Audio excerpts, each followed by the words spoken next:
Hey, I'm Nashi. I'm Rezlar. And I'm Frosty. Welcome back to the Value Pack. Hold on, I have to gear check Nash right now. Alright, that is some bull jabber. Dude, he CC'd me out of dance. What's happening? Rezlar! People look at you like you're crazy, and they refuse to admit that it's pay to win, and just scream that it's pay to convenience! It's pay to convenience! Big money, big money, big money, Big money! Oh shit, we got it! We fucking got it! And welcome everybody to another episode of the Value Pack. In fact, this is a very special episode of the Value Pack because this is a celebratory episode of the Value Pack. But of course, we'll get into that later. First, we got to address two things. First of all, obviously, I'd like to thank our lovely patrons. Infrax Wine, I Has Issues, Jeremy Johnson, Lord Carrot, Mayonite, Minaria, Slytech, Talus, Acceptum, and thanks. Appreciate you guys and all the other patrons who support us and all the Twitch subs as well on our individual Twitch streams. You guys are the fucking best for doing what you do, and we appreciate it a lot. Second order of business that we got to get to. We have a very special guest here today. He is one of the most popular streamers in BDO. I feel like I can pretty confidently say that. He's one of the longest streamers in BDO that's still streaming today. It is Vert. Thanks for joining us, man. Hey, thanks for having me. I'm excited. Now, first things first, before anything else, we should come right out and say we will be drinking during this podcast. We are filming Lamau. We are recording this Saturday night. It is just after the fights were done that you guys did together, right? Mhm. Did you guys closed out the day together, didn't you? Well, Yeah, we did like the analyst desk thing together. Yeah, that's what I mean. Yeah. But yeah, today we actually last week we casted a lot of matches together, which was I had fun. I thought it worked out really well, and then this week I cast with Armin, which was also very fun. And it worked out well, and then we closed out with me and him just talking about some of the matches that maybe some of the people missed early on in the day. And y'all are doing tomorrow as well, right? Yeah. Yes, sir. And I believe me and Vert will be casting Striker, Mystic, and Hash together. Yeah, basically all the same fights as last week, right? Pretty much. Yes, Yeah. We think. did those 3 last week, yeah. And then Rezlar you're lucky enough to be able to cast Shy again with me. Hell yeah, dude. Dude, I asked for it. He asked me, he was like, if you could pick one class to cast, which one would it be? And I said, well, Berserker, because I actually know that class, but unfortunately that's on Saturday, which I can't do. So I'll take Shy, because that was a good time. But Vert and Frosty are already drinking. I will be here soon. I had to place an order, so to speak. So my alcohol is on the way. So it's a celebratory podcast. But before we get to that, I'd like to find out a little bit more about Vert. Frosty, you had some kind of questions you wanted to ask? So, kind of the obligatory Vert, how long have you been playing BDO? When did you start playing BDO? How'd you hear of it? And when did you know you were kind of stuck playing BDO? Okay. So I have what some might call a very addictive personality. So a game, games like MMOs where you can get into the levels in the world and, you progression. It's hard to escape, right? Right. But no, in terms of getting into BDO, my buddy hit me up the day before it was coming out in North America. And I guess there was if you bought the most expensive package, you could play like a week early or something. So I guess people were already playing. Right. And so my buddy hit me up the day before and was like, hey, Vert, you want to play this new MMO? Because we had played Arcade together and we're bored of that. And I was like, yeah, let's try it out. Why not? And first day, I ended up picking Tamer, which has a fun story to go along with it. But yeah, the first day, I think we both put in like 28 hours straight or something before we went to bed. And Jesus. I knew. I was like, this game, I fell in love. Like as soon as I picked it up, I fell in love with the combat, man. It's just so incredible. What did you play? What did you pick first? Tamer. So I picked Tamer. And I was on Tamer for the first 2 days, and then there was a reroll because I was following a guide on BDO Foundry, and if anybody else followed the same guide, they know exactly what I'm talking about. But essentially, it told me not to enhance any of my gear until I got Grunnel or Boss gear. And guess what? Two things were not in the game when it first came out: Grunnel and Boss gear. So no. I ended up, I got pretty far with literally 0 enhanced gear. You know, I was at Catfish, and that's when stuff started to get rough. I would use Roaring, like the RP skill, where Tamer's like, "Thank you," as your beast goes around you. Yeah. And I was just dying to mobs, and I was like, talking to my buddy, I was like, "Man, like Tamer sucks, bro. I don't know what to do. Like, I can't even kill Catfish."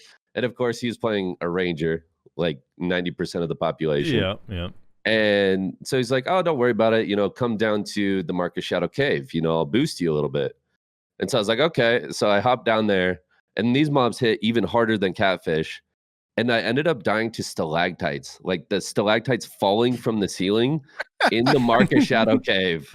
Oh, I died no. like 3 times. I said, you know what, bro? I can't. I got to start over. I'm re-rolling. Tamer's trash. I'm dying to rocks that are falling in this cave. Like, I can't handle this class. And so that's actually how I ended up on Sork. And I played Sork for a while. But yeah, the start was rough. But I've been playing since the beginning. Yeah, I I didn't start at early. Like, I was way behind all of you guys. I was playing something else and then randomly like was just searching MMOs, and that was just one of them. And I was like, well, any of the ones that are free or really cheap, like I'll try. And then my computer couldn't handle it, so I just didn't play for like all the way until Awakenings came out. Oh wow! Okay. So I missed the whole pre-awaken phase that you all got to enjoy. I feel bad about that. It was special. Yeah. It was, some of it was fun, like the duels for sure were pretty exciting because, you know, it wasn't just one ability and someone's dead. You know, Right. there's actually like pretty in-depth combos, like multiple CCs, and then Awakening just multiplied the damage by like 10. So Yeah. So when did you? And it was also interesting. Sorry, but I just want to point out the other thing that was super fun about it is nobody knew shit. So True. like everybody was just like doing their. You would see like a million different quote unquote combos that just consisted of like 2 or 3 abilities essentially. Yeah. Because like nobody knew what the hell they were doing. Yeah, I had Vert a few weeks ago. I can't remember if this happened on the podcast or just during my stream, but someone was telling me that they missed the old days when it actually took skill to kill people. And I went back and found a YouTube video of Lazy Peon in RBF on his Sork. And I was like, really? This is what was more skilled? And it's literally, he's just using Dark Flame on repeat for 20 minutes. Yep. Nothing else. So I was like, oh, this is that that like super high octane, super talented player. Like, look at how long did it take him to practice this Dark Flame into Dark Flame combo, I wonder. So like, see, that's part of it though, is like, and I'm sure Vert can agree with this as well. Like Sork and Ranger, those are the only 2 fucking classes like at launch basically. And the only reason that Ranger was like able to compete against Sork is that Sork just couldn't close the distance. Yeah. You had Rangers running what is it, Talus, I think, for the move speed. So they would have 5 move speed with the move speed passive, and they would literally just run away. They would put their weapon up, run away from you, and then keep like shooting you from range, and you're just like, oh my fucking god. Yeah, it was pretty ridiculous. If you didn't catch them with like a DOD, they were gone. And you were dying to shotgun. So someone's asking how long did the pre-awaken phase last? Because Awakenings came out in phases. It was like every 2 weeks, but it was kind of a while. The most bizarre choice. Yeah, but it was kind of a while. You guys were on pre-awakening, right? Well, there was the Calfera, which lasted about a month, and the way. Resler, I don't know if you remember how they released Medaya, but essentially there was a YouTube video uploaded to the Black Desert channel at like 2 a.m. the day before the patch. And it was just like, you know, the RP, they fly over the region video. And then the servers went down, servers came back up, and we had Medaya. Like there was no announcement, no nothing. So no one was ready for it. No one was prepared. But then we were in the dark ages for a while at Sawson's for 10 hours a day for I want to say it was like another at least like couple months, right? Dude, you say dark ages, I say glory days. What do you mean? Okay, the PvP was glory, but grinding Sawson's Yeah, was man, I'll not. give you that. Yeah. Yeah. Also, like the amount of people that just griefed you and stood up in the tower. I mean, even in the Awakened days, like still a lot of us were stuck grinding Sawsons, and it was like these people are like, "Oh, can I join?" And then 4 minutes in, sorry, I gotta eat dinner, and they go up on the tower, and you're like, "What the hell?" And then you kick them, and they're like, "Why'd you kick me?" And then they come back and deck you. Yep. Yeah. So at what point did you choose Meiwa? When did you gravitate towards Meiwa? So Meiwa, I actually it released in North America like with just pre-awaken, and I saw it and I was like, that's not super interesting. I'd watched like a couple KR videos on it, and I wasn't too into it. And then the Awaken trailer came out for it, and I saw just, I mean, to this day, I think Meiwa has some of the best ice like effects or just effects in general, like in the game. And I was like, bro, that spear is sick. It's so fast. You're zoopy. You're flanking, and I loved it. I hopped on it. Was PvPing on Pirate Island in pre-awaken, trying to get the skill points ready, and I don't know, man. It was just such a good time. Yeah, and then Meiwa. So I remember there was a time I remember you playing Meiwa early on. This is how long Vert's been famous, by the way. I remember you playing Meiwa early on when I was still relatively new to the game. But at that time, not a whole lot of people were playing Meiwas, but there was a point, I can't remember when or why it happened, and maybe you can tell me, but if you remember when Lakari rolled to Meiwa, after that, like right around that time, there were a lot of Meiwas. There was so many Meiwas. And honestly, I think kind of that timeline when Lakari rolled to it is probably the best, like where Meiwa was at its best in terms of like patches and damage and the meta. That's why you re-rolled to it. It was so good. Yeah, it was so fun. I mean, why was everyone re-rolling into it? Was it just like the ult, or was it like just overall a good class? I mean, it's just I think it's just everything, man. It had protection, it had insane mobility. The ult was fun, you get those huge bombs. Like the dueling was good for a non-grab class. It just it pretty much held its own in everything. Yeah. You're not going to remember this, but there was a war where I think you were in Man Up at the time.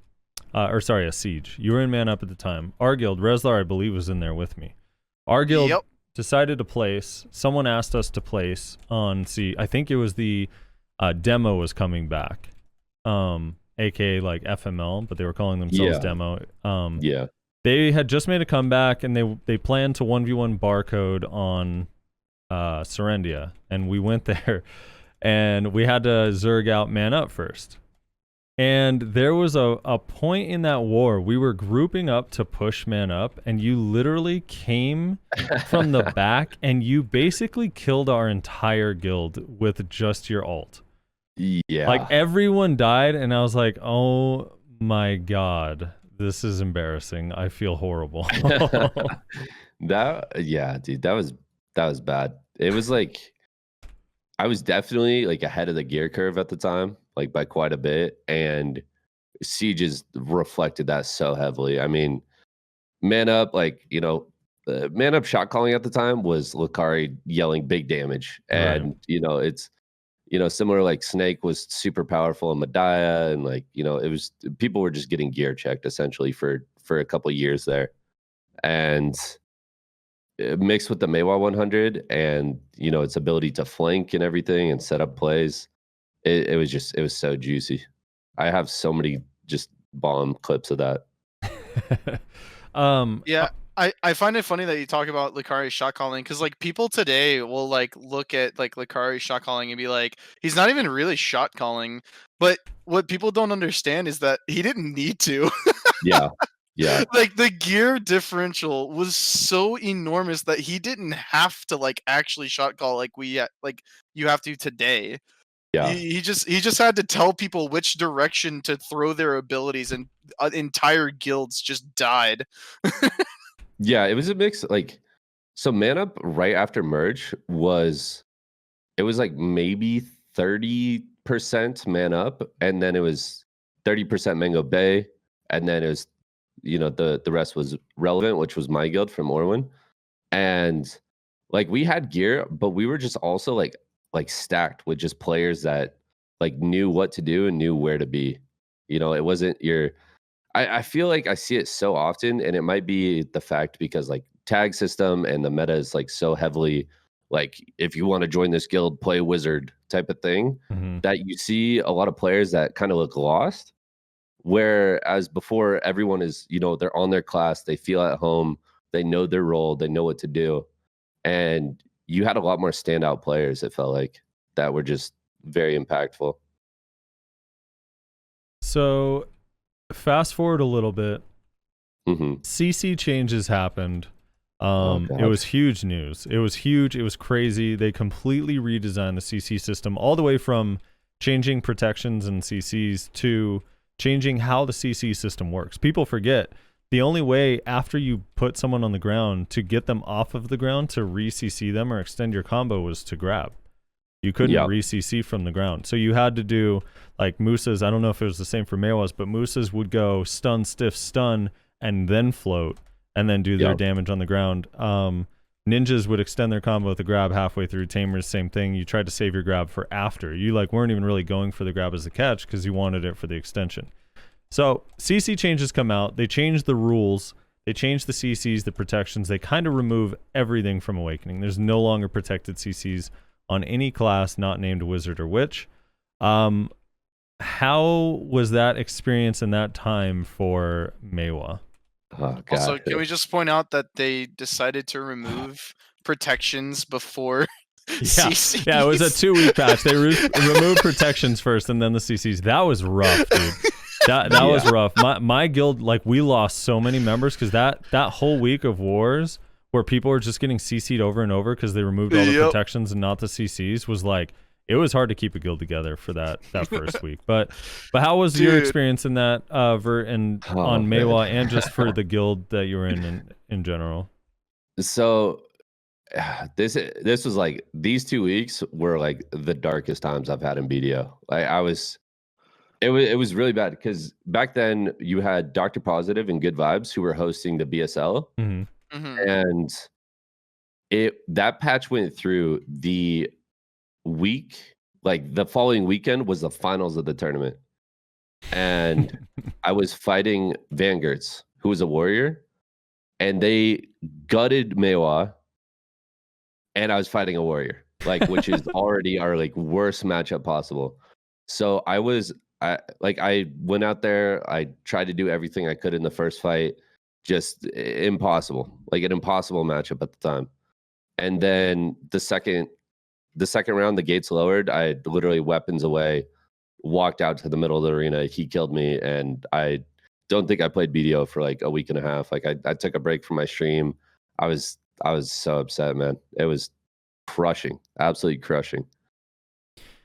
After that happened, how much longer did you play Mewa? So you came back to the game after your little break. How much longer were you playing Mewa?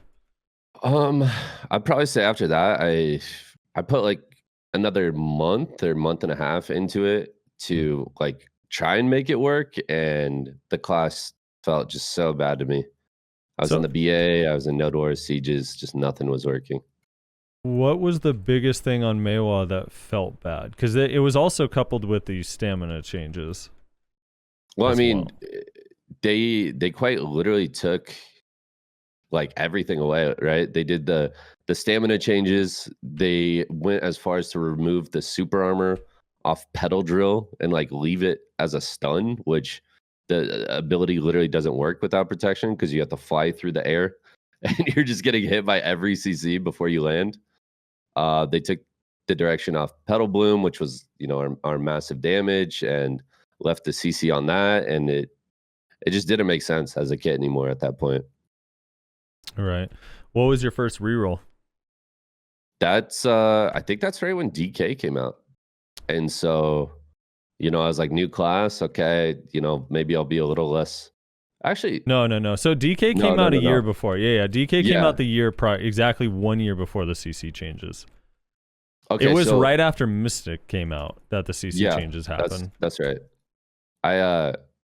So I was DK right after DK came out, but then I think I went back to Mewa. Okay. And then when it happened again, I want to. Was Archer? Did Archer come out around that time? Archer was a little bit later. So Archer came out in like December of that year that the CC changes happened. We need to make an official timeline for this shit. Yeah, there's been a lot that's happened. I got this all in my head, dude. I got it all saved. I can answer all those questions. But I think essentially, like, I just kind of pushed BDO to the side for a while. I think I was like dabbling with other games. I was playing like story games and stuff on stream, and just kind of trying to forget about what they did to my poor Mewa. Oh no. And I think the next reroll, eventually when I did reroll, was Archer release. Okay. That was the first one that you played like legitimately seriously. Yeah. Okay. Yeah. And so you've gone through, like you and I were talking about this last week, but you've gone through a bunch of classes. So but it seems from outside perspective, the two classes that you've hung on to longest, Mewa obviously, but now you're on SUCC Hash, and you've kind of been on SUCC Hash for a long time, and you seem to be enjoying it. Is that fair to say, that you feel like SUCC Hash is a pretty good class? Yeah, I'm enjoying it, but it's kind of getting to the stage of like suckle on for me. The successions, like, I find them fun for at least a solid, couple months, but it just feels like there's just always something missing when you're not playing Awakening, right? There's not much depth to the class. You don't have the C swap, the pre-awaken, the awaken. Like, that aspect is so fun to me. And so it's kind of similar to Suckle On, where I was really enjoying Suckle On, but there's only so many times you can like fly in and spin before you just kind of get bored of it. And that's honestly kind of the feeling I'm getting with Hash. And that's why I tagged Sage Awakening, but that felt like the biggest, clunkiest piece of shit. And I did not enjoy that at all. And now I've kind of been thinking about like either Lawn Awakened or Ninja Awakened, but so that'll be down the road a little bit. You don't have any interest in Awakening Hash? Bro, it makes me so sad in large scale. It's just, it's hard. It's super hard. With everything backloaded, like as far as damage goes, even if you're playing at your absolute best, it's kind of like the Mewa in a sense. And this is why I don't really play Mewa anymore. But it feels really, really bad in this game, especially in kind of the phase that we're at, where you put in like 200% to your class, and you can have like a day one Sage or Wizard do like, just be so much more effective than you are, even though you're nuts at your class.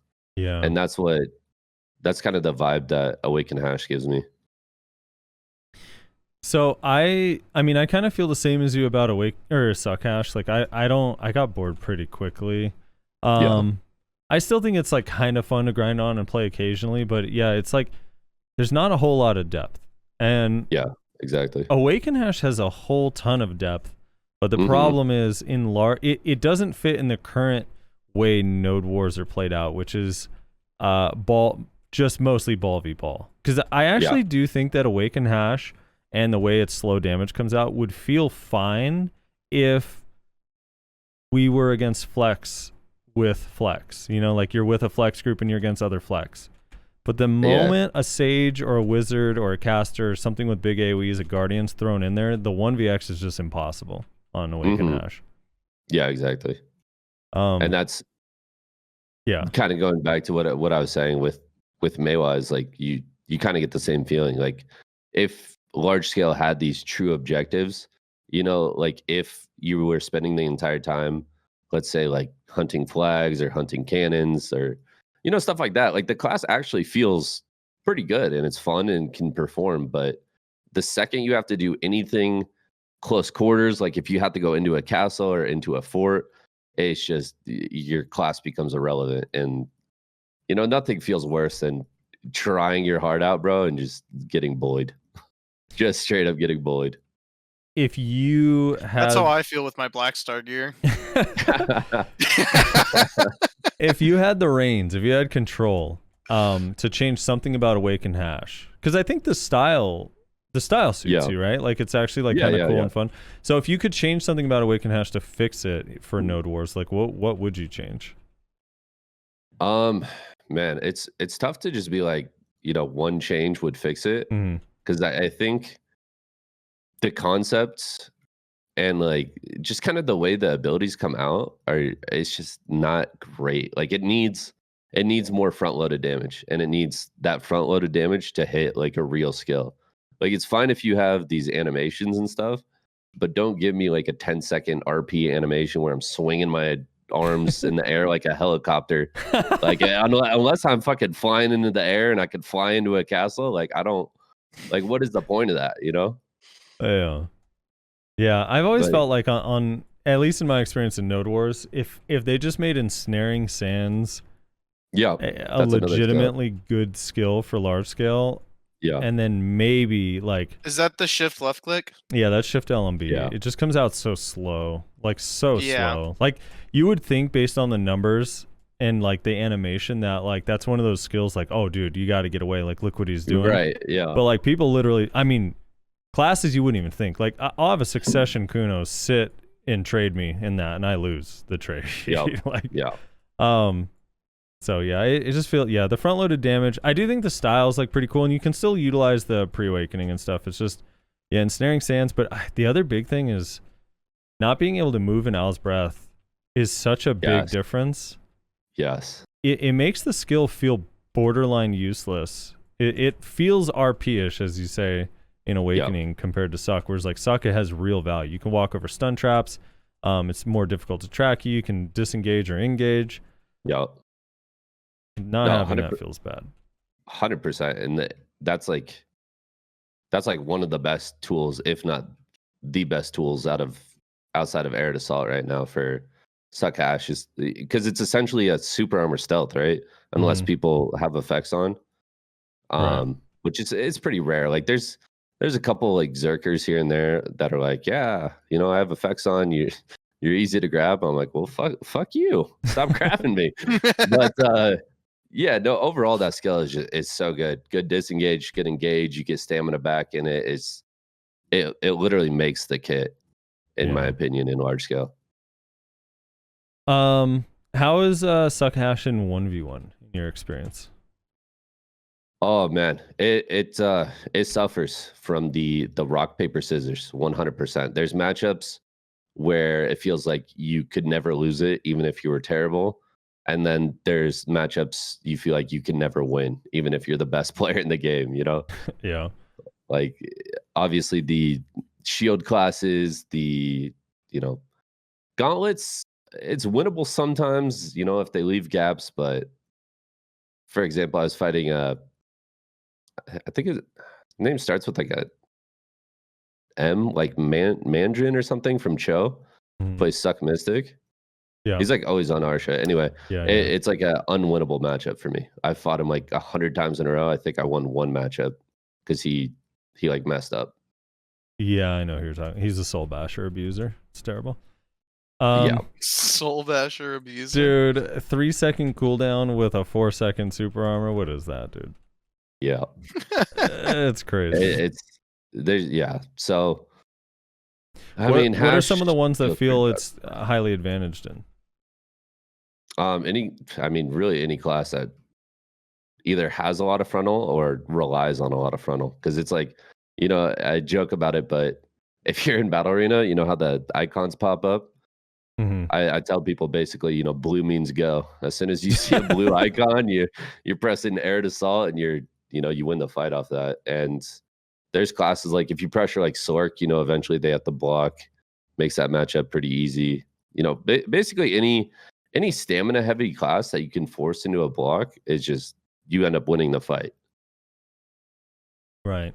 Without getting into too many details about the global labs, with the Arid change where it's going to be semi-reactable, do you think that that'll be different? That those classes will have a lot better time?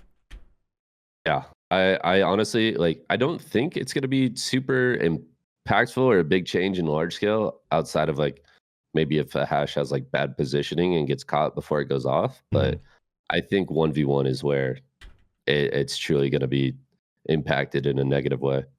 Right. One more thing before we go into the global app stuff. What would you change about Meiwa if you could, or because since you've played Meiwa's actually received a bunch of updates. So they do have super armor. Now on like they added super armor, 2 different abilities. They added some chip damage to some abilities. The bond skills came out. So what state do you feel Meiwa's in currently? And if you could change anything about her, what would they have to change on it to make you want to go back? So currently, I think Meiwa is getting better and better, and a big part of it, actually, in my opinion, is the fact that so many people are going DR. Because Meiwa, it used to be like the evasion killer.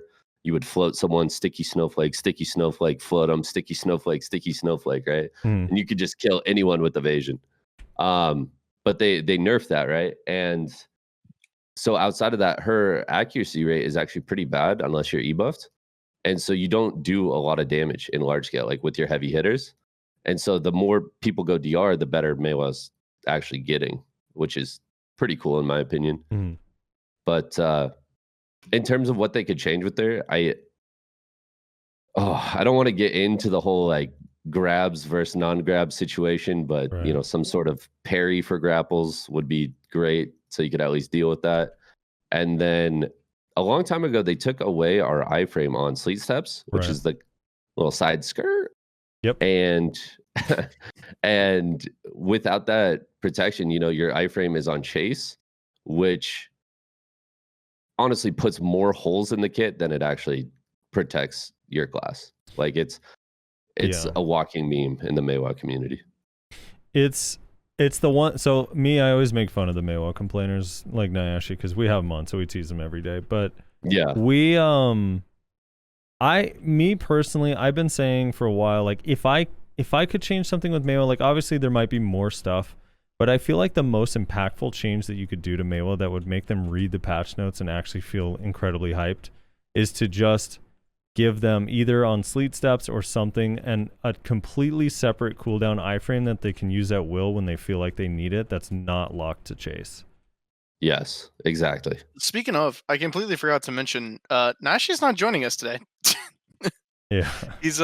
He's moving into his new house. He said he will be in there completed tomorrow, so that's exciting. Forgot to mention that at the start. Anyway, continue. Sorry. Just figured I should mention that in case people were wondering where the hell Dayashi was.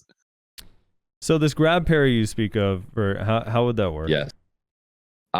So I've kind of theory crafted it like a million different ways, but essentially, Mirage on Hash. Yeah.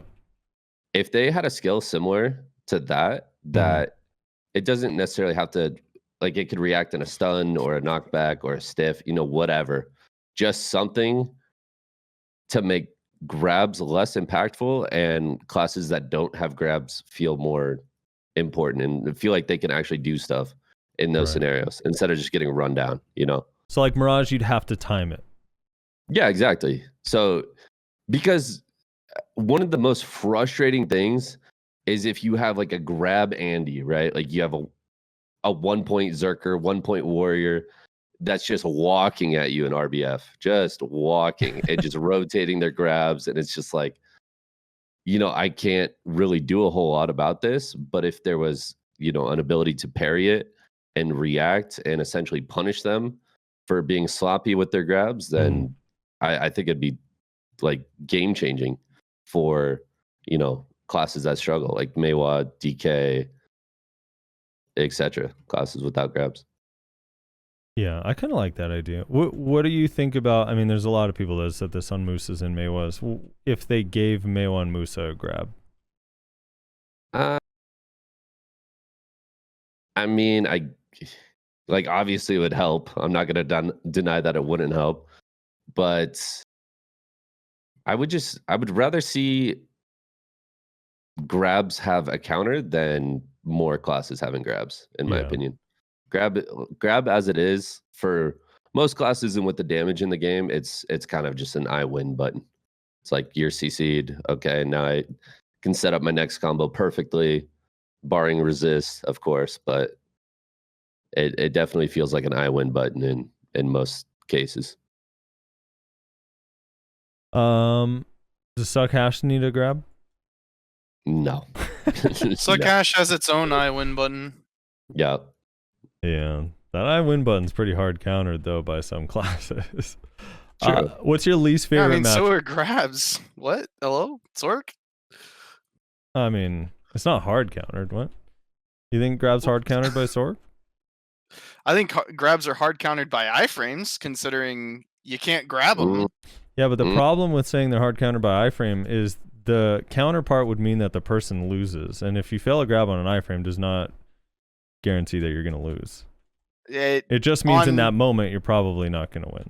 On certain classes, sure, but on other classes, it's a pretty hard, especially when desync occurs and you have to go through the entire animation of the grab because it desynced. Yeah. Even though you don't have them grabbed.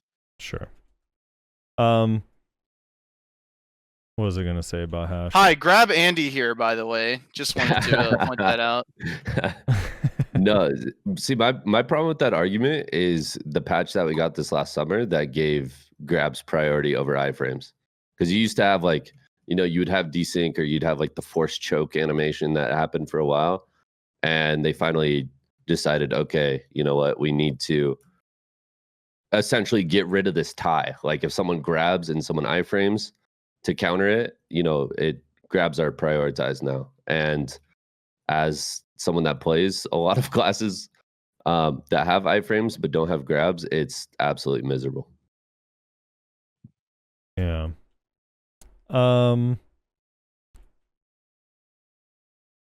Yeah, I guess that's it for the class stuff. For the individual class stuff. If you do roll off hash, you're probably gonna go, you said Ninja, or what was the other one? You were thinking Awaken Lawn? Awaken Lawn, yeah. Awaken Lawn, yeah. They got some damage buffs since the last time you played Lawn. Yeah, the damage buffs and the cores, I feel like brings so much to that class. Yeah. Yeah, that class is strong. Do you feel you run evasion, right? Yep. Do you feel limited in your class choice because of evasion, or is there any class like that you're like, oh, I'd want to try that, but because I'm evasion, it's probably not going to feel that good? I mean, honestly, I like my evasion is about as borderline as you can get. Like, it's only effective because I'm on hash, and hash is like really, really good for evasion. But even if I think I was on like an okay evasion scaling class, I'd basically be paper. Like, I don't have enough evasion to go nuts with it. That being said, I've kind of been considering like the whole DR swap because we were having this conversation earlier when we were talking about the tournament, but you get CC'd right now, you die. So right. I'd rather do, big damage, do big things before I go down. Take a couple with me. Yeah, I swapped to DR a while back, and now because I play hash sometimes, like so many people are like, LOL, why are you playing DR on a hash? And it's like, well, originally it wasn't like a conscious choice to be like, oh, I want to be a DR hash, but it just hasn't really felt like it matters that much to me. It's like the reason why I swapped to DR is because I had kind of the normal full C9. I was like full C9 evasion with the C19 heave and C15 Kudum. And like, I mean, there were times where like I would get CC'd and I still just die, but then I run into people that I can't kill because I just don't have either enough AP or enough accuracy. And I got tired of that because that would result in my death more than me getting caught. Mm-hmm. So I just swapped to DR, and now it's like, I mean, unless they're PA'd, it's very rare people can get out. Dead. Yeah, exactly. The damage is kind of nuts, and it makes some of the classes that their damage doesn't feel that good, like Awaken Kuno, actually feel like it has decent damage. Mm-hmm. Yeah, definitely. Yeah, and then I mean, people don't really, dude. When you have 400 sheet accuracy and 316 AP, Prime Descent feels insane. Right. Everyone tells me you don't need accuracy on hash, but like, dude, pop the E buff and fight choice, and then don't pop the E buff and fight choice, and see how much accuracy helps. Yeah, exactly. And unfortunately, a lot of the chirping up about gear choices typically comes from people that, you know, might be quite a bit lower than you and haven't really had that experience that you've had. And so, it's like, damn, if I throw on this Turo, if I throw on these bed gloves, I'm hitting kind of different. Yeah. Dude, I've actually gone back and forth twice because I originally was going DR and then I was like, wait, these ninjas and kunos that I'm fighting like a year and a half ago were so tanky. So I like swapped off of DR, went to evasion, and then evasion got nerfed. I mean, there's so many things. This is what I always say. There is a massive list of things that has changed in the last like 18 months to make evasion so much more difficult to run. Yeah. 100%. They nerfed a lot of the buffs on Mystic, Striker, Kuno, Ninja. Like now a lot of magic classes are super powerful. Ninja, Kuno, they have melee evasion, so it's like less impactful. Elcar crystals now exist. Distortions give extra AP and accuracy for some reason. You have an accuracy accessory in every single slot. People have so many Caphra stones. People don't realize if you get to like C15, C20 on every weapon, like that's an additional 30 accuracy that you get. There's just so much access to accuracy, plus the PvP add-ons that they added later on. So it's like, I don't know. It's a lot easier to get enough accuracy to deal with evasion that, I don't know. It's tough. It's a tough choice. Plus, I mean, I don't know. Fallen God's taken forever to come out, but the direction it looks like it's going, looks like it's going to be a DR build. Blackstar boots are Urgon boots, and Blackstar helmet is Griffin and Gaiath combined. Yeah, I think I feel like a lot of people are just kind of holding out until they fully commit to something, until they see that armor.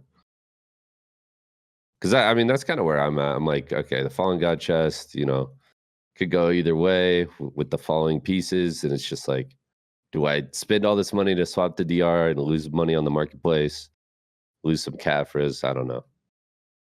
Yeah. But that damage is appealing. It is.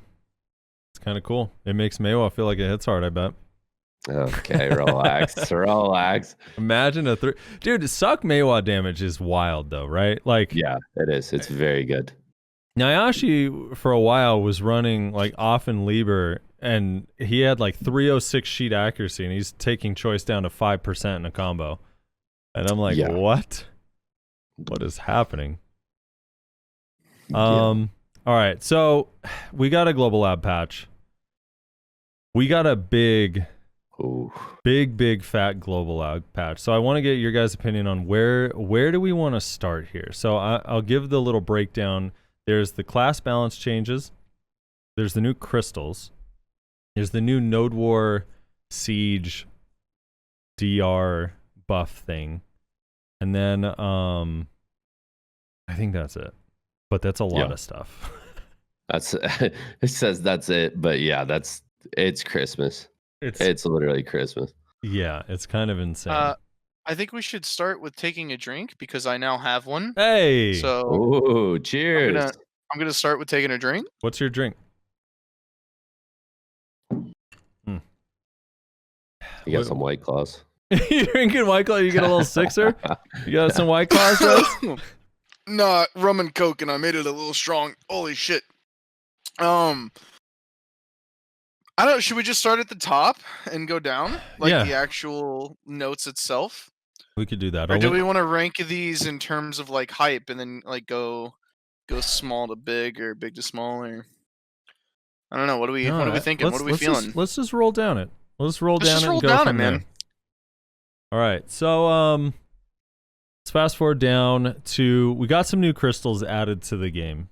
They added these crystals called Jin, Bon, or Wan Honorable Valor Crystals of Ignore Resistance. Now, these crystals, again, I actually haven't gotten confirmation on this, but I'm 95% sure this goes in the offhand. And the crystal stats at the best roll at Jin is 10% Ignore Resistance, all attack plus 3, so all AP 3, and max HP plus 100. And then the resistance choice is based on the crystal that you use to make it. So the 4 crystal options are the Crystal of Valor Ignore, or the Ignore Knockback Float Resist. You can use the crystal that has knockdown bound resist. You can use the crystal that has grab resist, and you can use the crystal that has ignore, stiff, stun, and freeze. So you'd be able to put 2 of these in, 10% each. Resists are something that I think more and more people are frustrated with dealing with ever since. I mean, there's kind of a couple things. Obviously, the CC changes enabled it, but it wasn't really a major problem like it's become now, where multiple classes have resist passives. People are running adamantines, and one of the reasons adamantines are so much easier to run now is Garmoth Heart in your dandy. Just gave everybody 2 additional crystal slots, so you can move the Hooms somewhere else, or whatever crystals you were running, and run resist. So, Vert, starting with you, first of all, your thoughts and feelings on resists in general in the game, and then your thoughts on these crystals. The resists are miserable. To be honest, I straight up, just my kind of a bold, maybe over the top take, I think they should be removed completely from PvP, left for PvE, and just call it what it is. In terms of these crystals, I think these crystals are, I think they're moving in the right direction. I think 10% might be a little low, unless if you're rocking the Elcar with Kudum, plus you pick up 2 of these crystals, that gets you what, 50% across the board. So if you're running a full, I believe if you're running a Elcars and Kudum and food buff Villa, what's Kudum? Kudum is 10% ignore resist. Are you talking about ignore resist, right? Yeah. I think if you're running the full set with Kudum, I believe you have like 40. It's either 42 or 46%. I forget off the top of my head. And then Nuver build is obviously minus 10 from that. Yeah. And then the average DR build is running a 56% all resist. And then if you're a Valk, it's 66%. And then if you're running Mana Shield or whatever, that goes up. And then if you're running Adamantines, then the whole equation changes and just becomes insane. Yeah, exactly. So yeah, I think these crystals, they're definitely a step in the right direction. I don't know if 10% per crystal is enough to necessarily deal with the issue that's going on, especially if you want to run Nuver in your build and not get that extra 10% from Kudum. And then you're also losing out on just damage in general, right? Because you're more than likely dropping Corrupted, and plus 3 attack is not really going to make up for the damage that Corrupted gives you. So yeah, I think it's the right direction. I think it's good, especially when it comes into like 1v1 scenarios. I think it's it's great to be able to pick up something like this and have a better chance of completing your combos. But just going back to before, I think it's kind of ridiculous that we have RNG on top of RNG on top of RNG when it comes to the PvP system. So, is this the point where I get to play devil's advocate, like with Armin last week? sure. Okay, so Vert, what do you have to say? Just know that I agree with pretty much everything you just said. But the argument has been made to both myself and Frosty, both on the show and off of the show, that resists are a necessary evil for slower classes to capably fight in 1v1s against faster classes, especially those with grabs.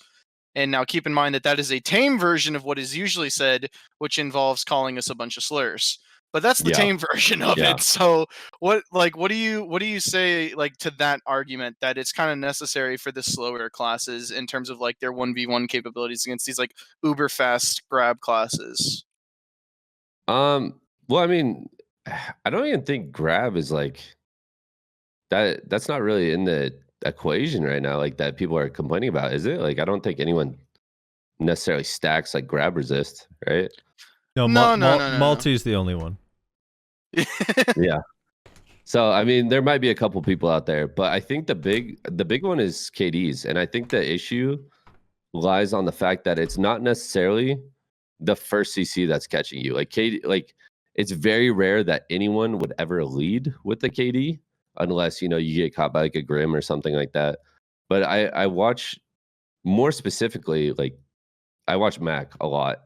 You know, he's the homie, he plays Sork, and all of their combos and their setup and a lot of the kit relies on KDs. And so to watch Mac out like consistently like outplay these quote unquote slower classes that are, hate to break it to you, whoever's defending resist, crutching on resist and not getting comboed after they fucked up essentially because they're running these crystals, I think is the most absurd thing ever. And so to whoever's defending them, I think it's ridiculous. I think, you know, if you want to play a good 1v1 class, you want to be good at 1v1, there's plenty of classes out there. If you're playing a Guardian, you know, we've seen plenty of Guardians flex in this tournament currently that are good 1v1ers, you know, get better at your class. And it's like, I don't really want to sugarcoat it, to be honest. I'm pretty sick of like resist, and I can't believe people actively defend them in any sort of way.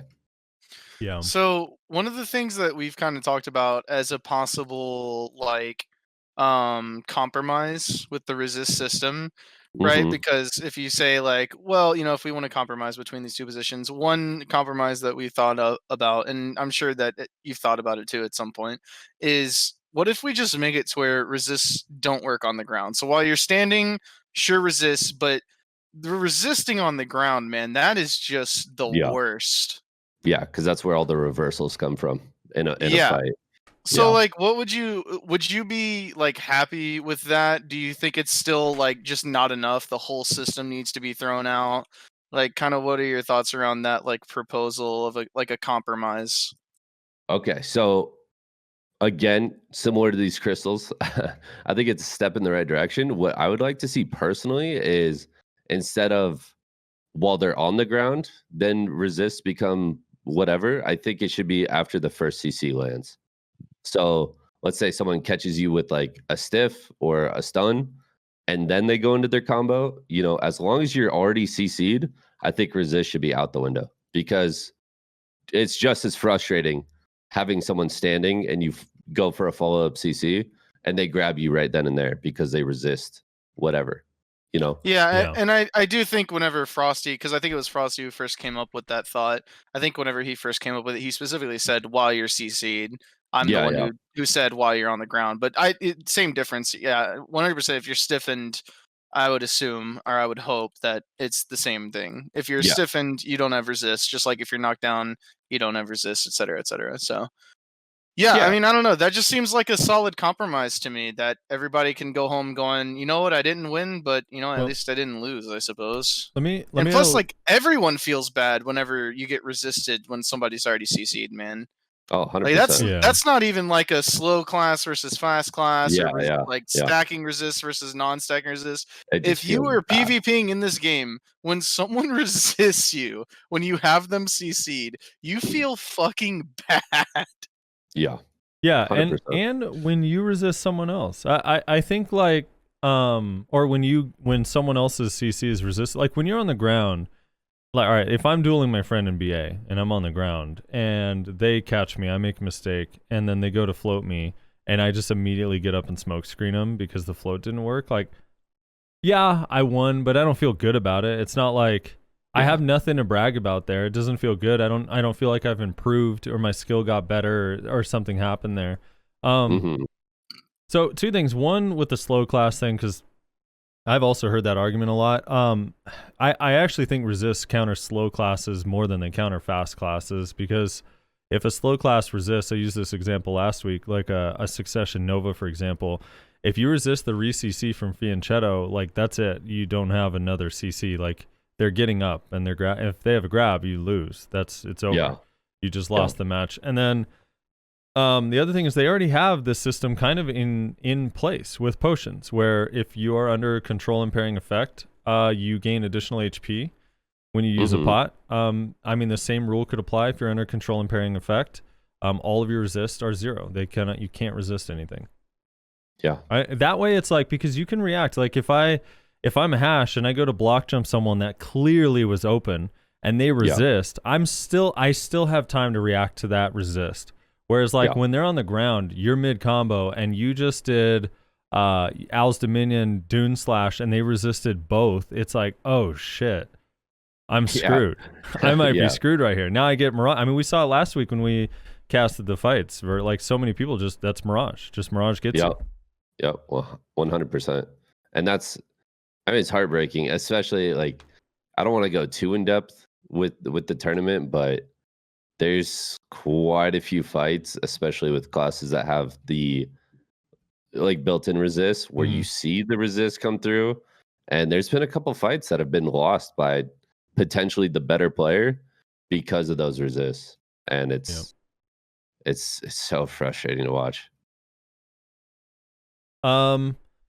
So let's say these crystals came out tomorrow. If you were to run them yourself, Vert, which ones would you run? Like, what would you be putting? Which resists?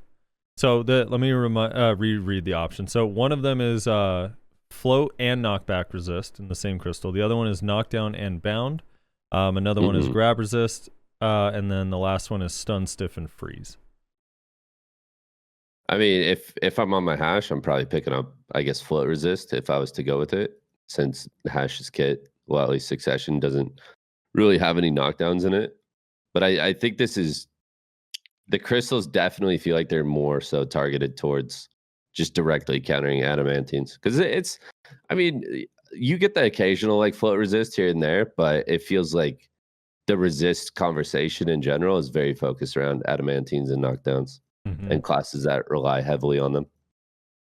You know what's insane? Like I was like thinking about the math on these, and I was thinking for me, if I'm playing Kuno and Hash, I probably would run, since I play Awaken Hash mostly, I probably would run one ignore grab and one float, because it would bring me down to, the average DR player would have 22% resist. The average Kuno player would just be capped at the minimum 20.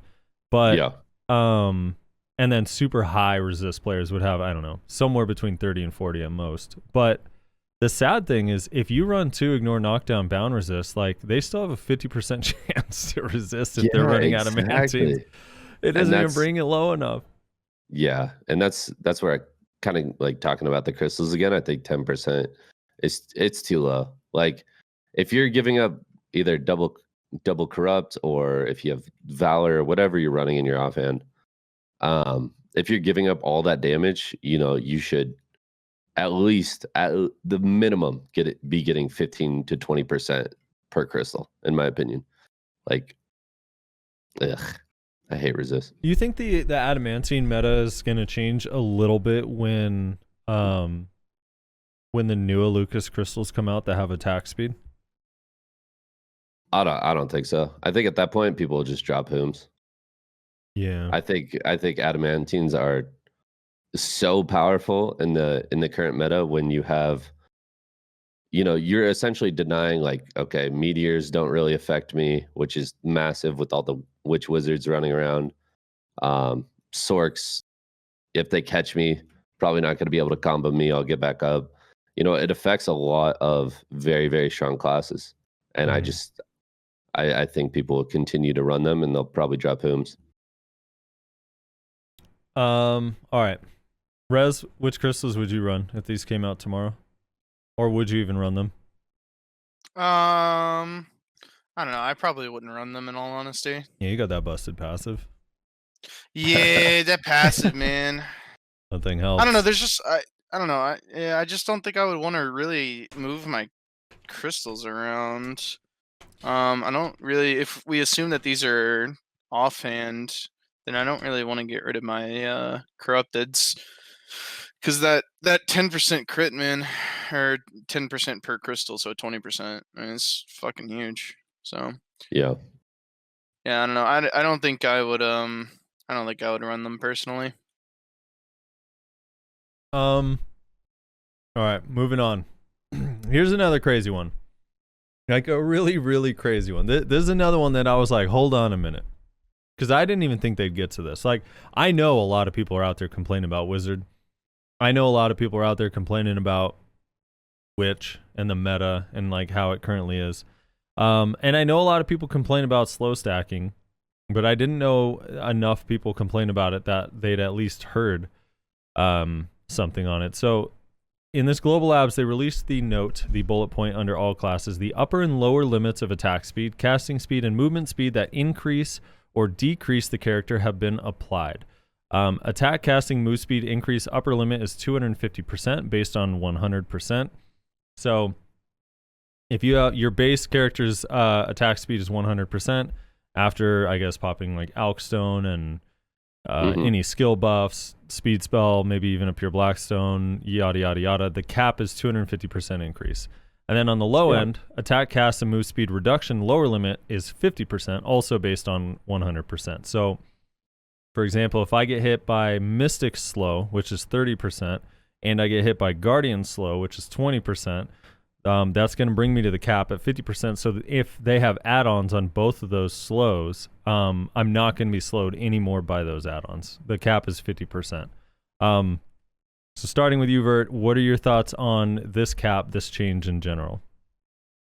I mean, again, this kind of similar to the crystals. I think it's a step in the right direction. I think the value is a little bit off, and I'm just gonna say that I'm happy with it for now, because I believe if they do what they say they want to do, where they're gonna implement some changes, test it on the live server. Okay, what's the feedback now? How's it looking? And then they revisit it. I think it's a great change in the right direction. I think it should be a little bit lower, I mean, because you do have like attack speed add-ons and move speed add-ons to counter the slows a little bit. But I mean, you get hit by a grave digging, which is 30%, and those kind of skills feel really, really bad. So if the cap is, closer to like 30% or maybe 40%, I feel like everyone would be pretty happy with those values. I feel like it's enough to keep the assassin classes in check, because without slows, Maywa, Musa, any assassin class is just going nuts, right? If they can't be slowed. So I feel like more of like a 30 to 40% value is enough to keep those classes in check, while still letting those classes have fun. Yeah, being slowed by even 50. I mean, 50% is paralyzed. So anyone that's been hit by paralyze or retardando from Wizard knows, like, I mean, you might as well be CC'd even at 50%. But it is crazy to me that previously it went all the way up to 99%. To 99, bro. You could literally have 1% move speed. Now, the thing I'm curious about, because I don't know how it's going to work, but let's say if I'm at base 100, right? Mm-hmm. And because I was looking at this, I literally just am thinking about this now. I didn't even do this math in my head. But if they hit me if a Guardian or a Mystic hits me, I'm at the cap. But that's based on if I'm at 100%. So if I have an Alkstone running and my 5% attack speed buff going on my Kuno, and I have, let's say someone speed spells me. Does that mean that I can be hit by Paralyze, Mystic Slow, and Guardian Slow, and all of them are going to apply until I get brought all the way down to 50%? I believe it is, which means that slow is basically going to be more than 50%. Like, it is going to go above 50%, which makes me feel like that cap is definitely still way too high or low, or however you want to phrase it. I understand it the same way. So that's kind of unfortunate, because I mean, a lot of classes, I mean, even Kuno's passive, I don't know if they're what the 100% is based on exactly, but like Kuno has just a passive in their pre-awaken kit that you can't choose or unchoose that gives them 10% attack speed. So does that mean that my starting base is 110? Which means I could receive 60% slows, Uh-huh. Which actually makes me a lot more sad about this change now that I think about it that way. It's I mean, so you think it needs to be, if you're starting at 110, you can only go down to 60, essentially. I mean, for me personally, I would prefer, like Vert was saying earlier, I think the minimum cap, if your base is 100, that the minimum cap should be 70% of your normal speed.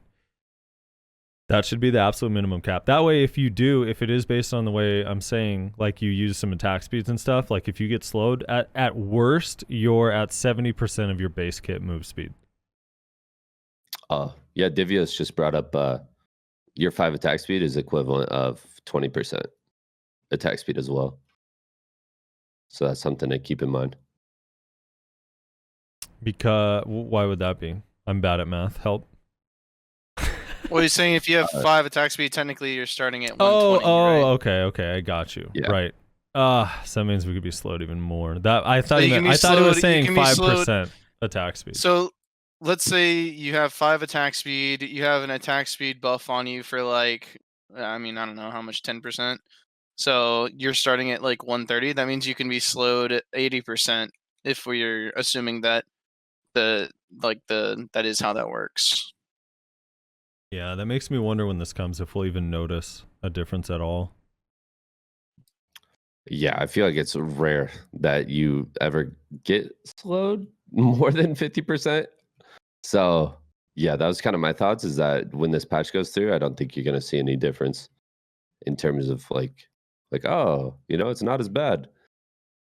Like there's the occasional in large scale, if you're like, you jump into the ball and every class in the world hits you.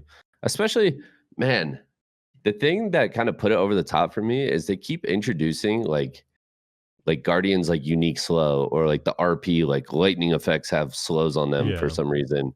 It's stuff like that just does not need to be in the game. It doesn't. No. It feels bad for the most part. A lot of it just feels, I don't know, like slowing that much and having that many variation of slows, and it just feels so terrible. I don't know. I mean, I always wished, like, I just wished, I kind of wished it was almost like AP buffs on your bar, that if you got slowed, whatever the biggest slow was, that one took priority and all the others fell off. Yeah, 100%. Slow stacking should never be a thing. Yeah. Just take the biggest value. Well, if they're going to go with this system, hopefully it moves up to, I mean, I don't know. Like, hopefully it moves up way higher than this, because, yeah, this seems like we probably won't even notice.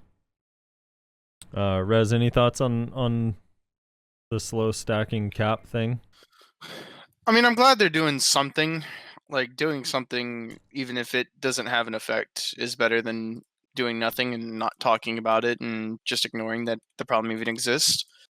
But yeah, I mean, if that is 100% how it works, then yeah, hopefully that number changes. I don't know. If it worked the other way, I feel like, I don't know, that maybe would be fine. So let's say if you're at 150 attack speed and you get slowed by 50, like that's the cap. So the lowest you can go down to is 50. So now it's not capped by your speed, it's capped by the amount you can be slowed by. You know what I'm saying? Mm-hmm. Yeah. If it worked that way, I feel like it would be fine, ? But I'd still want to get my hands on it and test it before I really make that decision. Mm-hmm. But again, like I am honestly just ecstatic that they are even recognizing, oh hey, people are saying this is an issue. Maybe we should try and come up with some way to fix it. You know? Yeah. And just to touch on going back to Mewa, and this is also applies to Musa, is that their movement. So Musa Mewa dash is affected by both attack speed and move speed. So when someone applies a slow on you, especially something like grave digging that has an attack speed and move speed slow, you're essentially getting hit for 60% in your dash rather than just the 30%, which is a completely separate issue, but an issue that needs to be looked at with slows. Yeah.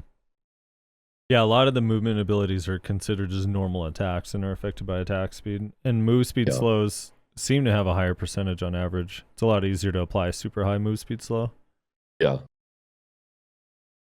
Another reason why Mewa should just be removed entirely. Okay. Save us all. Save us all. No wonder now she didn't show up tonight. All right. So moving on to the... All right, so this DR. So 3 new skills have been added that apply only to Node War and Siege. If you acquire one of each skill, you cannot acquire the other 2 skills. Basically, if you acquire one of any of the abilities, you cannot put points into the others. The skill can be obtained by using a skill book obtained through an exchange for a Brilliant Medal of Honor, which is a new reward for Node Wars, which I assume we won't be seeing for a while until we get the Node War revamp. I believe that's only for them. So it'll take us a little bit longer before we get this change. But basically, you exchange those medals for points. It's basically just a skill that has 5 levels. The way it looked on Global Labs, skill with 5 levels. Every level gives you plus 5 DP of a certain damage type, either magic, ranged, or melee. And you can't have any other, so you have to pick one and keep only one. So essentially, if you're going into a node war and you're against a guild that you think has a bunch of wizards and sages, you're going to be choosing magic defense plus 25. And then it only affects you during node war and siege. It has no bearing on RBF, open world, or battle arena. So your guys' thoughts on this skill, Vert? Like, do you think that this is a good addition, a cool addition, interesting? How do you feel about this? I would say interesting. I think, it definitely, like, the intention is like, okay, obviously Witch, Wizard, and now Sage are extremely powerful in these large scale fights, node wars, sieges. But my one kind of like issue with it is that those are not the only magic classes. So inherently, Hash is not going to hit as hard. Sork's not going to hit as hard. DK, there's Tamer. Essentially classes that are. I see this as an absolute win. Yeah, essentially there's classes out there that, they don't necessarily play the main ball role, and they'll get punished essentially by this patch, and it's rough. But overall, I like it. Overall, I think it's a step in the right direction. Being able to take less damage just in general while main balling, I think, is really good. I think it'll make for more back and forth fights. I think it'll make for more interesting fights. It just kind of sucks that there's certain classes that get caught in the crossfire, so to speak. Yeah. Roslar, your thoughts on this? Yeah, I don't know. I almost feel like, I don't know. I almost feel like this actually isn't specifically targeted at Witch and Wizard, and that this is a weird attempt to just try to make everybody tankier in just node wars in general. Because I don't know, if they wanted to target Witch and Wizard with this, like you said, it crossfires so many other classes. And also, it doesn't affect RBF, obviously, which, like, I know there's a very small subset of the population that RBFs, but they are very vocal about, like, dude, Witch and Wizard make this thing fucking miserable.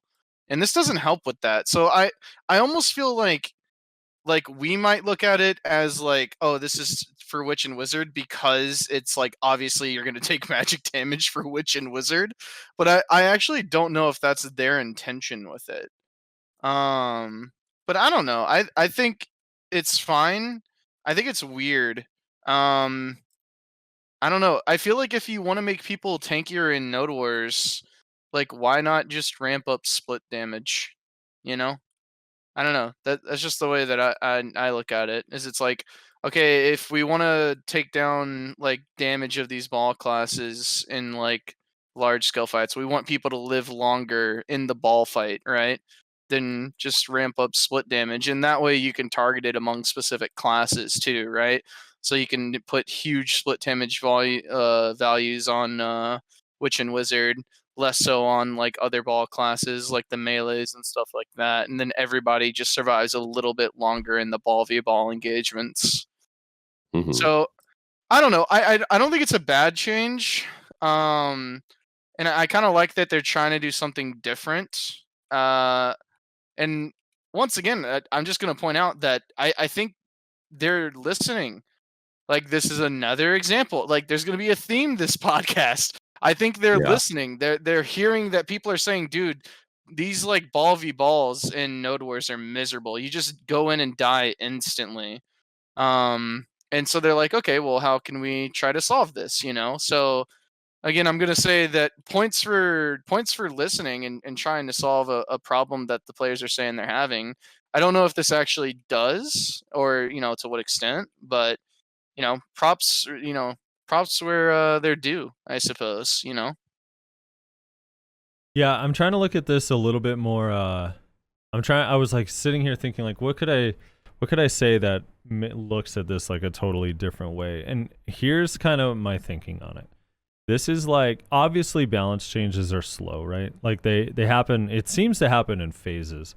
Like we'll have a period where we get a bunch of balance changes and then a long ass drought where we just get nothing.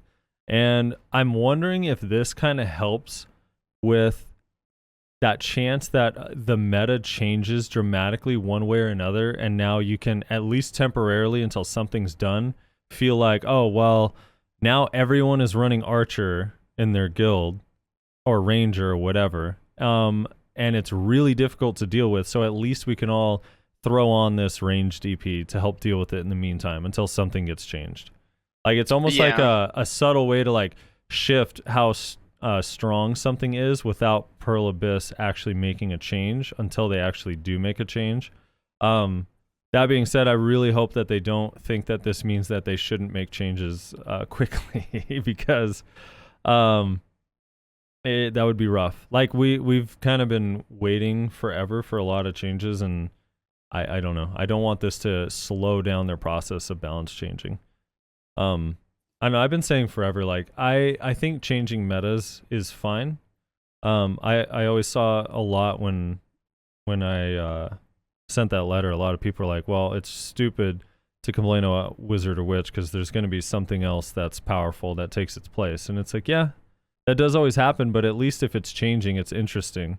And we can deal with that for a little while and then, complain about that once it's bad, and then that can change and so on and so forth. Like, that's just what happens in games with PvP and group play. Like, the meta should be ever changing.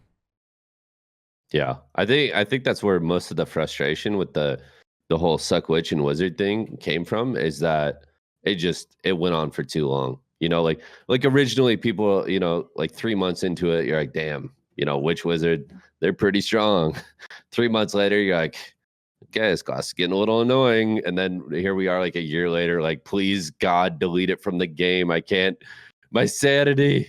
And you're just like losing your mind. But well, and that's compounded with the fact that witch and wizard were but like top of the Node War food chain before Succession came out as well.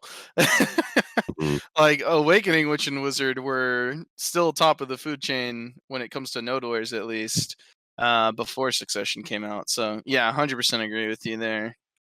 They added a little note at the end of this that said basically if they feel like this change isn't sufficient or doesn't make Node War and Siege feel better, and they get feedback about it, that they'll consider adding additional guild skills.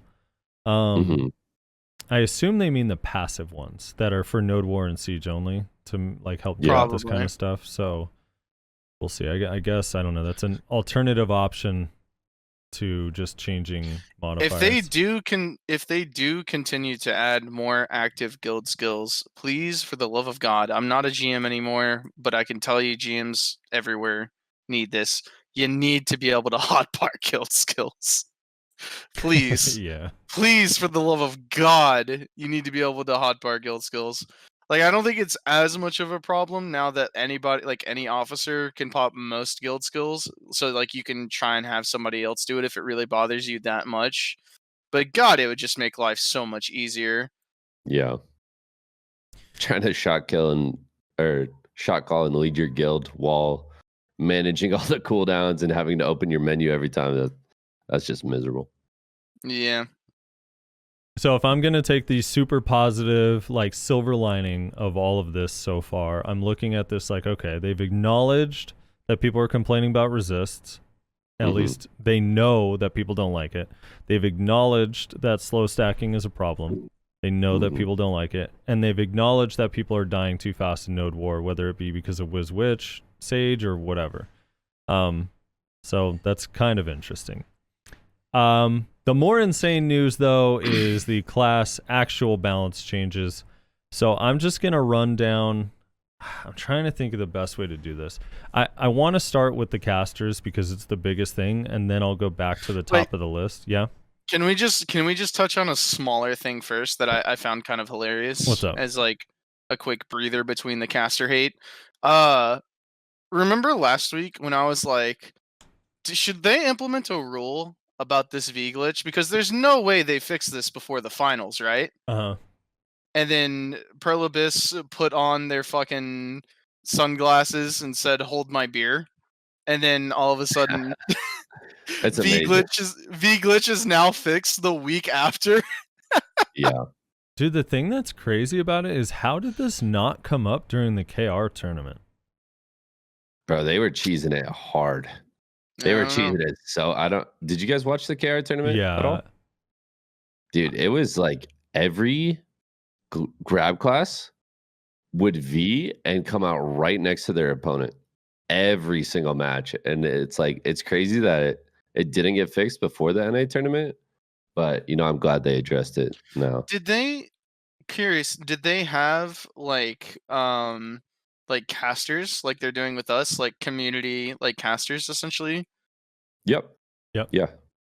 And did those casters, because I didn't watch the tournament, so I don't know, did those casters talk about the glitch and like kind of look at it as like in a bad? Because I think pretty much everybody that's been casting has kind of been looking at the V glitch and being like, dude, come on. Like, you know what I'm saying? Yeah. I don't know about Frosty, but I don't speak Korean, so it's a little hard for me to say on that one. I can't tell you exactly what they were saying, Reslar, but they sounded very excited. I know that much. Yeah.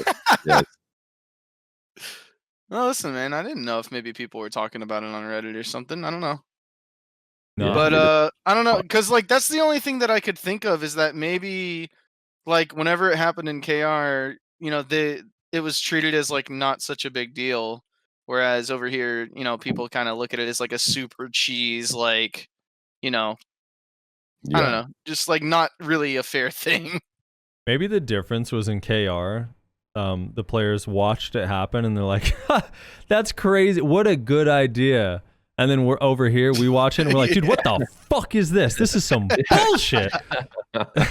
Yeah, I mean, that's seriously what I'm wondering, if maybe that's what happened, or something to that effect. I don't know. Who knows?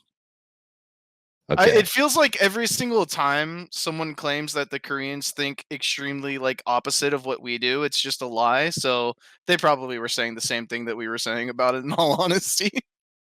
Yeah. It's like, wizards and witches don't make up the majority of siege guilds in Korea. They don't think it's a big deal at all. Yes, they do. Oh, Korea doesn't complain about slow stacking. Yes, they do. Like every single time someone tries to make that argument, it's always just not true. So who knows?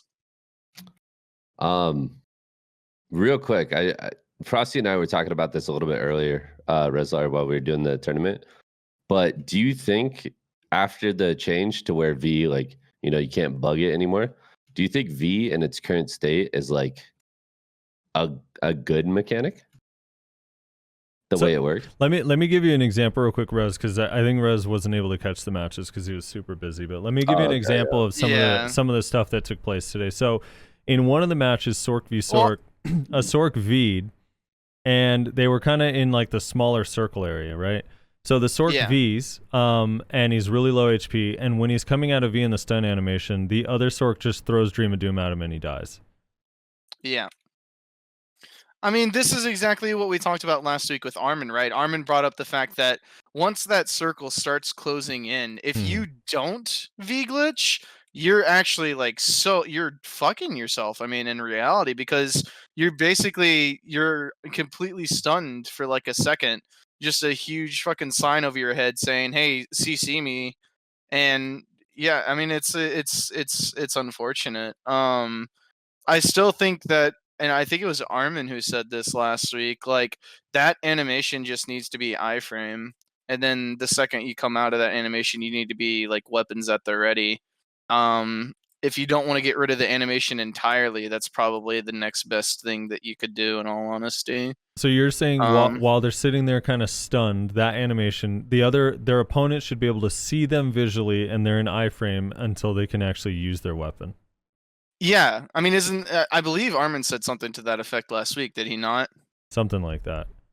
I think as Which long as there's I think that's a fair compromise. I don't think there should be any animation at all, really. I don't know. It's such a hard thing to balance.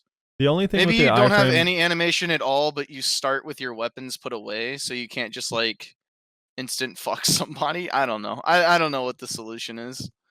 I was gonna say the only issue I have with the iframe that concerns me is there would have to be a very clear indication of when it is over. Yeah. Otherwise, like you're talking about either just completely whiffing or sitting there thinking you're safe and then they end up killing you anyway, and then you're just kind of back to square one. Yeah. Have to be a very fine line in terms mean, of animation.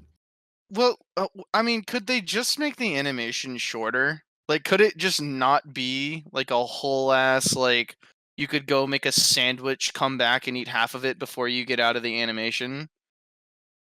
Like, could they just do that? Would that be like, so that...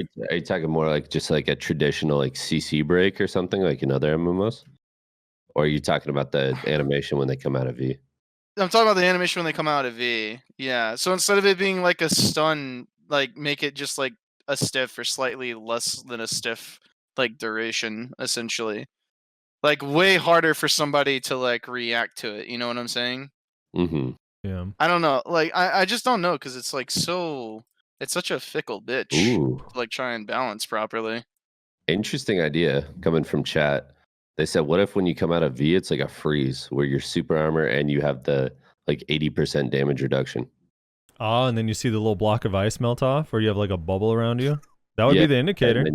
And then you could start like, and then everything would be back to normal after that animation is done. But they fuck up the coding, and it actually is the block of ice, and then you're bound after. Yeah, it drops you to And the ground. the block of ice doesn't actually break. So now when you see a Maywall running across the arena, you just see this block of ice. Oh God. Yeah, I like that idea. That's a good idea. I kind of like that. But I'm okay with the way it is now, because the way it is now, it kind of means if you know how to play in Arsha, then you know when your V is up, you're probably better off playing aggressive early and not holding your V all the way until the circle, where it's probably going to get you killed anyway. Yeah. Is this whole V problem really just caused by the circle? And could we just solve the V problem by getting rid of the circle? I mean, it's definitely easier to like line of sight when the circle's gone. And like the older Arsha, people used to V like down into the gates, but now the gates shut. So it's, I guess the issue mostly does come from the circle, where you're forced to be within 10 feet of your opponent when you come out of V and you're stunned. Right. The thing is the circle a good mechanic, do you guys think? I think it is for 1v1. I think it's necessary. I think the circle is super exciting. Like, there's something really awesome about that last few moments where like no one is just running away because you can't anymore. Yeah. It adds an intensity that just as a viewer is really, really cool. And you still have like, I mean, that last circle doesn't happen for a while. Like you have does that happen at the 1 minute mark, Vert? You have 2 minutes of fighting. Oh, is it 1 minute? I thought it was like it's at 40 the 1 minute seconds or something. So in the rounds they're doing in this tournament, you have a 3 minute match. You have 2 minutes with no circle, or the circle is like a lot smaller. But or a lot bigger. Now I could see it could be tough for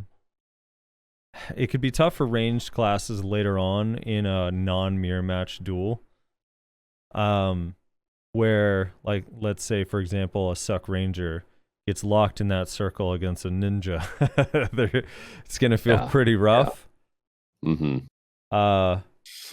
But I don't know. I still would want to watch it play out first before making a decision on it, personally. Yeah.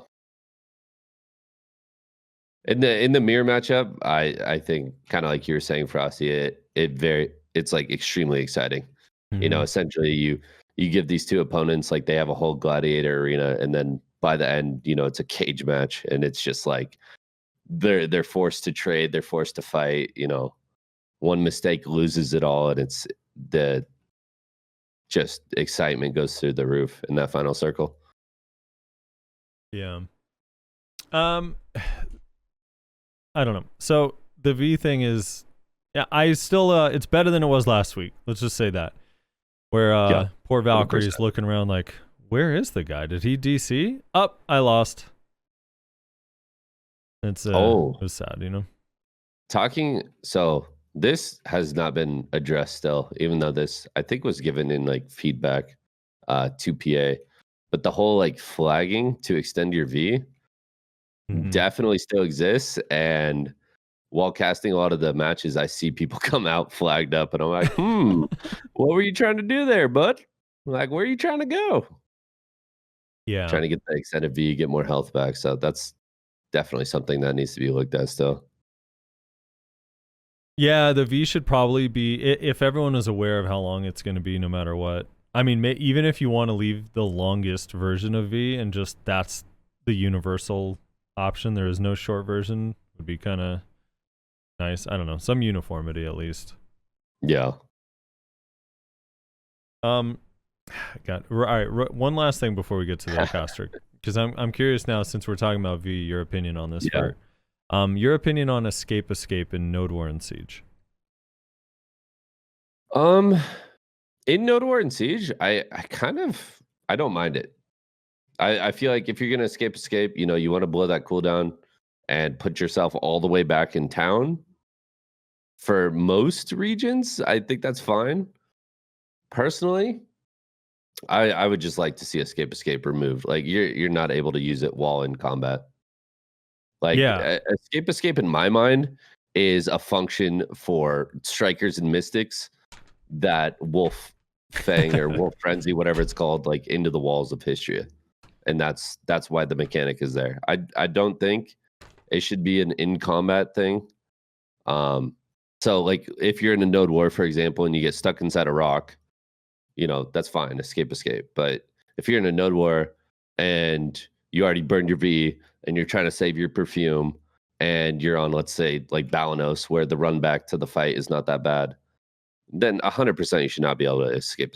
I think it's kind of ridiculous. And oh my God, like just to kind of sidetrack here, the open world, like, you know, it's gotten to the point where it used to just be V and now it's V, escape, swap channels, map to town, Oasis map to town. It's just like, good Lord, bro. Like how many second chances does this guy get? It's out of control. So I think a lot of that needs to be looked at. But in terms of escaping in Siege, I think it should be non-combat only.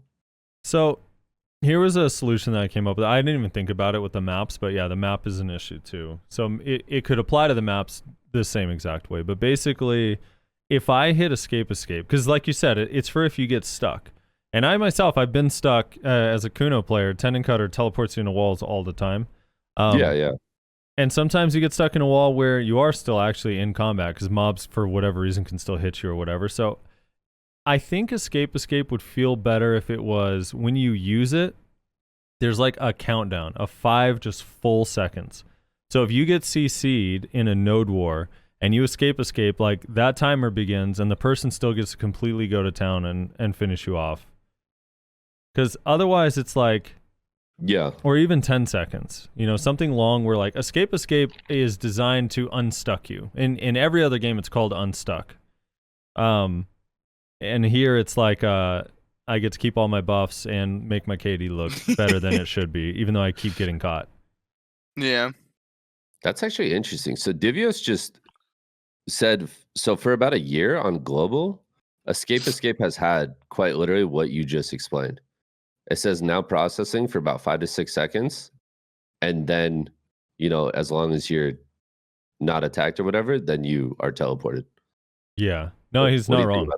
I mean, that would be awesome. I think that'd be great. Yeah. That's how it should be, I think. It should have a time where, like, yeah, you can still be hitting even stuff. If you're attacked. Sorry. Yeah. It's basically just you have 5 seconds, and if you don't die in those 5 seconds, or I guess even if you do die, it'll just be your dead body teleports. But yeah, basically, So if you get caught on the ground, you so don't just good. instantly get out of jail free, but you're being hit on the ground while you're trying to escape for 3 to 5 seconds, however long it is. Yeah, that's so good. That's such a good change. Why Yep. do we not have that? That'd be nice. That'd be nice. I use escape to get out of dodge once every, I don't know, maybe once every like 2 to 3 weeks. I'll use it, but I really hate it. And I also don't really like it for like, I'm not a big fan of it in Node War engages where escape puts you right next to your opponent, but your base is super far from them. Yes. Which happens That's sometimes a in Valencia by huge like issue. sulfur mines, that node over there. Like sometimes escape just teleports you basically right near their base. Yeah, so that would be kind of nice. But who knows? Yeah, I always wondered with the global labs thing, because I know what Divios is talking about. I didn't realize that was for all of those things. When I go into BA and it does that, I thought it was just because global apps ping is so shit that I'm stuck for so long.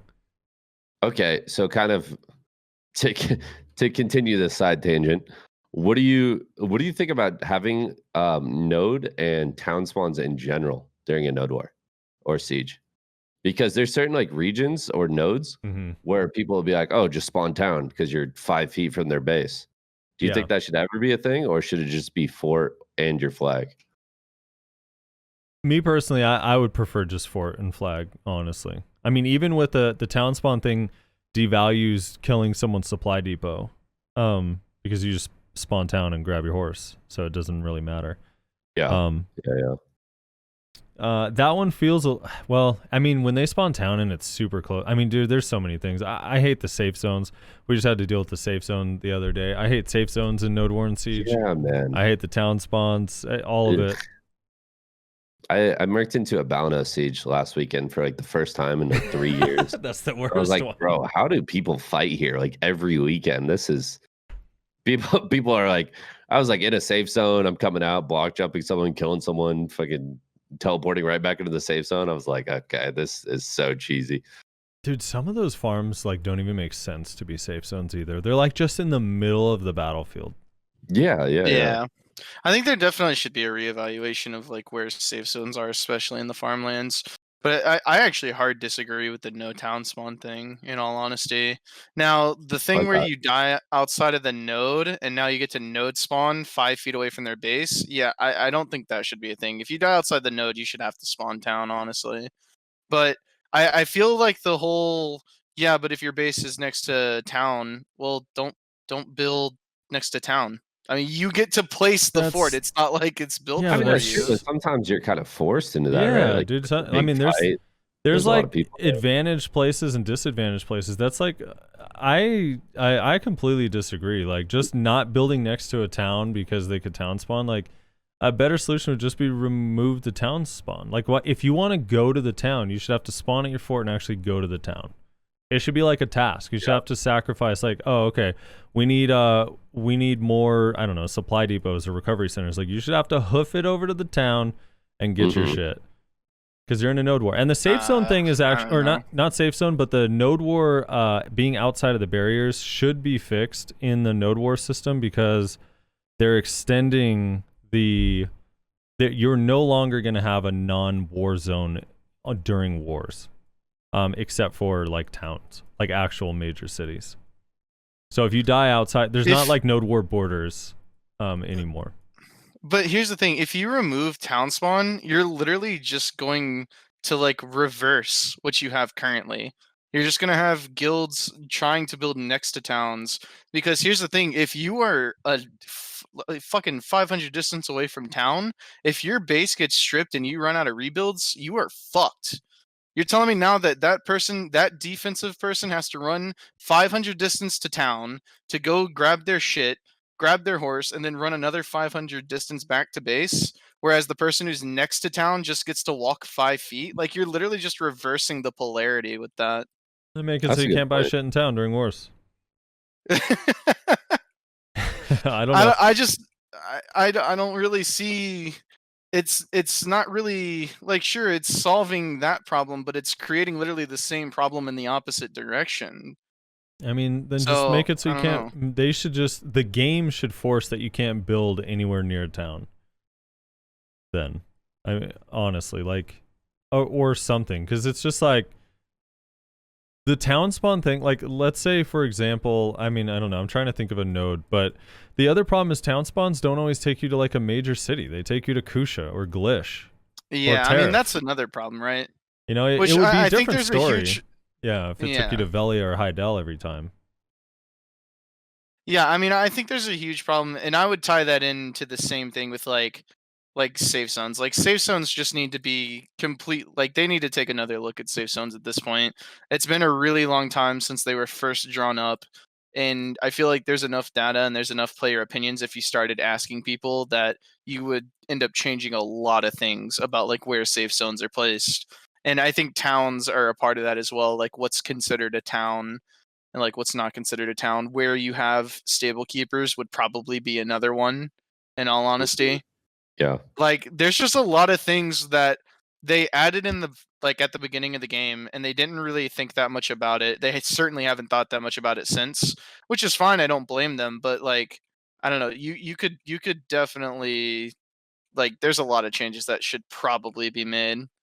Now probably give us the new node war system first and let us feel that one out before we start worrying about those changes. But I have a feeling that it's still going to be the same exact problem post node war changes, in all honesty. If you go to town, if your defense lead is like, I got to go to town to get supply depots, when you get there, you should be gutted by the town guards. Should just slaughter your ass. Have they, like, honestly, outside of this massive global labs change that we're talking about today, I haven't been paying attention too much to global or like other regions in general. Is there like a reason we don't have the node war system still? Like, No, are they continuing to there's work no on it reason. or adjust it or anything in the other regions? Or The only thing I could think of, so they had like a preseason. I'm doing air quotes by myself in my office. They did a preseason that was like 4 weeks of node war. And then after those 4 weeks, they had a bunch of major changes to the war, and they had 1 week of no node wars, and then the node wars came back with all those new changes, and they're on like week 3 of that. So I don't know if they're just waiting to see what their feedback is on that, but there were some pretty positive changes because there were a lot of issues before. Like the starter nodes, for example, made it so, like, I don't know, as an example, one of the issues, if you want a starter node, and then you expand to another node north, and then you expand to a third node north, and then you expand to a fourth node north. Now it's like, because your starter node is 4 nodes back, if you lost, or if a guild like came, they're not going to get to your furthest node for 4 war days, which is like 2 full weeks.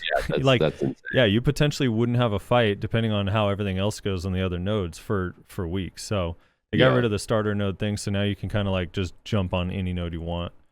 But yeah, I don't know. Hopefully we get it soon. Like, to be honest, like we're like a week or 2 away from me being like, dude, what the fuck? Like, actually tilted we don't have those changes. I still just feel like give it to us and we'll tell you like what we think about it, how we feel about it, what we think needs to be changed. Yeah, Like, it kind of seems like KR has become the global test lab. the test server again. Yeah, exactly. Like, why not just give every region and collect more feedback? I don't know. Yeah, I don't know. Like, who knows? I have no idea. Maybe it's like in a cash cow, so we don't want to give them something that like they're gonna hate and is gonna make people quit. Who fucking knows? I have no idea. I just think the best thing you could do is give it to us, and we will gladly let you know exactly what we think about it. If you like it, then you will like see an increase in people node warring and guilds node warring. You're going to see people talk about it in a positive light. If people hate the shit out of it, then people are going to let you know exactly what they don't like about it. So I don't know. I just don't see. I don't see why not give it to us. Honestly, Good point. I think enough people would just be excited that they're changing it. Honestly, that something is being changed. The original, I don't know how they feel about them now. I do think that it's I would guess it's probably more positive. But I was actually asking Koreans as best as I could in their streams for a couple weeks, like what they thought of the Node War changes, and they were pretty unhappy.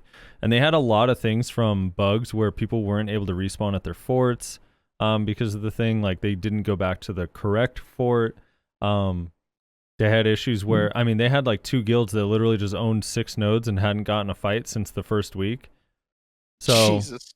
yeah, there was a bunch of problems, but hopefully it's a little bit better now. We'll see. We'll see what happens. But let's move on to the big fish, dude. Yeah, that was a quick detour. Yeah, Quick little real, detour. real quick before I Nerelia you guys. Mhm. I'm just gonna go make a second drink. Okay. So I'll be back in like 20 seconds. Alrighty. Thank you for reminding me that I need to drink mine. Let's go, turn up. Yeah. Reslar, fill 20 seconds while I bio. Oh, great. I just get left here all on my lonesome. Let's see. What can we talk about? Let's see. The tournament is still going on. I think that is on the list for later today. So if you're listening to this live right now, the second day of the round of 8, I believe it is going on tomorrow. Frosty will be casting. I think he's casting almost the entire damn day. And I think it's Vert joining him for like the first half essentially, and then I will be joining him for the second half. So tune in for that. Should be a good time. If you are in Frosty's stream, probably Vert has a schedule link as well. I know Frosty's command is !schedule, I believe. If anybody can get that up in their chats.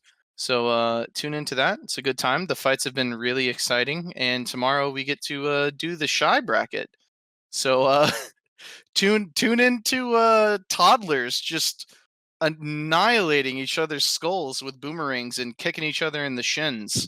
It was a pretty good time last week if you didn't tune in. So hopefully it will be a good time this week as well. We had a fun time. What? People actually died. I know you don't believe that, but Oh, the there shies? were deaths in the shy category. Yeah. Yeah, they got farmed. Yeah. We only had 2 DP shies, I think. So we were spared, and I think they both lost, if I remember correctly. I think. So I think it's all AP shies going forward. I was told by Dreadspark that they actually had or no, I think he commented on the podcast, but he mentioned something along the lines of the shies all shared their gear before the matches. Yeah. each other? I saw that as well. Yeah. So that's kind of cool. So everybody basically knew, What they were which I getting think there into. were other classes of like you said, like Axe and Ragin were like fighting a whole bunch before their fight. I think there was a whole lot of that going on, which is really cool. It's really just a cool moment of like good sportsmanship that you can be like, hey, we're supposed to fight in the tournament. You want to get some practice rounds in? It's like, yeah, sure. Or hey, what kind of build are you using? No, I'm going to be doing this one. I think that's good sportsmanship at its finest. Mm-hmm. Bellsong, you got this, dude? You gonna win? He's gonna win, I believe. Yeah. Shy God. All right, Wizard and Witch. Okay, so let's start here at the top. Wizard and Witch got their first. I'm trying to think of how to describe this because the PA nerf wasn't so much like, I don't know. People get so offended by this, but it didn't like just affect Wizard Witch because PA kind of like benefited your entire ball, right? Yeah. So they got that nerf a while back, and then the healing nerfs in quotes, which is like barely changed anything. But they got their first like pretty big. Wait, nerf. hold Yeah. on. You left out the biggest nerf of all, the 200% meteor. All nerf. right, they're 200% meteor nerf. Right? Meteor God. Yeah, I forgot about that one. Huge nerf. But so here, let's start at the top. The super armor defense during absolute meteor shower and prime meteor shower have been removed entirely. So prime meteor shower and absolute meteor shower no longer have super armor. And then what the one that Wizards called a PvE meteor shower is already only frontal guard the whole way through, but it does not have a CC.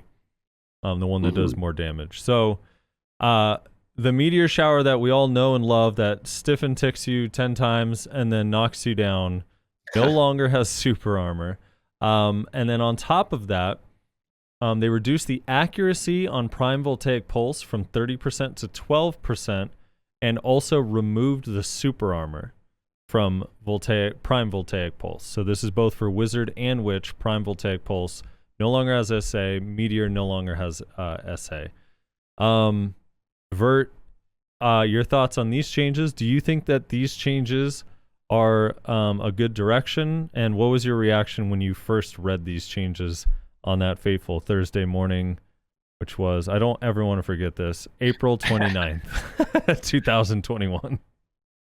Yeah, so without oh man, it's such a tricky, I definitely built up, and I feel like a lot of the community did, built up kind of a lot of hatred, almost like borderline witch hunt against Witch Wizard because of how powerful they were overall, for so long, right?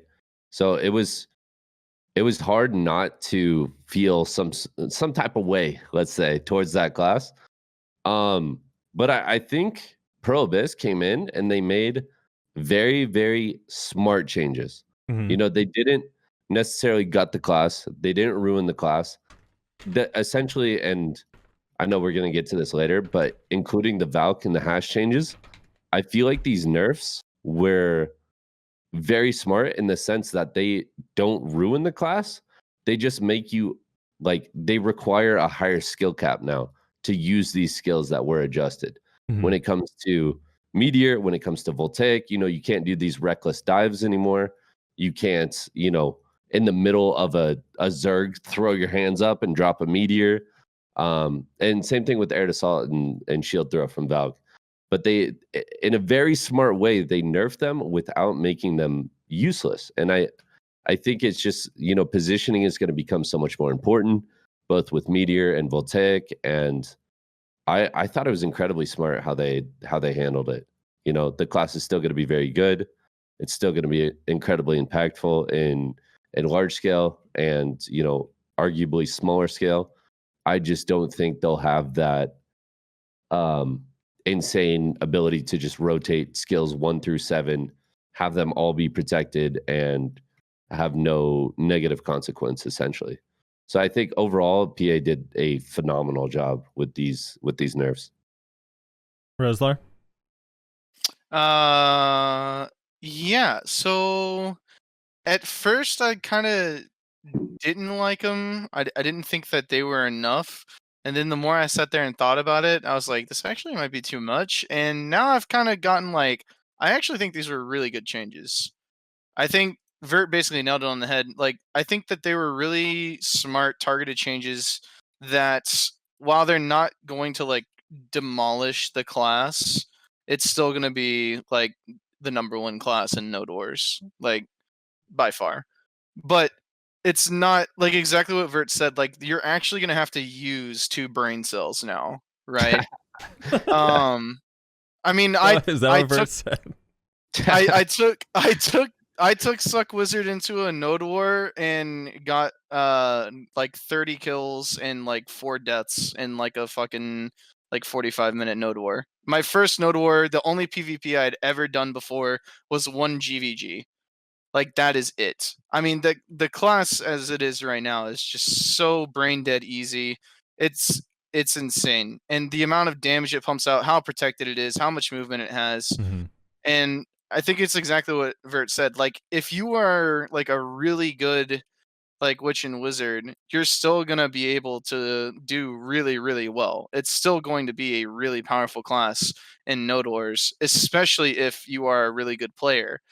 But you're not going to be able to be as reckless as you were before, is what I believe he said. Yeah, exactly. It raises, essentially, in my opinion, it raises the skill floor of the class while keeping the skill ceiling relatively the same. Essentially, the good players, if you're a sick wizard or you're a sick witch, you're gonna take these changes. You're gonna be like, okay, I can't be an absolute maniac. You know, I'm gonna have to position a little bit better, but I'm still gonna frag out. I'm still gonna dominate in this node war. I'm still gonna pop off. And Yeah. I think it's just so incredibly smart how PA handled these nerfs. That being said, Zerker is a dead class. Okay. It's not relevant Okay. anymore. Uh-huh. All right, so the thing is, that's cool to me about the meteor thing is twofold. Is one, you can't now if a meteor's using or if a wizard's using meteor from range, archers have a chance to knock him out of it. Sorks have a chance to knock him out of it. Mooses and Mawas have a chance to knock him out of it. Like, there's so many options now where it's like, or even rat classes. Like, I mean, I can't count the number of times that I gap close on a wizard. Like, I'll be on the east of the map, the wizard's in the middle, and they're hitting my ball to the south. I see them doing meteor, and I'm like, I'm gonna save my guild. And I go up and like dive them and just nothing. They don't get CC'd, they resist the grab, and then they teleport in after the meteor, already killed half my guild, and then just voltaic frigid. Dude, I was literally about to say, how many times has this scenario played out in your head? Oh, that wizard is doing meteor. Well, I can just grab him. Oh, he resisted the grab. Now I'm dead, and so are 10 other people. Yeah. or that, the meteor, like, I mean, even on like hash, like I'll block jump, like I'm like, oh, okay, maybe they haven't started the stiffen part yet, block jump, and then somehow it turns around and hits me instead, and then I get CC'd and I die. Oh God. Feels bad. That definitely happens. I've been there. But it's exciting. Like, that's a really cool change. So now that skill has some counterplay, and the thing that always blew my mind about that skill is that, one, it has insane range. Like, this is not stub arrow. Like, this is not a short range. This is not like their freeze. The range on it is nuts. Forward guard into super armor. It's one of the longest ranged abilities in the game. Yeah, it's super long. It has a massive AoE. Does super high damage. Multi-tick stiff, and then the knockdown at the end. It just was so loaded. And on a 30-second cooldown. Yeah, which is the same as Heart Snatch. It's literally everything, honestly. In its current state, it's everything you could ever ask for in a skill. So that losing its super armor is really nice. And then the other thing too that people forget is Meteor had a linger, like a decently long linger at the end of the skill. So if they did for whatever reason want to buy time for cooldowns or whatever, you had that option. That's just not there anymore. So that's exciting. It's super exciting. I mean, I feel it sucks because you don't want to celebrate like the nerfing of a class because it feels bad. No, I do. I know. But I'm saying, like, it's just, it's been so oppressive for so long. And then the Voltaic one is the one that kind of took me by surprise. Because, I mean, Voltaic Pulse since forever has had super armor. So. Yeah. I think it was kind of insane that lost super armor. Now, I've heard arguments on both sides, some saying that that's way too big of a nerf, others saying that doesn't really mean much because the instant cast Voltaic is really fast and flows into Frigid Fog really fast. But, I mean, as anyone knows that has that just brief little opening between two skills in a node war, it's really easy to catch that when there's a bunch of classes using skills all at the same time. Yeah, it again, it's exactly what Vert said. Like, you're gonna have to, like, if you want to go straight into the middle of the ball and Voltaic Frigid, you still can because that animation is super fast, like those people have said. But you have to be aware that there is that chance that somebody's gonna be throwing out a CC, maybe not even directed at you, just in that direction, and you're gonna get hit by it and you're gonna get CC'd, and now your entire dive is just dead on arrival. Yeah, exactly. Like if you still want to do the same dive, the Meteor Voltaic Frigid, like the option is there. Your positioning just has to be sick. Like, you have to maybe hop off your horse and flank maybe a big group that you want to hit, instead of like directly staring your enemy in the eye, be like, hey bitch, I'm gonna meteor you, and then I'm a Voltaic Frigid, and there's nothing you can do about it. Exactly. Yeah. Exactly. Yeah, I was just watching. I also was really surprised that they took it off of Voltaic because it is protected. protected CC and Awakening. If anything, I would have thought they would have done that to Frigid, in all honesty. I was kind of surprised they did it to Voltaic. But I suppose kind of similar result either way you look at it. Not the same, but similar. Yeah. Right. So one of the unique things about WIZ in their succession is their C skills. They have the option to choose between a couple of them. So do you think that they will be taking Bolide or one of the other abilities, or changing out the abilities that they choose in light of this, or do you think most will still use Voltaic?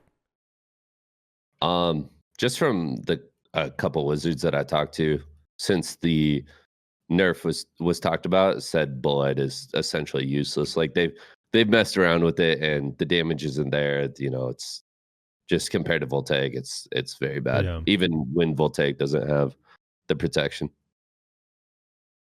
Yeah, the thing was, I was talking to my good friend Snoo about this. He plays Wizard. Yeah. He was saying that he at first was like, oh, I could take something else potentially, but then he was talking with another wizard about it, and the setup for Frigid kind of requires Voltaic, just because you get the debuff, you get the cast speed, and if you do land that bound, it just makes Frigid much more powerful. Yeah. So I think most of them are still going to run it. I forget, Snoo, are you able to take either of the two? Or do you have to unspec the other one to get... Do you have to unspec the frontal guard to get Aqua Gel? No, so you would have to... You would have to... Okay. So, yeah. And they need that frontal guard just because... I mean, they have... Well, now they only have one, right? Oh, no, two. They have two. Because they have the lightning charge and then the C skill. Yeah, and man, that's so crazy to me. They still have frontal guard on Meteor, but now it's like it has risk. You know, like once you start it up, you know, if anyone's watching you, when you start up that frontal guard on Meteor, like now you just know, like, all right, if someone sees me, like they can catch me out of this. I'm not safe. Yeah. For me, that's kind of the tricky part. And like I've played a couple classes where they have this like protection on cast, but then as soon as you start to use the ability, you're unprotected. And honestly, the skills have felt really bad. I mean, I think the saving grace here is that Meteor has literally the range of 100 yards, and they can bomb people from far away. But in terms of like close quarters, you're gonna be throwing your arms up, have that frontal, and be like, "Nobody noticed me. Like, please don't come CC me as soon as I cast this." It's gonna be interesting. We'll see. So if I combine these changes, because isolated, like it might not seem to a lot of people that run into WizWitch, like some people think that it's not a whole lot. But if you couple this with the fact that some people are going to be running these new crystals, which means some of their CCs are actually going to be landing on WizWitch, plus that new magic DP stat that you can choose, kind of combined I think it's going to be significant. Like if all of these changes came to our server, I think it would be very, very noticeable. Plus the fact that a bunch of classes got brought up as well.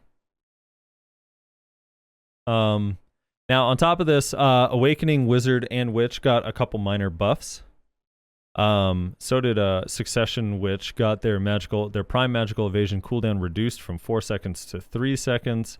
Awakening Witch got a damage buff on the flow to Gore, Launch, and Rage Tet. Just like, I don't know, a little bit of damage per hit added to that.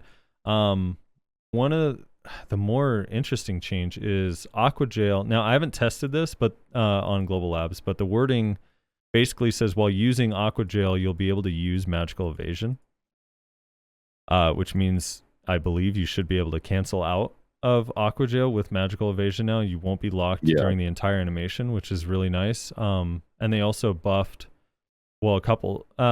They buffed Arn's guidance flow. They buffed Arn's stream flow. And then they also buffed the PvP damage of Aqua Jail by 18.7% and Bolide of Destruction by 17.4% in PvP. Yeah. I just this kind of has a little bit to do with Wizard, but personally, when Succession Wizard came out, to me, like obviously it's extremely strong and a lot of people complain about it. But in terms of like mobility and the speed that they cast, to me, that playstyle and that form of wizard fits into BDO so much better than Awakening. Yeah. Like Awakening is this like, I'm not moving anywhere. I'm going to cast these massive AoEs in place. I'm essentially a turret. Like to me, when Awaken Wizard came out, I was like, what is this class and why is it in this game? But Succession feels more BDO, like it just feels like it fits the game better to me. What do you guys think about that? No, I mean, I agree. It was, I don't know. It's just, I just think it's not that, some people obviously like it, but I mean, Witch maybe to a lesser extent because detonative flow can feel like kind of fast and they sped up Voltaic Pulse a while back. Yeah. But I don't know. It feels like you're just sitting there and then you use another ability and you're just sitting there. Yeah. I don't know. It's not that fun to me. I guess except when you have Sage's memory up. Then it kind of feels fast. Yeah, but a little bit faster. Yeah. I don't know. Yeah, I mean, I kind of agree. It doesn't like, it's just so, it feels like outdated for this game. Yeah, 100%. But Reslar likes Awaken Wizard, so I don't know. I do. He has a soft spot in his heart for Awaken Wizard. I am what you would call a fan of Awaken Wizard. Okay. I don't know. I think the fact that it is different is what's fun to a lot of people. I know that's definitely part of like the charm, I guess you would call it for me, is the fact that it's not this like super like zoop quick move around back and forth and use a million abilities in 0.5 seconds like type class. I think it's the same thing that draws a lot of people to Guardian as well. The fact that it's kind of this slower, like, yeah, I may struggle to hit you, but if I hit you, boy, is it gonna fucking hurt. Like, I don't know. I think it's just a play style that is different, and that's why people like it. Yeah. Yeah. I think you kind of see the same thing in like, people that prefer Guardian. It's like slower, but it hits hard as fuck, and people love that shit. Yeah, but Guardian has a lot of ways to within a fight move around. That just feels yeah, that's true. Still way better than WizWitch Awakening. All right, so before I get to the top of the list, I do want to talk about Succession Valk. SUCC Valk had two major changes to its kit. Heaven's Echo changed their Shift Q buff that gave them accuracy and defense. They increased the amount of defense they get, I believe, by 5. Now at max level. And I believe that the defense buff still lasts for 60 seconds, if I'm not wrong. And then the accuracy, the hit rate buff that they had that lasted 60 seconds no longer does. Instead lasts only 10. And they increased the cooldown by 40 seconds. And on top of that, they made it so the shield throw, the flow, spinning shield, no longer CCs on every hit. It only applies stun on the first hit. So I'm curious, Vert, you have a lot more experience sieging than I do. How often do you see Valks, and how do you feel about these two changes? Like, is this something that affects large scale a lot, or is this only like open world PvP 1v1s? In terms of the buff, I feel like that definitely affects large scale. I mean, it's like I played SUCC Valk for a little bit, and I was in Flex when I was doing it. But essentially, it was my job to make sure that everybody on the Flex squad had that extra accuracy and DP, and it was it's massive. It's absolutely massive to have that in Flex. I think essentially what this does, and going back to kind of the wizard changes where you have to use brain cells now, as Reslar put it. You have to use your brain, like be like, okay, there's a big push coming. Now is the time to buff my boys. Or okay, there's, we're about to engage on, like now is the time to pop this. Like it's not something that you can have up 100% of the time now. It's more situational, and the good players are going to thrive by having proper timing with the skill, while the kind of the new Valks are like, oh, I don't know when do I press my buttons type of thing, because they can't keep it up all the time now. So Yeah. again, I think it adds essentially more skill and more finesse to the kit, and I think that's good. Rez, how many have you even ever run into a succession Valk? A couple times, but not enough to really have like a hard opinion on the class, or even really a hard like stance on what should be changed, if this is a good or bad change or whatever. Yeah.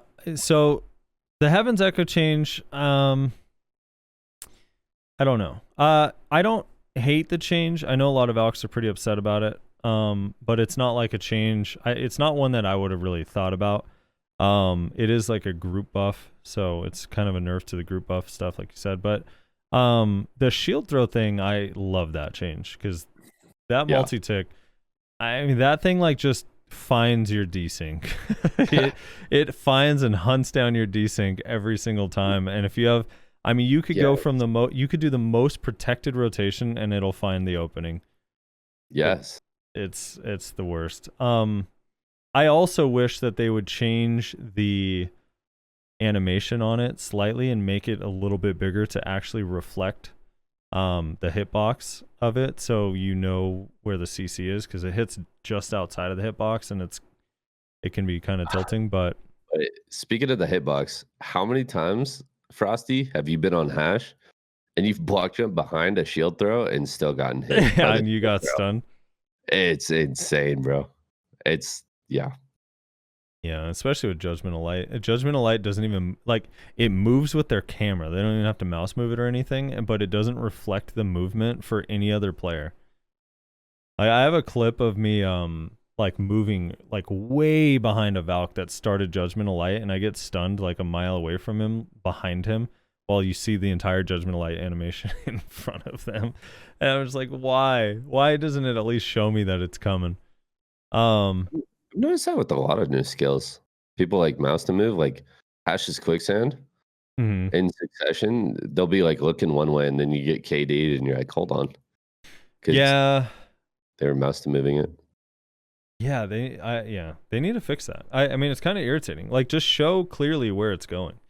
Or I don't know. I mean, the thing is that's weird about the Judgment of Light one is not even a mouse to move skill. You can just camera turn it, and it still doesn't show you. It's like, what? It's like designed to move. It's strange. But yeah, this buff overall is really nice. Again, coupled with the fact that we might be able to run some anti-resist crystals, I make Valkyries a little bit less tilting to deal with. All right, moving on. Warrior got a spinning / change that I guess only affects succession, not anything too big. Ranger got a 12-second cooldown added to their flow air explosion shot skill, and a super armor added to it as well. It's the little hop that they do after Call from Sky. Wait, hold on, pause. Did you just kind of brush over the biggest succession warrior change they have ever gotten? Every warrior, yeah. I know, right? I asked every SUCC warrior, and they literally were just pissed. They're like, I cannot believe that that's what happened. Yeah, I'm sorry, dude. I asked all one of them. Yeah. Dude, is Succession Warrior the most unpopular class in this game? I feel like it is, honestly. I mean, it's quite literally called the Moral Inspect because I have not seen anyone else rock it. I was going to say, there's literally one player using it. So it very well may be. Yeah. Oh, no. I mean, Awakening is just so good. It's like if you're playing Warrior, I don't know why you're playing SUCC. Yeah, so Ranger got that super armor. Kind of nice little extension. I'm trying to think if Yeah,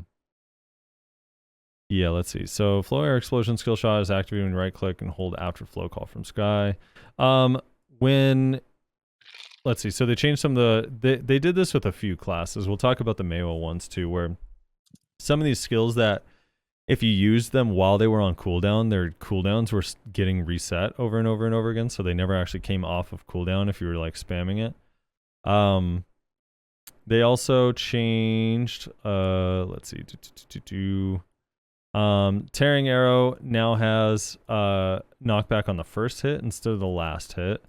And then the PvE damage. This is an interesting change to me. The PvE split or the split damage on tearing arrow has been changed to apply to PvP only.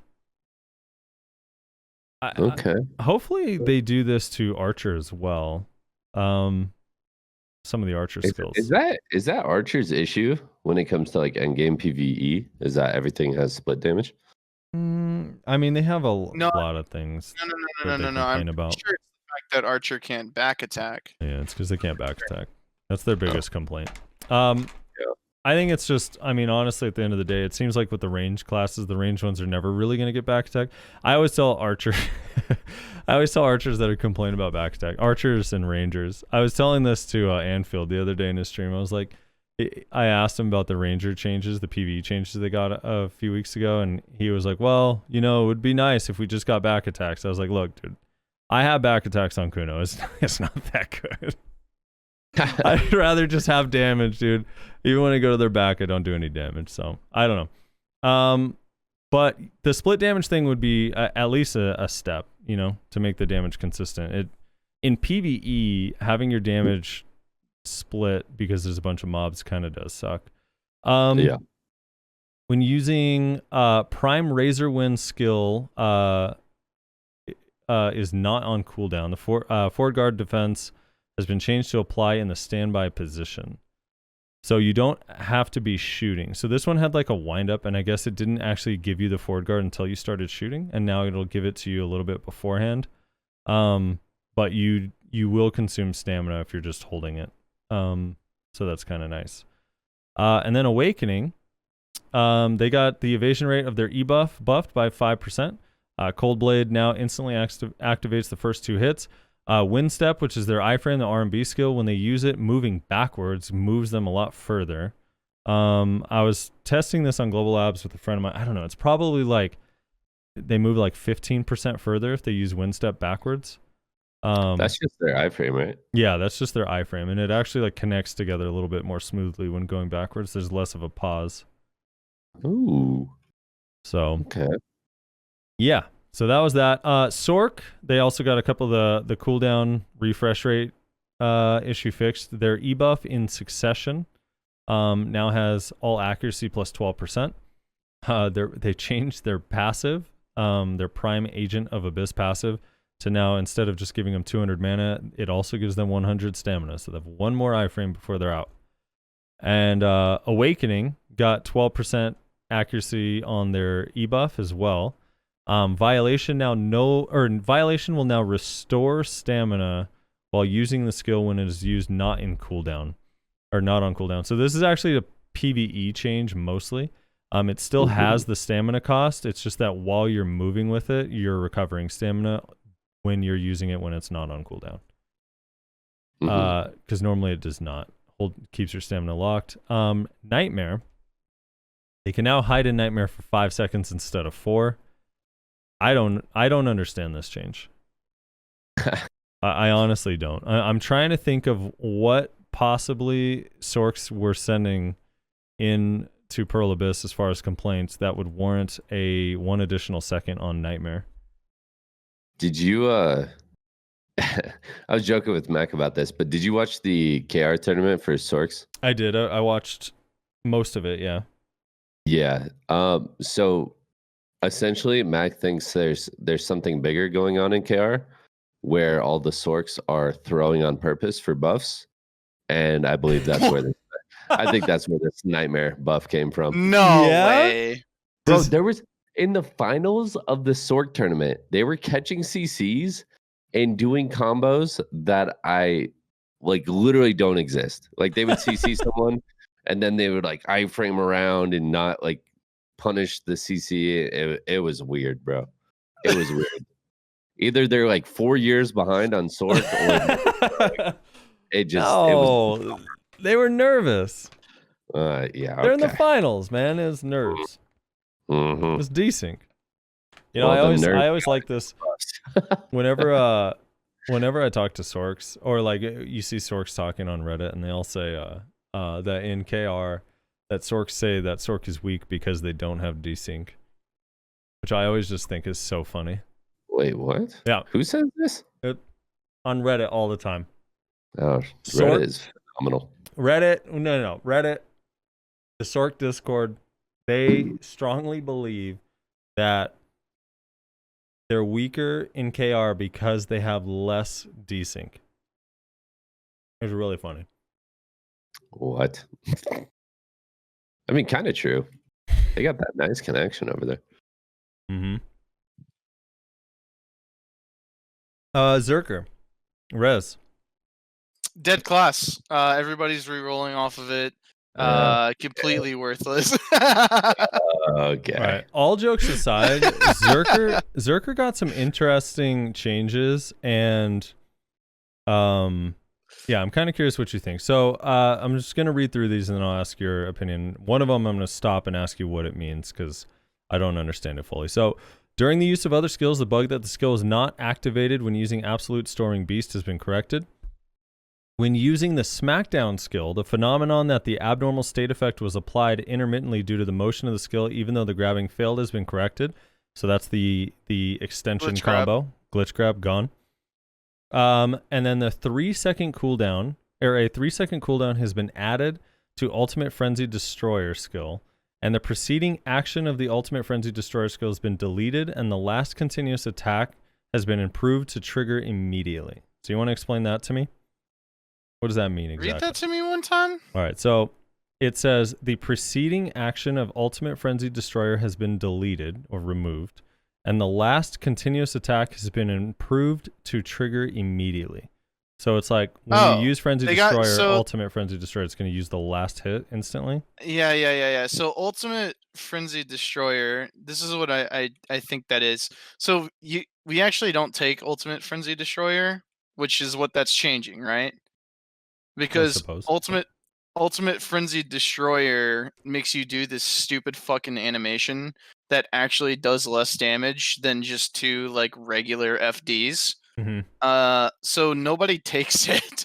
So what that sounds like is it sounds like they're getting rid of that stupid fucking animation that it makes you do, essentially. So what will Ultimate Frenzy Destroyer do then if those hits are gone? What does it add? Fuck, dude. I have no idea. Let me look. It's time to hit the BDO Codex. I'm literally looking at it right now. Just give me a second. I don't trust your reading skills. I'm going to BDO Codex right now. It doesn't really add anything, in all honesty. It's just it's literally just that animation. That's all Ultimate does, is it adds that fucking animation. Interesting. Yeah, it just adds the stupid fucking animation. That's all it does. So I don't know exactly. I'm honestly not sure what that's gonna do exactly. Have you I don't know. Global and like messed with it at all? No, I haven't. I don't have global. I haven't messed Frosty with that does. I do, but I didn't mess with that one because I don't have a Zerker because they're ugly. Yeah, I mean that's fair. Yes. Yeah, I don't know. I don't. Maybe I really have no idea. Maybe it's saying that it's going to change. The only thing I could think of is maybe it's gonna say that, oh yeah, we're gonna add like the 3 hits, because it's 3 hits, I believe. Ultimate Frenzy Destroyer's current animation. Maybe it's saying we're gonna fucking combine those 3 hits damage into just 1 hit. So now you're gonna have an Ultimate Frenzy Destroyer similar to like Chase's iframe, where once in a while when you use Frenzy Destroyer off its ultimate cooldown, it just does a fuckload more damage. Maybe that's what it's trying to say? I have no idea. Someone's saying that it's basically just making it so you can use it in succession. Because Succession, the first change is Prime Frenzy Destroyer skill and Ultimate Frenzy Destroyer skill has been improved so they can be linked. So I wonder if now it's just like basically, I don't even know. I'm not sure. Yeah, it's confusing. Wait, what? I'm even more confused now. I know. Yeah, I don't know. You're the Zerker. You tell me, man. Come on. But it doesn't. Ultimate doesn't change anything. All it does is add the stupid fucking animation. That's what I'm not understanding here. That's literally all Ultimate does. It's not like you get bonus damage. It's not like it's like protected. It's not like it CCs because that's a different thing that Zerkers also don't take. Hold on. It legitimately just has a big animation. I remember when SUCC first came out. I remember you sent me that video of Steve testing out Frenzy Destroyer, and you said that the Prime version was worse than the base version. Why was that? Maybe this has something to do with that. I think you remember that was vaguely, but I don't remember the reasoning behind it. But I mean, it almost sounds like it's just going to let them use Prime Frenzy Destroyer back to back and still have full damage. Yeah, I mean, maybe. I don't know, dude. All right, moving on. We'll figure it out. Hopefully, someone could test it out and tell us. If I asked you about a skill on your class that you have literally never used the entire time you've played it, would you be able to properly articulate what those changes are? Maybe not. Maybe they'll buff Tragic Blade. The cooldown of Shake Off skill has been reduced from 4 seconds to 3 seconds. Yeah, that's huge. That's pretty nice. That's actually big. really huge. Mm-hmm. And then when using the following skill during cooldown time, they did the same thing. They had the issue where the cooldowns were being reset. And then Succession got some changes. That Frenzy Destroyer change. The phenomenon that the jumping motion was awkward when using Prime Predatory Hunt has been corrected. When using Lava Piercer 3 skill, maintaining the Shift plus Spacebar command, if you acquired the Prime Lava Piercer skill, the Prime version of the skill has been improved to activate in conjunction. They changed the description thing. After using Lava Piercer skill, when using Prime Raging Thunder skill, the Prime Raging Thunder skill has been improved so that it can be maintained. And the charge speed of Ancient Wave has been doubled. And then the PvP damage of Prime Devastation has been increased by 15.1%. So those are kind of big changes. The Ancient Wave speed doubling is kind of a lot. Does anyone charge it? Or is that like a Succession thing? I think it's a Succession thing. Like I'm pretty sure. Sorry, what? Say that one more time.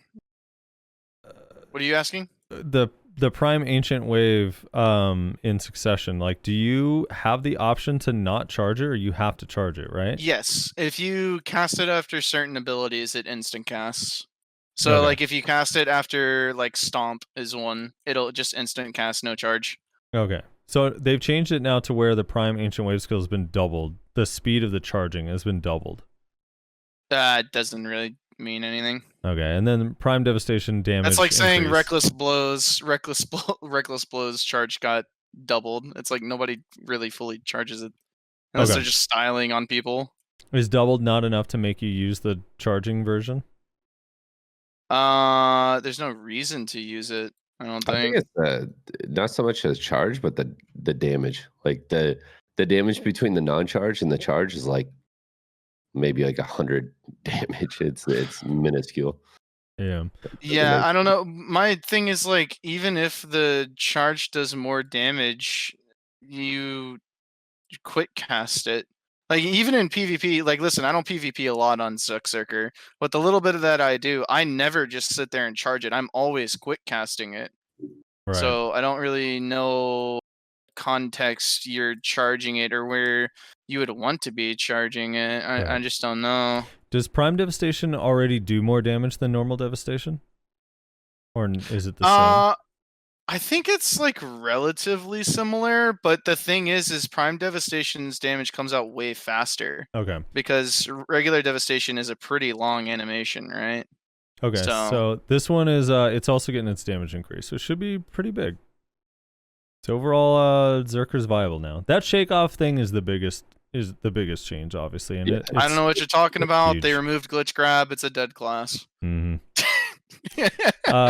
Tamer Succession. After using Prime Void Lightning skill, the Prime Lightning Avert skill has been improved to enable 3-strike connection. I asked Balance about this, and he said that's a skill that no one uses really. Maybe a PvE thing, but that makes no difference. And then they added a bound to Flow Ascension and fixed the conflict between Garuda and Flow Ascension and Flow or Cloud Ride. So I asked him about this as well, and he said that that skill will remain locked. So Tamers, poor Tamers. I felt so bad reading that. I felt so bad for Tamers. I was like, oh my god, that's so unfortunate.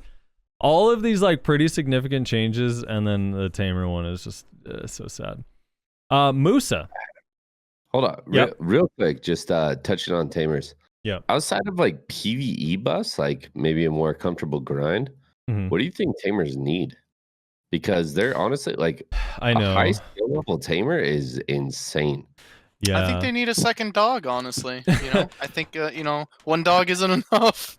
Well, Okay. the thing with Tamer is that they're really insane in 1v1, 2v2, 3v3 style fights, and then like the second there's a lot of people, they struggle. I was talking to Balance about this, and he also said that he just wishes that they had something, either like an increased AoE size on Beast Rampage and or all around Spinner, so that if you took the bond skill for Beast Rampage, which is frontal guard, you could actually like kill a person or two. Because he says like basically like if you end up in a 1vx on a Tamer, you can only kill one person because your AoEs are so small. You're like, everything is basically single target. So he just wishes he would be able, had the chance with like all around Spinner and Beast Rampage to trade in a group and hit more than one person. So maybe something like that. Fair. And he was saying that wouldn't really affect 1v1 at all because those skills are like combo skills. Yeah, that's fair. Yeah. So I was like, okay, that makes sense. And then obviously like their PvE, that I don't know. I mean, they just straight up need a pull ability. They need something to be able to pull mobs is like their biggest thing. I felt so bad for Shade. Like watching Shade grind when he was going for Pen Blackstar, and I think he got it on like 47 attempts or something. But he was just mashing his keyboard trying to combo like a crab in underwater. And I'm like, oh my god, you poor thing. You poor man. That's right. You can watch me do the same thing on SUCC Kuno, trying to save 100 bill for a Pen Blackstar as well. It'd be great. Oh, it's rough. All right, so Musa, it's been improved to connect stub arrow evasive shot after using blind thrust. Kyriem told me that he doesn't really see many scenarios where that'll be viable because you could just chase. I guess. Would you ever do that? That's so weird. I don't know. And then they fixed an issue where now this, it's significant with them and also Valks, I was told, but they fixed the basically absolute carver, stub arrow double shot, and stub arrow triple shot, and then all the kicks where their cooldowns reset while they're on cooldown if you use them is now fixed. And he was saying that means when you're fighting Musas and Meiwas I think Meiwa has the same changes, right? Oh no, maybe not. No, because they don't have all those arrows. So he was saying when you're fighting Musas, they're gonna have you're just gonna be getting shot a lot more. It's gonna allow them to just shoot more arrows, and instead of like it keeping the cooldown like up, which is interesting. So they'll be able to be a little bit more aggressive with their shots. Succession after using Chase linked to Prime Carver has been improved to be smoother than before. Awakening got some legit changes here. So Awakening got 10 more AP added to their E buff. So they now get 30 AP for 30 seconds. When using Crosscut after forward chase, the issue of Eradicate being activated first has been improved. Super Armor effect has been added to their BSR Flow Dash Slash, which is their 10% BSR, which is actually kind of insane. Yeah, that's good. That's really, really good. That's really good. And then Spinner has been improved to activate the attack speed buff upon use instead of with the third hit. And the number of Fiery Crevice PvP hits has been increased. The details of the number of the hits are changed as follows. Basically, a while back, they buffed Fiery Crevice in PvE only, which by giving it PvE only hits. Now I guess it has, let Let me get the exact number. I think he said it has 2 or 3 more hits now. Because the skill didn't actually match. It has that tooltip thing that's like reduced hits in PvP or whatever. But essentially just buffing the damage of Fiery Crevice. Yeah, so it's 1912 times 5, and the number of hit count was reduced in PvP. He said it was by 2, so right now it only has 3 hits, I guess, in PvP. Now it'll have 5. And he was saying that already has pretty decent damage. On top of that, Flow Dash Slash's PvP damage has been increased by 17%. Below the Belt's PvP damage has been increased by 13%, and during use of Crust Crusher has been improved to connect more smoothly with Eradicate. So What is Eradicate? Eradicate is their new skill. I see. The super armor, like 2 hits of damage, and then gives them the accuracy buff. Yeah. Oh, 2. Someone's saying that Fiery Crevice has 2 hits, so it's going to have 5. So adding 3 additional hits, I guess. Yeah. I mean, these buffs are kind of significant because Black Spirit Flow Dash Slash has additional hits and AoE size, and it's getting buffed by 17%, and it's gonna have super armor. It's actually kind of nuts. It's kind of fat. Meiwa. All right, Vert. Here we go. You got the big changes. The big changes. Prime Red Moon has been improved to allow the usage of Prime Decapitation and Prime Sticky Snowflake after the first hit. That'll be good for Shade. Next week. Fix the bug where Red Moon 2 and 3 would not activate via Shift Q after the last hit of Prime Divider, without having learned Ultimate Chaos Red Moon. For Awakening, after using Petal Bloom and Flow Moonlight Dash, it's been improved to connect to Chase and Stigma. Is that something? Not really, bro.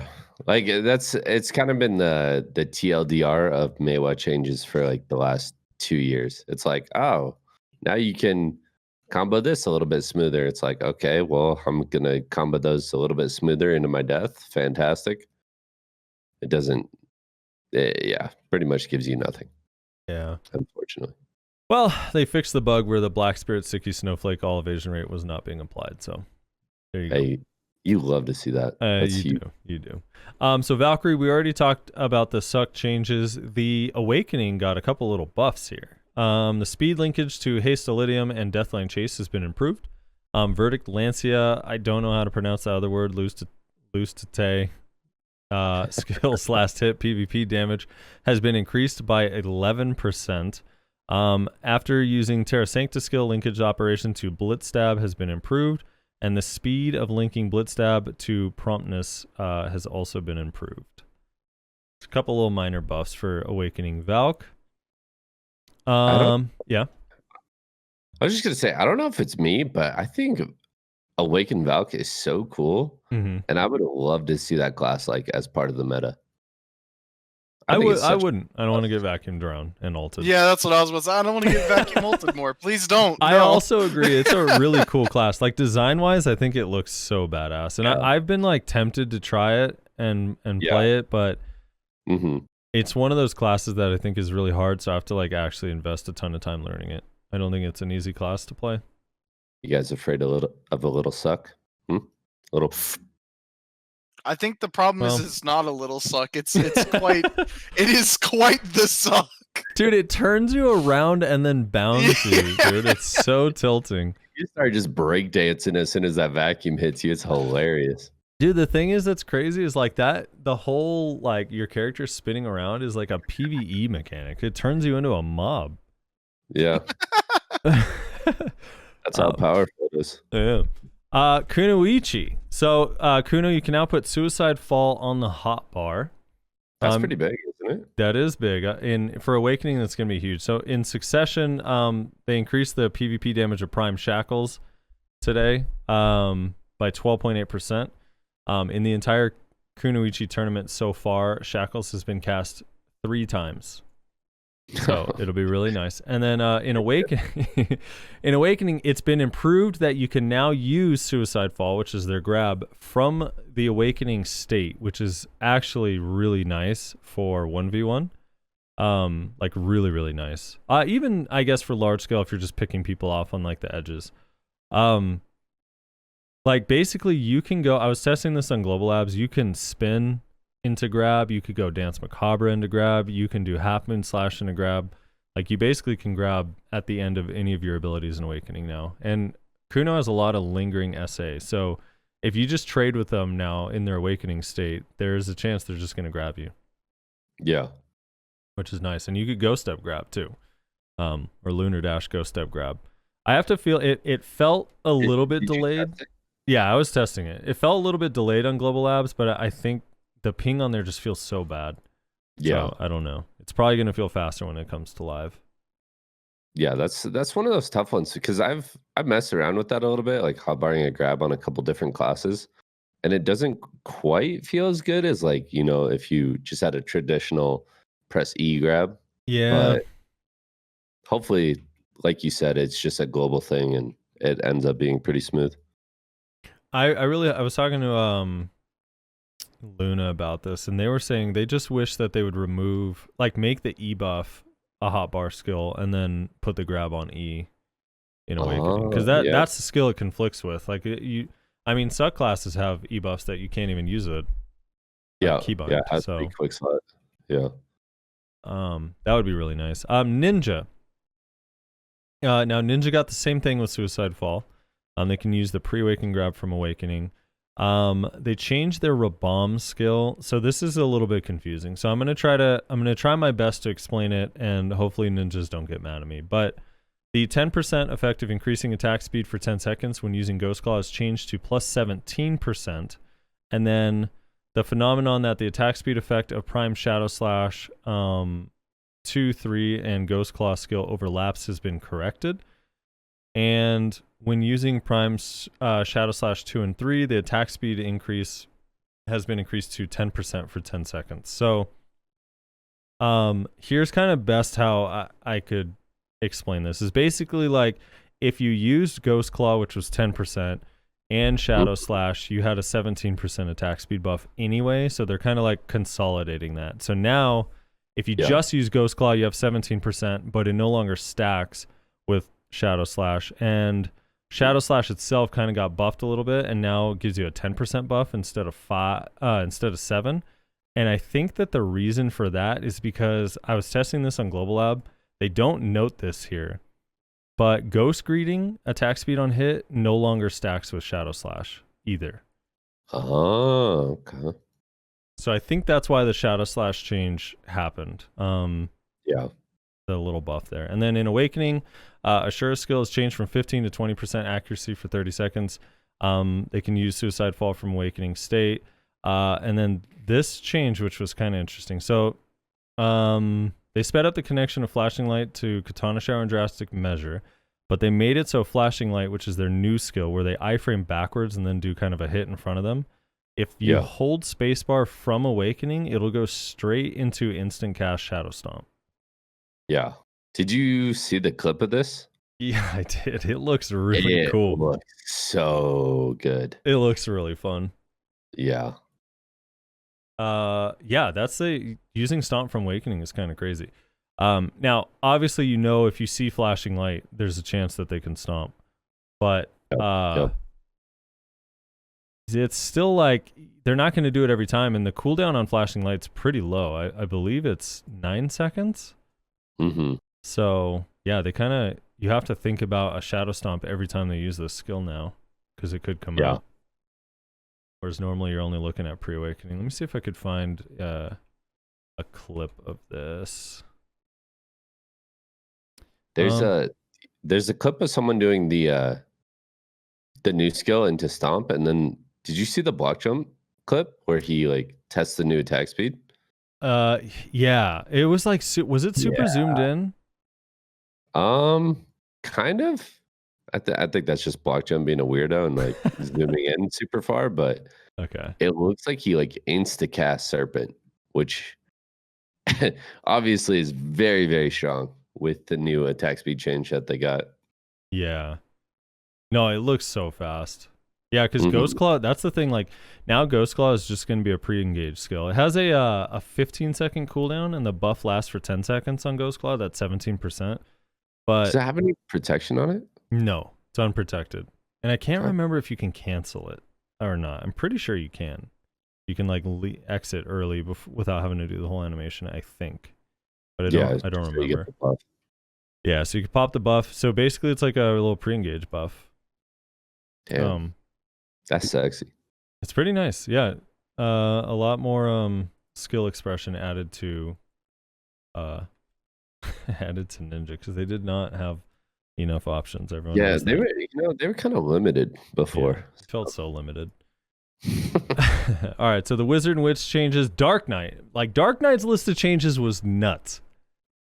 This, I can't even. Okay, Dusk, which is their iframe, their side dash iframe, and the flow, had their skill invincibility time effect increased. So, again, I tested this as well, but basically the iframe. It lasts all the way until the end of Dusk, and even for a split second after. So you can iframe to the side and go directly into another ability completely smoothly now, which is really nice and something that DK has been asking for forever. And then they changed the way your camera acts when you fail Nocturne. I guess it's not going to turn your camera anymore. They adjusted the PvP damage of Absolute, so this is the Pre-Awaken Enforcement by 8%, the Pre-Awaken Camouflage by 21%, and the Pre-Awaken Wheel of Fortune by 11%. In succession, they changed the E-buff and gave it 5% more accuracy. They also changed the Nocturne thing, where if you fail Nocturne, it does the camera's less irritating. And then they added... And this is both for Awakening and Succession, but they added Super Armor to Twilight Dash, the Prime version and the normal version. Big. That is so big. Like, actually so big. Okay, so talking about these changes real quick, with all these damage buffs, like, do you think that was DK's issue? Like, is this gonna fix the I do not understand the Succession DK damage changes. I mean, all it's really doing is reinforcing that it's like a jump in, kill someone as fast as you can, and potentially lose your life as well. Because your iframe sucks. Because your iframe sucks. But now their iframe is good though. Like that's the thing. And they can disengage with Twilight Dash completely safely if they want to, or just use it as a finisher. Yeah, true. So TK's looking real solid. So here's the damage changes to Succession DK. So their slanted balance, I think, is going to feel more consistent because it had that damage type that was like 1120 times 1 max 5 hits. So it does its damage across the path. And now its damage has changed to just 1120 times 5. So I think it will, no matter where you get hit by it, you get full damage.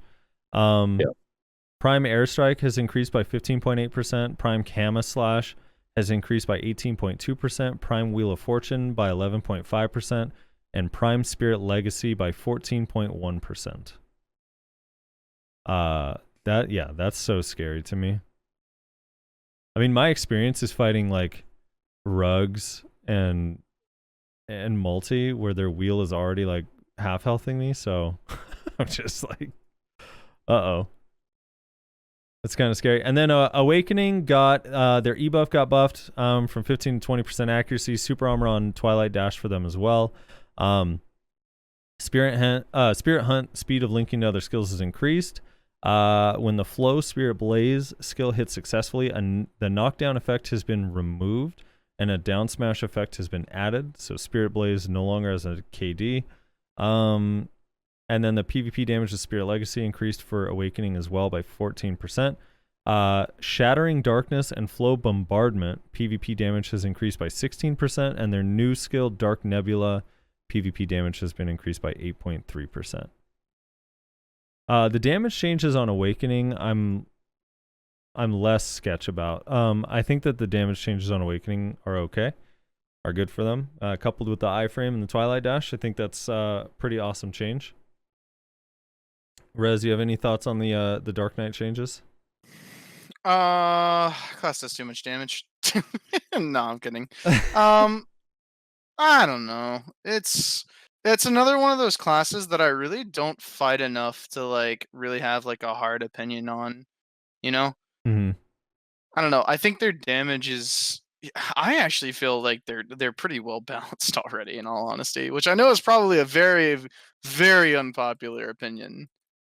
But yeah, I don't know. Yeah, I think the Does it awakening. make them happy? Oh, it's dude.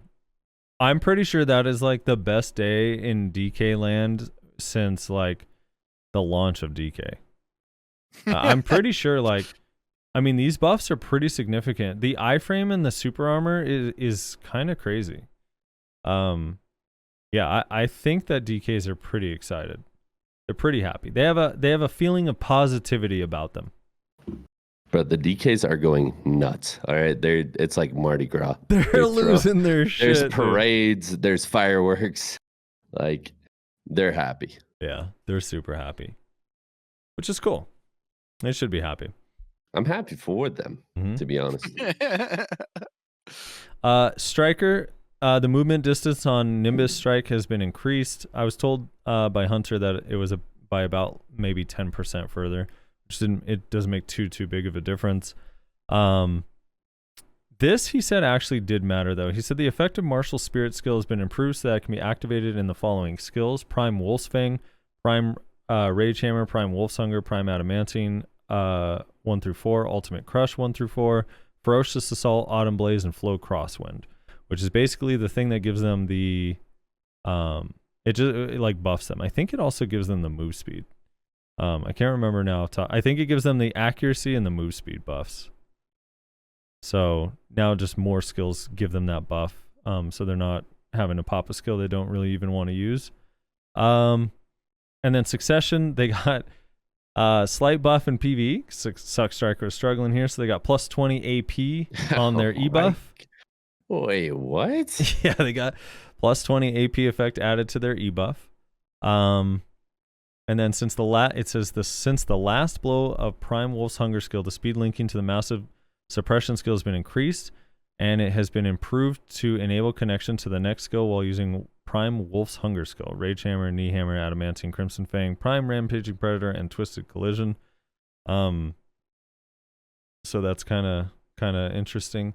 And then Awakening got their E buff got buffed. They now have an all evasion rate plus 15% effect added to their E buff. Bro, what? Yeah. Like, bro, who is smoking that good shit? That's balancing Striker. They weren't Like, taking. they gave more dying. AP. They gave more AP to the Succession, and they gave more evasion to the Awakening on a fucking Striker. Like, what is going on, bro? Yeah. It's a little bit crazy. The phenomenon that the movement distance of the skill is shortened when being hit while using Ferocious Assault has been fixed. The duration of the invincible effect has been increased during the use of skill Black Spirit Echo Spirit skill. I believe that's their 100. Right?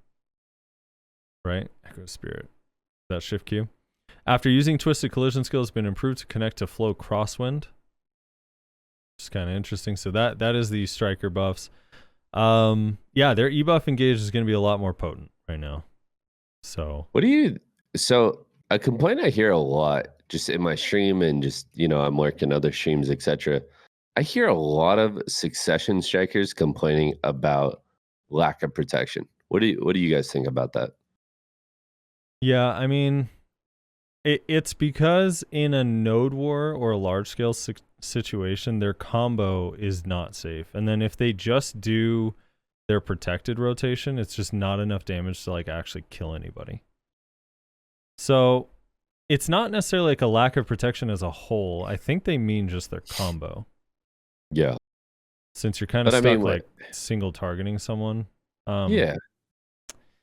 I don't know. But with all the damage they have, like adding protection to that, it seems it'd be scary.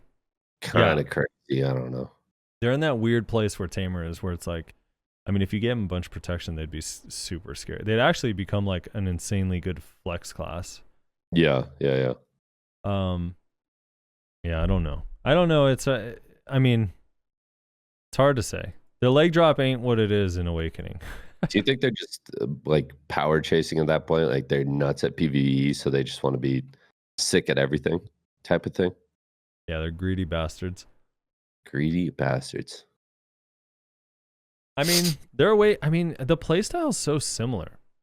And thing is with this class is I don't know why you wouldn't just be... Well, I don't know. I don't want to say that because SUCC should be good in large scale too. I mean, maybe they could use an additional protection or two. I just don't know what it would be on that it wouldn't be too much. It just feels like their kit is literally meant for just attacking like one thing at a time, you know? And deleting it completely off the face Yeah, of the exactly. Exactly. Yeah. Like if you get caught by a SUCC striker in PvP and it's just a one-on-one scenario, you're dying on like 3 skills. Like that class hits so hard, bro. It's crazy. Mystic got a lot of changes. So Mystic, starting with Succession, Prime Flash Step has been improved so you can use it twice in a row, even backwards. Prime Silent Step skill has been improved so that you can use it 2 additional times after going left to right, similar to Prime Flash Step. So you can Silent Step, Silent Step, Silent Step, and it goes iframe, SA, SA. Like back to back to back, which looks really weird, and I don't know if anyone will ever actually use that. That's like one of those things where like the round of 32, just like a really bad Mystic, you'll see him spamming it. Improvements have been made so that the Fighting Spirit Shard has been further recovered by linking Succession skill 3 or more times, is linked more than 2 times.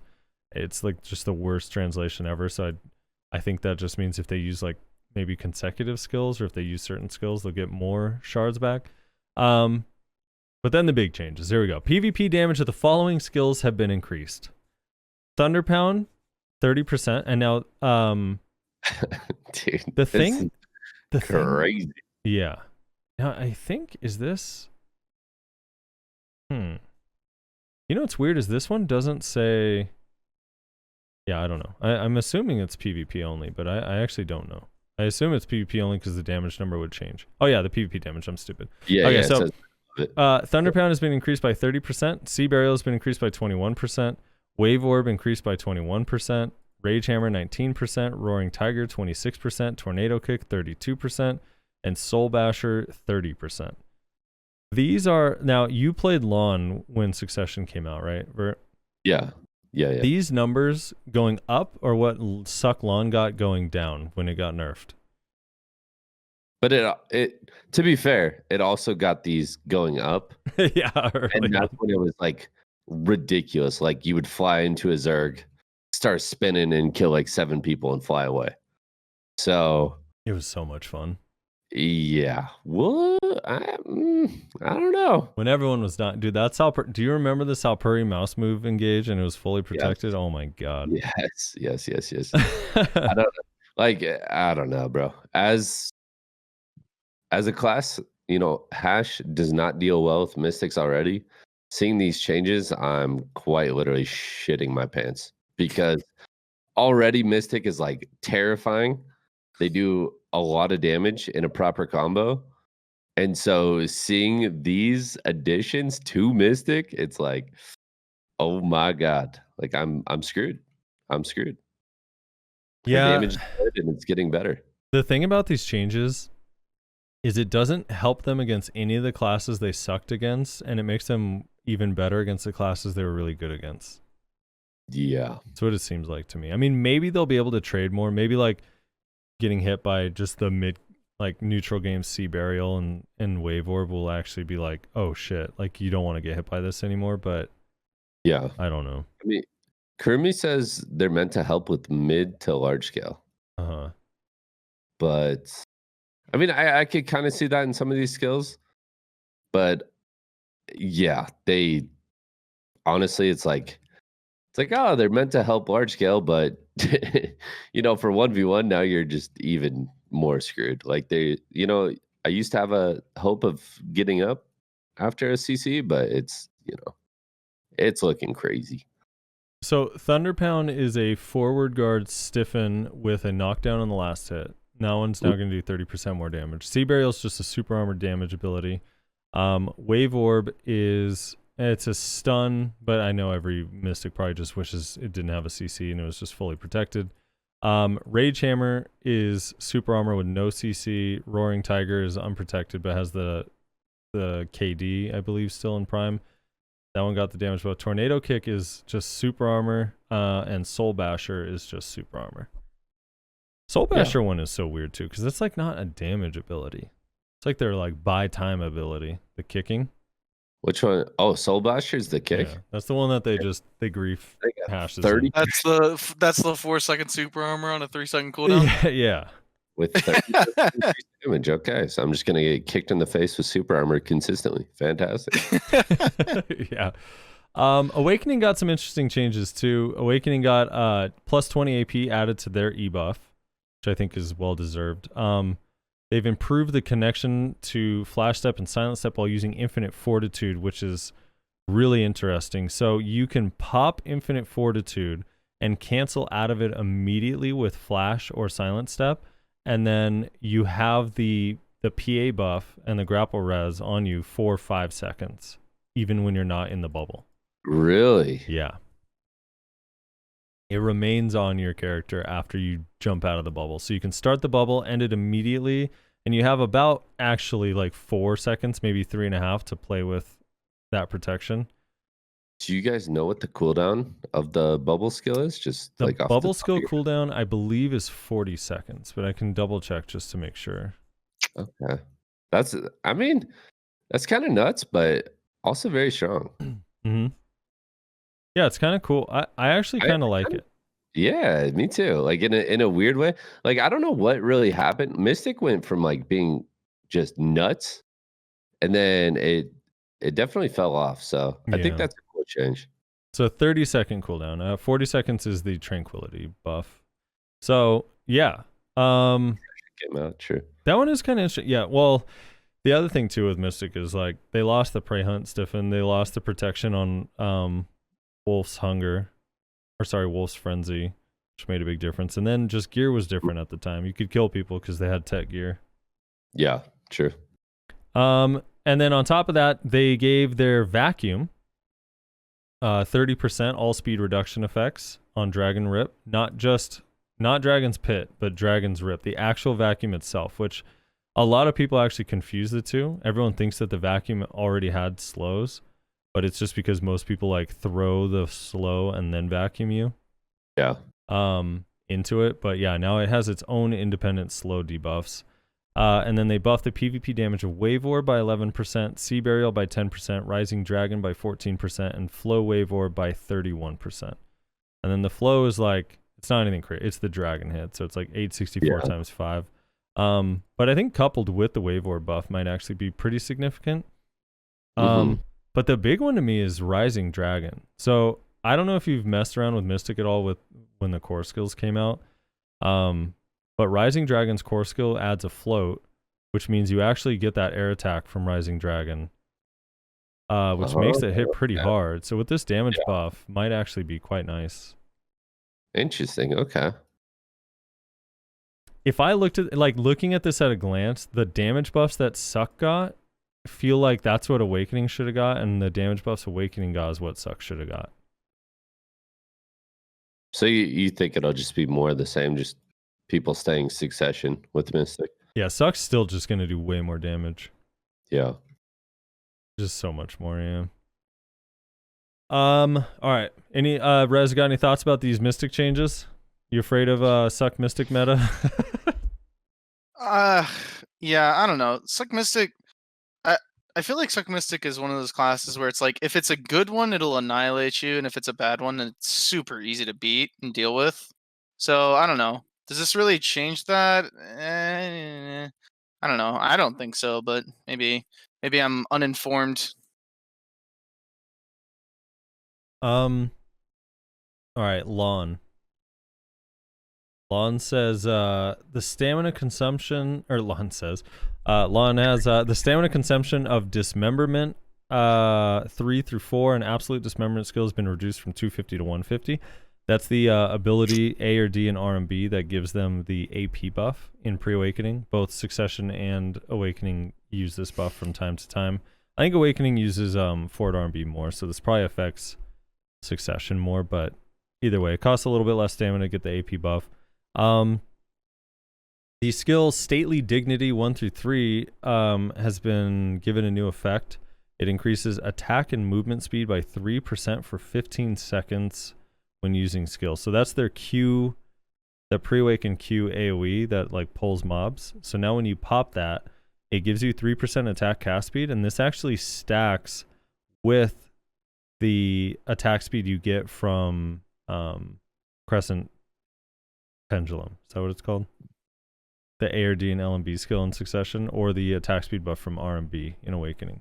It has a different icon that goes on your bar, so both. It does stack. That's confirmed. It does stack, yeah. Ooh, that's nice. It's kind of nice. Prime Crescent Charm skill, that's their e-buff, now has a 20% critical hit chance added to it for 30 seconds. The PvP damage of Bleeding Hearts has been increased by 23%, and the Prime Salpuri Purge PvP damage has been increased by 11% compared to the previous one. So that's actually really crazy for Node War. So the Bleeding Hearts one, I'm actually not surprised. They buffed the Awakening one by 23% a while back, and they never buffed the Prime one. Yeah. So I think this is just catching it up. And then Salpuri Purge 11% is like nice little that's their opener after flying in. And then 20% crit chance, it buffs Blooming a lot. Yeah, they a while ago they took the protection away though from the Succession Salpuri, right? Yeah. So it's like faster and a bigger AoE, but it's unprotected, yeah. I mean, I guess better than giving it everything, right? Better than giving it everything. Yeah. It's now lined up with Voltaic Pulse. It just needs an all evasion minus 15% debuff added to it, and it'll be good to go. Awakening got the effect of, they now have 25 AP added to their e-buff in Awakening, which I think will help their grind a lot. 25 AP is a lot. Yeah, I think grind and PvP, that's pretty huge. I mean, 25 AP, you're going to take that where you can get it, so. And then the flow, yeah. The flow Vice skill cooldown has been reduced from 18 seconds to 15 seconds, which may not seem like a lot on paper, but 18 seconds is so long. That's the difference from being able to use it basically every single pack and not being able to use it every pack when grinding, at least. Plus, it's a super armor damage trade skill, so, or a finisher in combos. Archer. Oh, so you're considering going to Awakening. Do these kind of, or going Awakening long, because you said you were getting a little bit bored of Hash. Do these kind of entice you to go a little bit more, or? I mean, I it's nice, honestly, but it's not like game changing, right? It's not enough to make me like want to go to the class or stay away from the class. I kind of have the same viewpoint on it overall. Yeah. Archer, Glissade, Glide, and Flow Zephyr Leap skills have been improved to smoothly connect with Tactical Strike. The charging phase of Piercing Light has been reduced. It has been improved so that it can fire faster after the charging motion when using the Piercing Light skill. The bug that the range where the knockdown effect of core Piercing Light skill was applied was less than the actual range of the damage has been corrected. The PvP damage of Righteous Smite has been increased by 36%. And the animation speed for before the attack of Bolt of Radiance skill has been increased. So you both have played Archer. How impactful are these changes, if at all?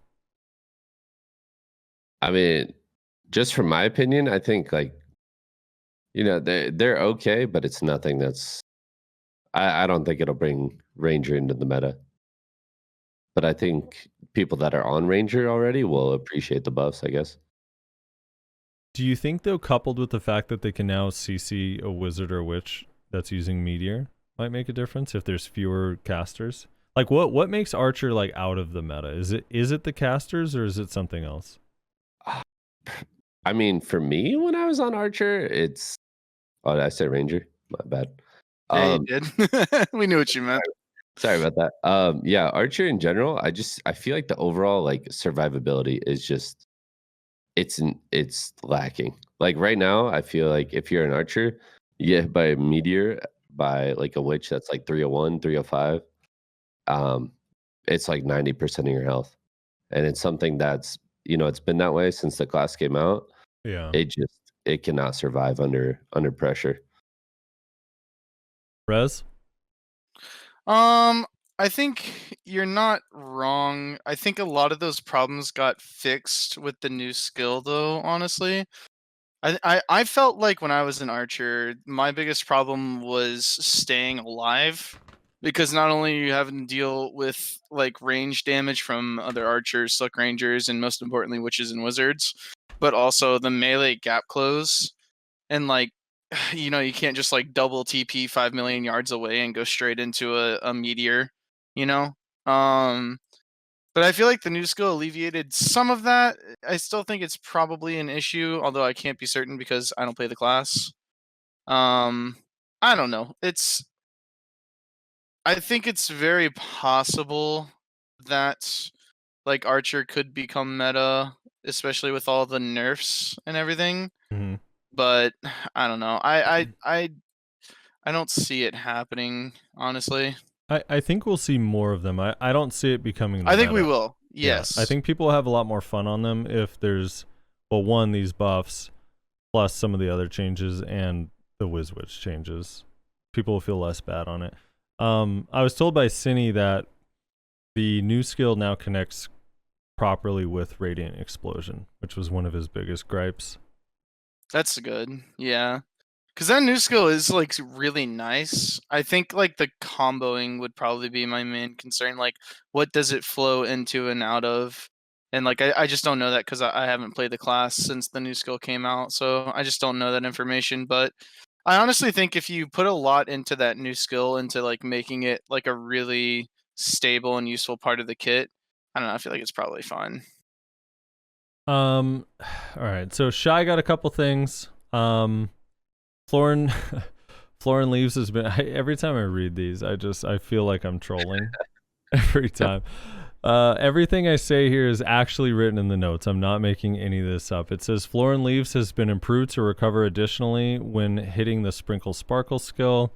All defense reduction effects of the come out skill has been changed to last for 30 seconds up from 10. Fix the problem where the name hiding effect was not released within the range of come out skill. It has been improved so that health is slowly recovered if you remain in the play dead state. It's kind of nice. Shout 3 has been skill has been added to restore 150 to yourself and allies every 2 seconds for 10 seconds. It's kind of nice. And the attack power reduction of all hit rate reduction effects have been added to the Delusive Light skill. So I think they can apply the debuffs a little bit easier with another ability, I guess. Yes. Yeah. Shies. I asked a couple Shies their thoughts on this, and they said make us a real class. So Yeah, range of Yeah, right. come out, bro. Start with renaming some of these abilities, because please. Jesus. Guardian. I spoke to Guardian. They said that mostly these don't really do a whole lot, but basically some connection improvements with their new skill. Cleansing Flame, now the speed linking of Fireborn Rupture has been increased, which I was told is probably will never be used. And the bug that the super armor was not applied on the first hit when using Searing Fang skill after switching from the main to Awakening has been corrected. So there's that. And then Hashashin. All right, so Hashashin has some big ones. Let me see if I can grab this clip just so we have it as reference so you guys can look at it. I'll link it in the chat. Or I'll link it in the Discord for you guys. Let me just find the clip real quick. But basically their Arid Assault has changed. It now has a preceding animation. Oh, where is it? I just clicked it by accident. Here we go. So this is the one. This is one of the clips that I watched. Let me see. I actually took one myself that is like really clear and easy to see the difference. Let me see if I could find it. I was standing in Velia. I was just looking for context clues in the images. Oh no. I can't find it. That's too bad. Anyway, you should be able to get the idea from that clip though. But basically, Arid Assault now has a preceding animation, and so whenever you cast the skill, you have to do basically the same animation as Hourglass of Death, or at least similar animation. Maybe it's not exactly identical because it's a set time. Like whereas Hourglass of Death, kind of depending what you do before it, it changes the animation of it. This affects both Prime and both Succession and Awakening. The other thing is, I tested this out of Descent on Global Labs, and I tested it out of Owl's Breath, and it'll actually. So in Descent, you still have to do the crouching animation just on top of that first hit of Descent. You'll see the crouching start. And then out of Owl's Breath, it actually will just pull you out of the tornado to start this animation and then do the leap. So your thoughts on that change? Because this one, I actually saw a lot of hashes in my chat and a lot of people on Reddit and Discords. I was reading through some of the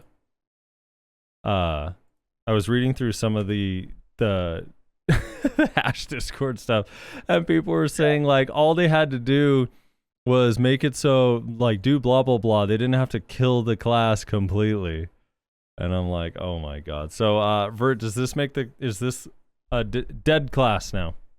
No, not at all. And to me, I talked about this. I think it was actually in your chat when you were having the podcast with Armin. But to me, again, it goes back to the Witchzard Changes where you're gonna have to use brain cells now before you Arid Assault. You know, you're not gonna be able to just instantly appear behind them, CC them. In my opinion, Arid Assault is a really bad game mechanic, and I think this kind of pushes it in the right direction. You know, giving it a tell, you know, allowing players to react, I think is very good. Unfortunately, a lot of hash was based around this, so it's definitely going to make it worse in 1v1. I think it's still perfectly viable in large scale. And I think the happy medium, if they're going to give it this animation, is maybe put a forward guard similar to Hourglass of Death on the beginning animation, because having a tell and being able to be punished in the tell for a class that has no protected CCs is pretty rough. So I think the happy medium would be adding a frontal to it and leaving it as it is in their global changes. Do you think this affects Awakening as much? I think honestly, you can kind of use it as a bait, and now that I'm sure we're going to get to this, but you can cancel out of Arid Assault now with Awakening, which I think is a massive buff. And so being able to kind of bait with you know that or Hourglass having the same animation is pretty interesting. Yeah. In Snaring Sands, the movement speed reduction. Rez, let me ask Rez real quick. Rez, how do you feel about this change? The tell that's added to Arid Assault, the block jump. Yeah, I mean, I like it personally because it's instant, man. You can't react to it. I don't know. It's really frustrating, honestly. I don't know, especially when and I know that this is just because I'm a grab Andy, so I'm biased, but people complain all the time whenever I go and grab them because I'm Zerker. It's kind of what I do. They're like, "Oh, just press E to win," and it's like, yeah, I mean, sure, I guess, but there are other classes that have those types of abilities as well, and that's one of them. And on the same button. Yeah, and on the same button. But it's nobody I don't know. It's just it feels like there's a lot more hate for grabs than there is for that, honestly. I mean, obviously you probably disagree because you're the one using it, but I don't know. No, it's just it's the fact that it's so completely instant and it's such a range as well. That's the other part of it. 100%. There should never be a skill like Arid Assault that has the range that it has, allows you to get to someone's back instantly and have no animation. Is it's plain and simple, just poor game mechanics. So I think adding a tell to it is phenomenal. I do believe it's going to make it much weaker in 1v1s, but in terms of group play, I think it'll still strive. Yeah, I was messing with it on Global Labs where the Shadow Slicer into Air Assault definitely feels weird now. Yeah. Because it has that little pause. It has that little pause now. Yeah. But yeah, overall I think it's a good change. And yeah, as you were saying, you can now cancel out of Air Assault in Awakening with Silent Breach, which again, Silent Breach is not a protected skill. I like this skill a lot. I heard someone told me that you don't like it when we were dueling like a few weeks back. Someone told me that you don't really like the new skill. I use it a lot. I actually really like the new skill personally, but I think it's cool after Air Assault, and it still has some risk, so it's not like a free, completely safe cancel out. Yeah, I think it's good in the sense that it's used as a cancel. My issue with it was that, like, I don't know, I was kind of just being a salt lord in the fact that, you know, you look at some other classes and it's like, oh, they got a super armor CC, nice. I got like an empowered auto attack that cancels some things. Okay, nice. It's got a little air attack on it, sweet. You know, I was just being salty, but overall, I think it's a nice addition to the kit. Yeah, it's like, I don't know, if they ever made Ensnaring Sands powerful in PvP, then the skill would make more sense. I was like thinking, like, as far as like the kit, getting it from scratch, it was like, well, it doesn't really help with the major issues that the class has. But then I like talked to Kyriem, and he's kind of like, I don't know what it is about him, but he's a very positive thinker. And he enlightened me. He was like, dude, first of all, it moves you further from pre-awakening to awakening if you use it from pre-awakening. It does not cost stamina to use, so it's just a mid-range like movement ability that you can kind of spam every 4 seconds that costs 0 stamina. And once I kind of got used to that and using it, like I actually use it a ton in 1v1s. Yeah. To manage stamina. All right, so as far as Awakening, Ensnaring Sands, they just changed it so the movement speed reduction now applies on the very first hit instead of after a couple of hits. The cooldown of Flow Condemn, I'm just going to call it Condemn because the chat can't handle the full name. Skill has changed from 15 seconds to 12 seconds. Again, that 3 seconds I think is huge because now you're going to be able to use it every single pack. You're going to have it, if you're an RBF or Node War, you're going to have it off cooldown a lot more often. And you can now use it instantly by holding LMB after the first hit of Collapse. So I can go SRMB, LMB. It'll do the very first hit and then jump right into Flow Condemn. Pretty nice, pretty comfy. It feels good because that skill hits hard in PvP and PvE. And something like people will look at the patch notes and be like, oh, it's only a 3-second difference. But, you know, if you take a Node War, for example, you know, potentially out there for a couple hours, 3 seconds, it adds up over the course of that Node War. 100%. So I'm so excited about those changes because I even grind on Awakening because I'm weird. So I wanted to so you got to head out. It's getting super late already. I wanted to just ask your opinion. So Sage got its core skills and its BSR skills and its LVS skill. What are your thoughts? Earlier you said that you felt like Sage Awakening was pretty shit, but what are your thoughts on it after the most recent changes it got, plus it getting core skills? What are your feelings on Awakened Sage so far? I mean, Awakened Sage, to me, unfortunately, there's like, I don't know if it's a different developer team or what's going on, but the new skills, or the new classes, sorry, rather, have a kind of a heaviness to them. That's about as best as I can explain it, but they kind of have this heaviness and this little bit of a clunky feeling that doesn't make them feel as good as some of the older classes that flow really, really well. Outside of that clunkiness, I think the kit is extremely cool, really well thought out, and I just hope they continue to improve on it. Yeah, I actually hate fighting them in 1v1 on Awaken Kuno. On SUCC Kuno, it's like, it feels so free. But on Awaken Kuno, where my movement's a lot more limited, I feel like I'm just dying standing up. Yeah, 100%. Yeah. Yeah, they're kind of crazy with their R&B cancel after or before everything now. It's like, I don't know. It's interesting. Yeah, I played it the first day and I was like, yeah, this isn't for me. I don't know. I really don't like the feeling of the dash on a 2-second cooldown. Does not feel fun to me. Yeah, man. It's just kind of leaves you like sitting there. It's almost like hash can feel like that in certain situations where you're stuck like S blocking, and S blocking never just feels good. Just backpedaling in an MMO, it just feels super newbie and not smooth at all. Yeah, the thing too about Sage is that they remove the Q block from pre-awakening, and I don't know, you give up your ground. Like you gap close a little bit and then you have to block, which means you go backwards again. Exactly. And then lastly, before I let you go, I also want to hear your thoughts on Succession Sage, because Succession Sage has become very, very popular in Node War and Siege and large scale. Yeah, how you feeling about Sage? So Succession Sage, holy English. Just kind of rewinding it, I feel like this is the primary reason why Wizard got nerfed. Pearlbis said, okay, we have a new mage. It's viable. People are going to roll to it. People will spend money on it. We can finally nerf Wizard, right? Yeah. And to me, that's kind of what it feels like. I feel like Succession Sage is incredibly powerful.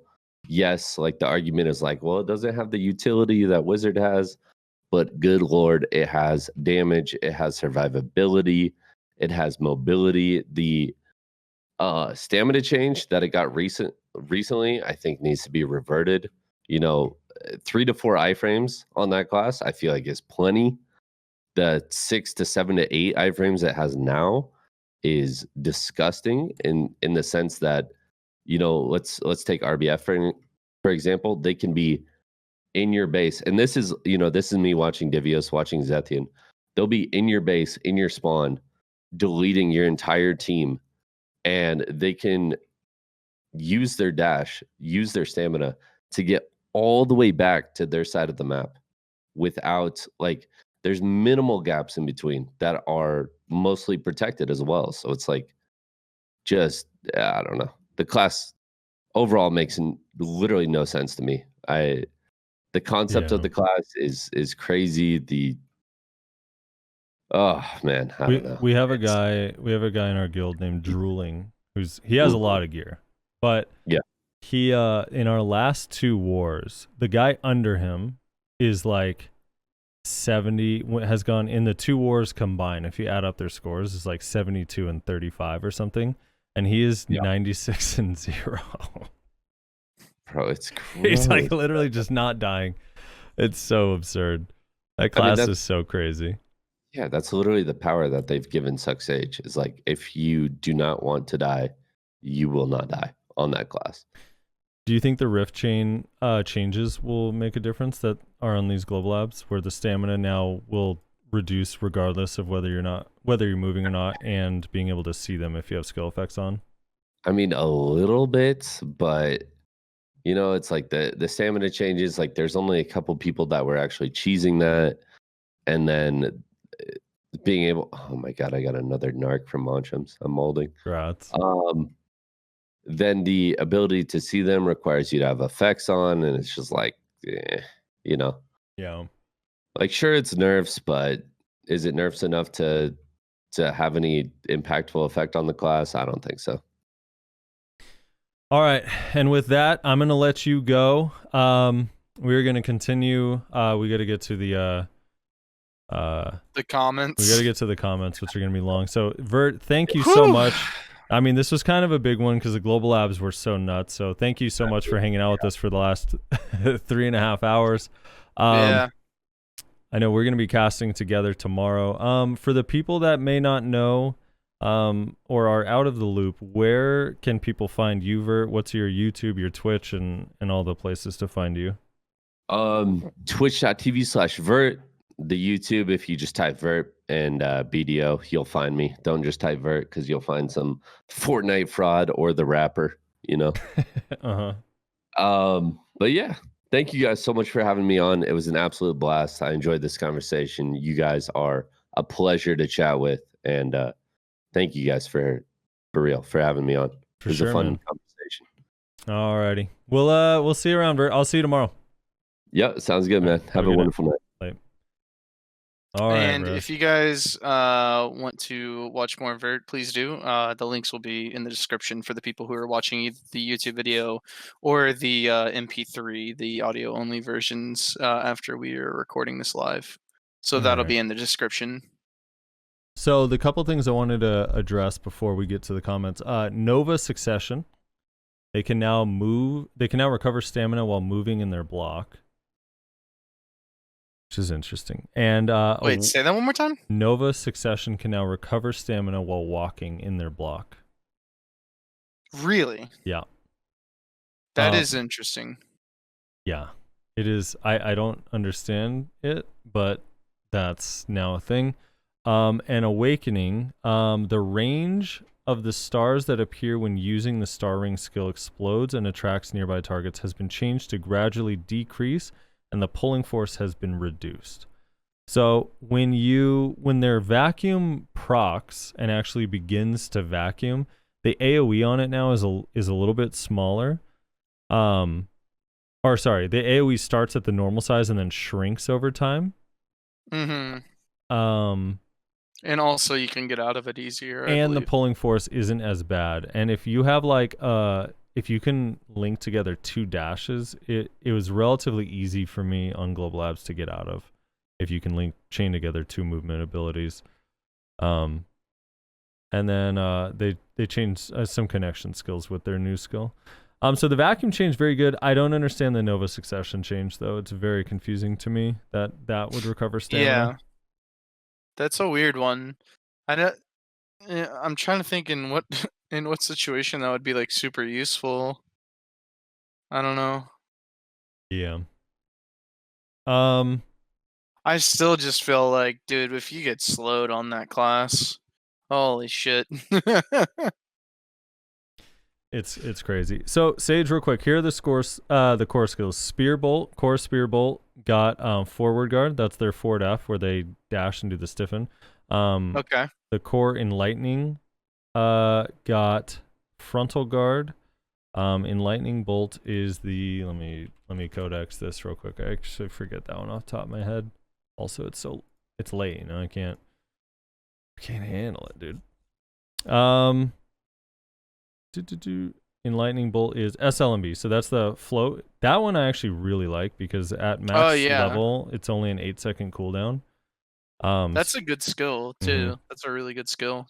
Shift LMB. That's frontal guard, you said? Yeah, that one got frontal guard with the core skill. Damn, yeah, that's good. Because I actually, whenever I was playing Awakened Sage, I was kind of thinking like, dude, this skill would be such a good thing to just kind of like throw out there to try and get a catch because it's a fairly low cooldown. But the fact that it's unprotected is kind of like monk-ass. But if it had frontal guard, that'd be super nice, honestly. Rift Storm, which is Shift LMB, has a bound on it that's super armor like the AoE lightning around you. Core Executioner, which is their block jump, has a bound on successful second hit. I don't like either of those really. I still just think that Shift LMB, they just need to move it like 3 character lengths forward. Yeah. Core Upsurge, which is the Shift RMB ability, is a stun on last hit. That's a super armor skill that they added a stun for the core skill. And then Core Lightning Prison is a stun on the first hit. And now Lightning Prison is kind of a long cooldown, right? 15 seconds. So I feel like that's a big factor when choosing core skills, but I do think that it's powerful to be able to stun a group that large because that AoE is so huge, and that skill is cancelable. You can get out of that skill anytime. So you can land a stun, have enough time to actually you can land the stun, let the lightning hit for a little bit. If you're like in a 1v1 especially, you can land the stun, let the lightning hit for a little bit, and then disengage out of it and finish a combo off. So I think it's pretty good. And then their BSRs are just, I don't know, they're whatever. But so they're whatever. Who cares? Well, they're on kind of odd skills. I don't know. What's the 50? The 50% BSR is Ator's Spear, which is SF, and I believe it gets I think it's forward guard. Let me make sure. No, maybe it's super armor. It might be super armor. Yeah, I can't tell.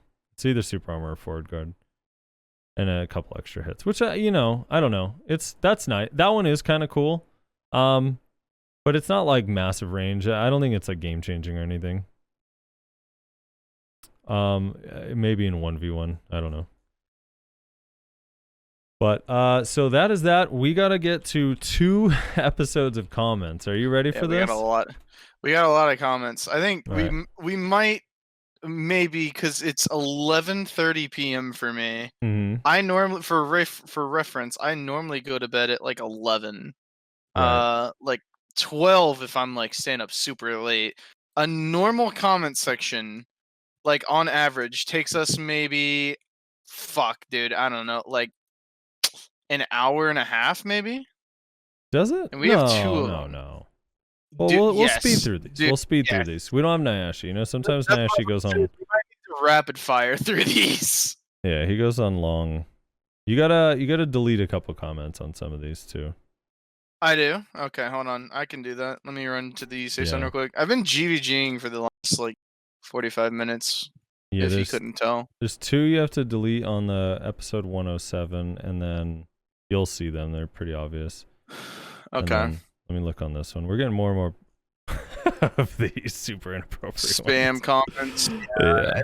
So frustrating. Doesn't look like there's any in this one. Should be okay. None in 108? Yeah, 108 seems clean.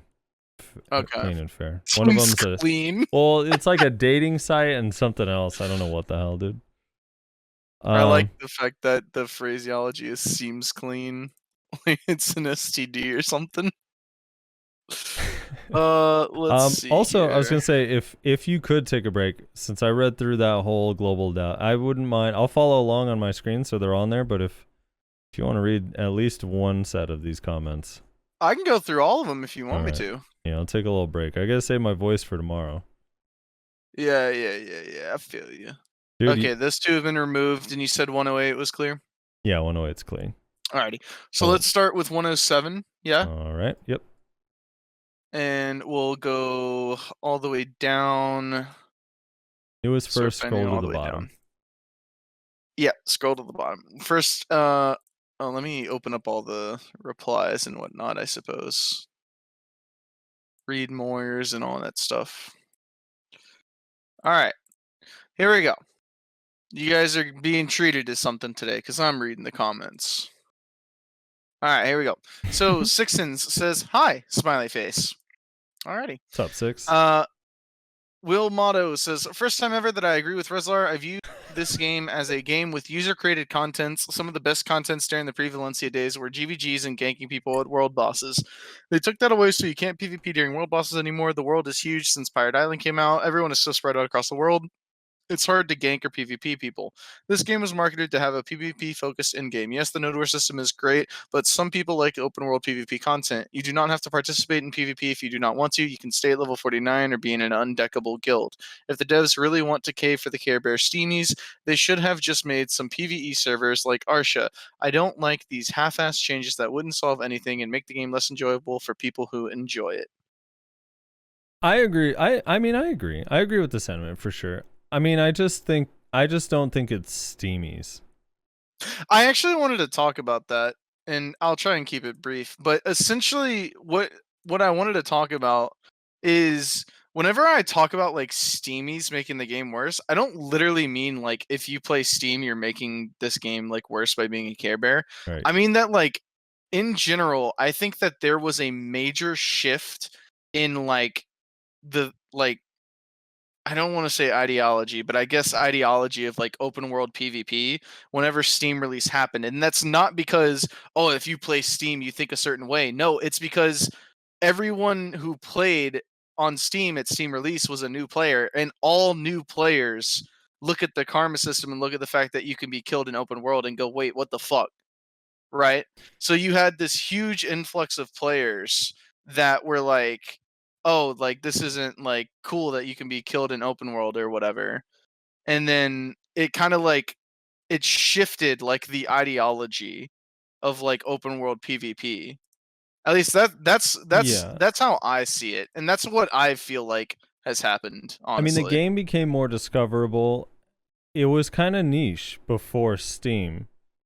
I mean, it really was. So the type of audience was probably a little bit more hardcore. I could see that, but I just think that it's like after Steam, the game got big.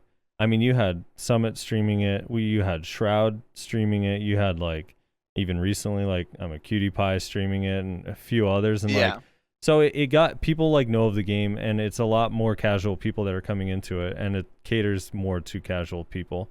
But the thing is that one of the reasons why I don't really want to blame them so much for these changes is because I don't think these changes are benefiting them. They're not like quality changes that are even helping those players. Like this GVG change is so bad. It's so bad. I can't even like describe how bad. It's crazy because this whole patch we just read through is like really awesome and amazing. And it's like the complete opposite of the last patch we just got. Yeah, yeah. So, all right, let's move on. I don't know. Yeah, I don't know. I don't think it's the fault of the people who played on Steam. I think it was just a natural thing that happened because you had a huge influx of new players, and so I don't know. It's not necessarily their fault. It's just kind of what happened. Every new player thinks that. And so when you have a huge influx of new players, I don't know. I think that the general consensus kind of like shifted a little bit. Dude, but anyways, Hunter is a steamy, you know? Hunter loves PvP. Hunter is a steamy. Yeah. He hates well, that's it, why I though. say like you can't like whenever I talk about like steamies, I don't literally mean like if you're a steamy, then like it's your fault or whatever, because not all steamies think like that, because you can't take a huge fucking group of people and say that they all believe in like the same thing. Right. But I don't know. That's my opinion. It was the fact that there was such a huge influx of new players, and new players always think like that. So, Fits Good says for casters, reduce the range on heals, reduce the range on meteor, reduce the range on teleport. No class should be able to heal an entire group without being near them. A single class shouldn't be able to drop meteor outside of render range, teleport in and instantly wipe a group. Also cap the total damage dealt in their AoEs in PvP. It'll still allow casters to do well in 1v1.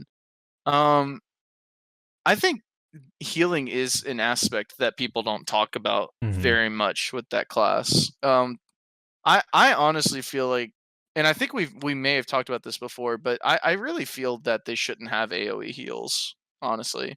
The only class that should be able to heal all the other classes is Shy, if that's going to be the support class, in my opinion. I don't mind the AoE heals for allies. I just think it should be subtle. Like a heal subtle over time type thing? Like, so what is it right now? If you use Lighthouse, you heal allies, I don't even know, whatever amount, but it should be like, I think it was like 30% of what they heal themselves. Yeah, 1,500 times 3 right now. Like, if it's going to be a hard number, like, it should heal your allies, like, I don't know, 400 times 3 instead of 1,500. Like, something where it's like one additional ability has been healed back, you know? Yeah. Not like the entire life pool has been reset. Yeah. I would go through these replies, but we're trying to go a little bit quickly. Yeah. Talented Sniping says, I'd like to add, some people have even less chance to participate in PvP because Node War is always every day. Some people work nights and have family shit, so can't participate in single Node War ever. Just need arenas or something. Also, getting discovered on YouTube, that isn't personal experience, just what I've heard could be a complete miss on my part. Also, the getting discovered on YouTube, that isn't personal. I don't know what that part's about. Do you know what that part's about? No, I'm trying to think. We probably said something, but this is 2 weeks old, so we our memory's a little shot. But yeah, make ladder. It's that simple. Svarnir Chun says, another Guild Wars 2 podcast I see. Wait, PA was all they were good for. What the fook are they doing on console? Did the Maewa think PA was North Korean? Oh my god, dude! Didn't I actually think that it was North Korean? Dude, because remember he randomly just said North Korea. He made that super awkward joke that left us all sitting like, okay. like I said, I defended console in that they didn't have succession as early as we did. So their experience was with Awakened casters. Now, I also don't think Awakened casters were PA bots either, but I could see that makes more sense than calling SUCC wizards PA bots. And I think that's why. So for them, it was like they nerfed PA and then got succession right around the same time, and they're like, whoa, look what PA just did to casters. Yeah. The Musassin says, I'm not chasing gear and spending brain cells going around in circles to get geared as fuck for PA to turn around and try to nerf GVGs and PvP in a sense from those patch notes. Execution is very poor, like SUCC WIZ. If you're going to nerf PvP, then make enhancing easier. PA still hasn't fixed the broken karma system, and now they want to nerf GVGs. Also, hashtag nerf fucking SUCC WIZ. Yeah. Well, they did. They finally did. I'm looking forward to seeing the comments on this on today's episode, man. JJ Carver says, I'd think it would be a javelin since they have a Spartan type theme with the armor. It's a projectile weapon. Good call, I suppose. Yeah. XXX Harambe says, I'm doing my part, boys. Tagged came out on Xbox, so I tagged my witch 278, 287, 302. Just stand on walls using lightning and hitting people in RBF. Also working out the most toxic slow stacking add-on build / combo so far. I've got paralyzed lightning skill with slow add-on. Says electrocuted enemies are slowed. I don't know how much, but I had a striker hitting his life, walking slow as a snail. Nice. You're a kind person, Harambe. We all love you. Ali Speed says, add equalized 1v1, 2v2, 3v3, 6v6, and tag team arenas to end all whining, but we all know PA won't do this. I mean, yeah, arenas would help a lot with the PvP community. I feel like it's something that people have asked forever. I think for arenas, people would also want both equalized and full gear. Yeah, 100%. 100%. Because if you don't have them both like separately, then you're gonna piss off somebody. I mean, you're gonna piss off somebody no matter what. But I think this would placate a lot of people if you added arenas, one set that is gear, one set that is trial. Wow, that's a name. Okay, I'm gonna really fuck this one up. Fetongchai Sangsi says the only podcast I like with a okay hand symbol. Nice. Which I believe is also a white supremacist symbol, according to certain people now. So, yikes. Harryboy 3000 says Nashi thinks Pearl Abyss is from North Korea. South Korea is a communist state. On paper, communism equals equality. Not all classes in BDO are equal in PvE. Crickets. I remember all the times I felt bad for Nashi while he was bullied by Frosty and Rezlar. This kid isn't bullied enough. Exactly. That's what I'm saying, dude. Fucking Nashi. Dude, I'm screenshotting that and sending it to Nashi right now. Oh my god. That's good, dude. Alexander LaFortune says they have speed spell. Memes aside, the GM is not wrong that Witch and Wizards had their times as PA bots. I hard disagree. I fucking win. I, however, disagree in the timescale that might have been proposed. The era in the true PA bot is in an ancient time some 2-3 years ago during the DK meta, most apparent during the Striker Mystic Bruiser meta. A caster-focused guild would get steamrolled in Valencia Desert.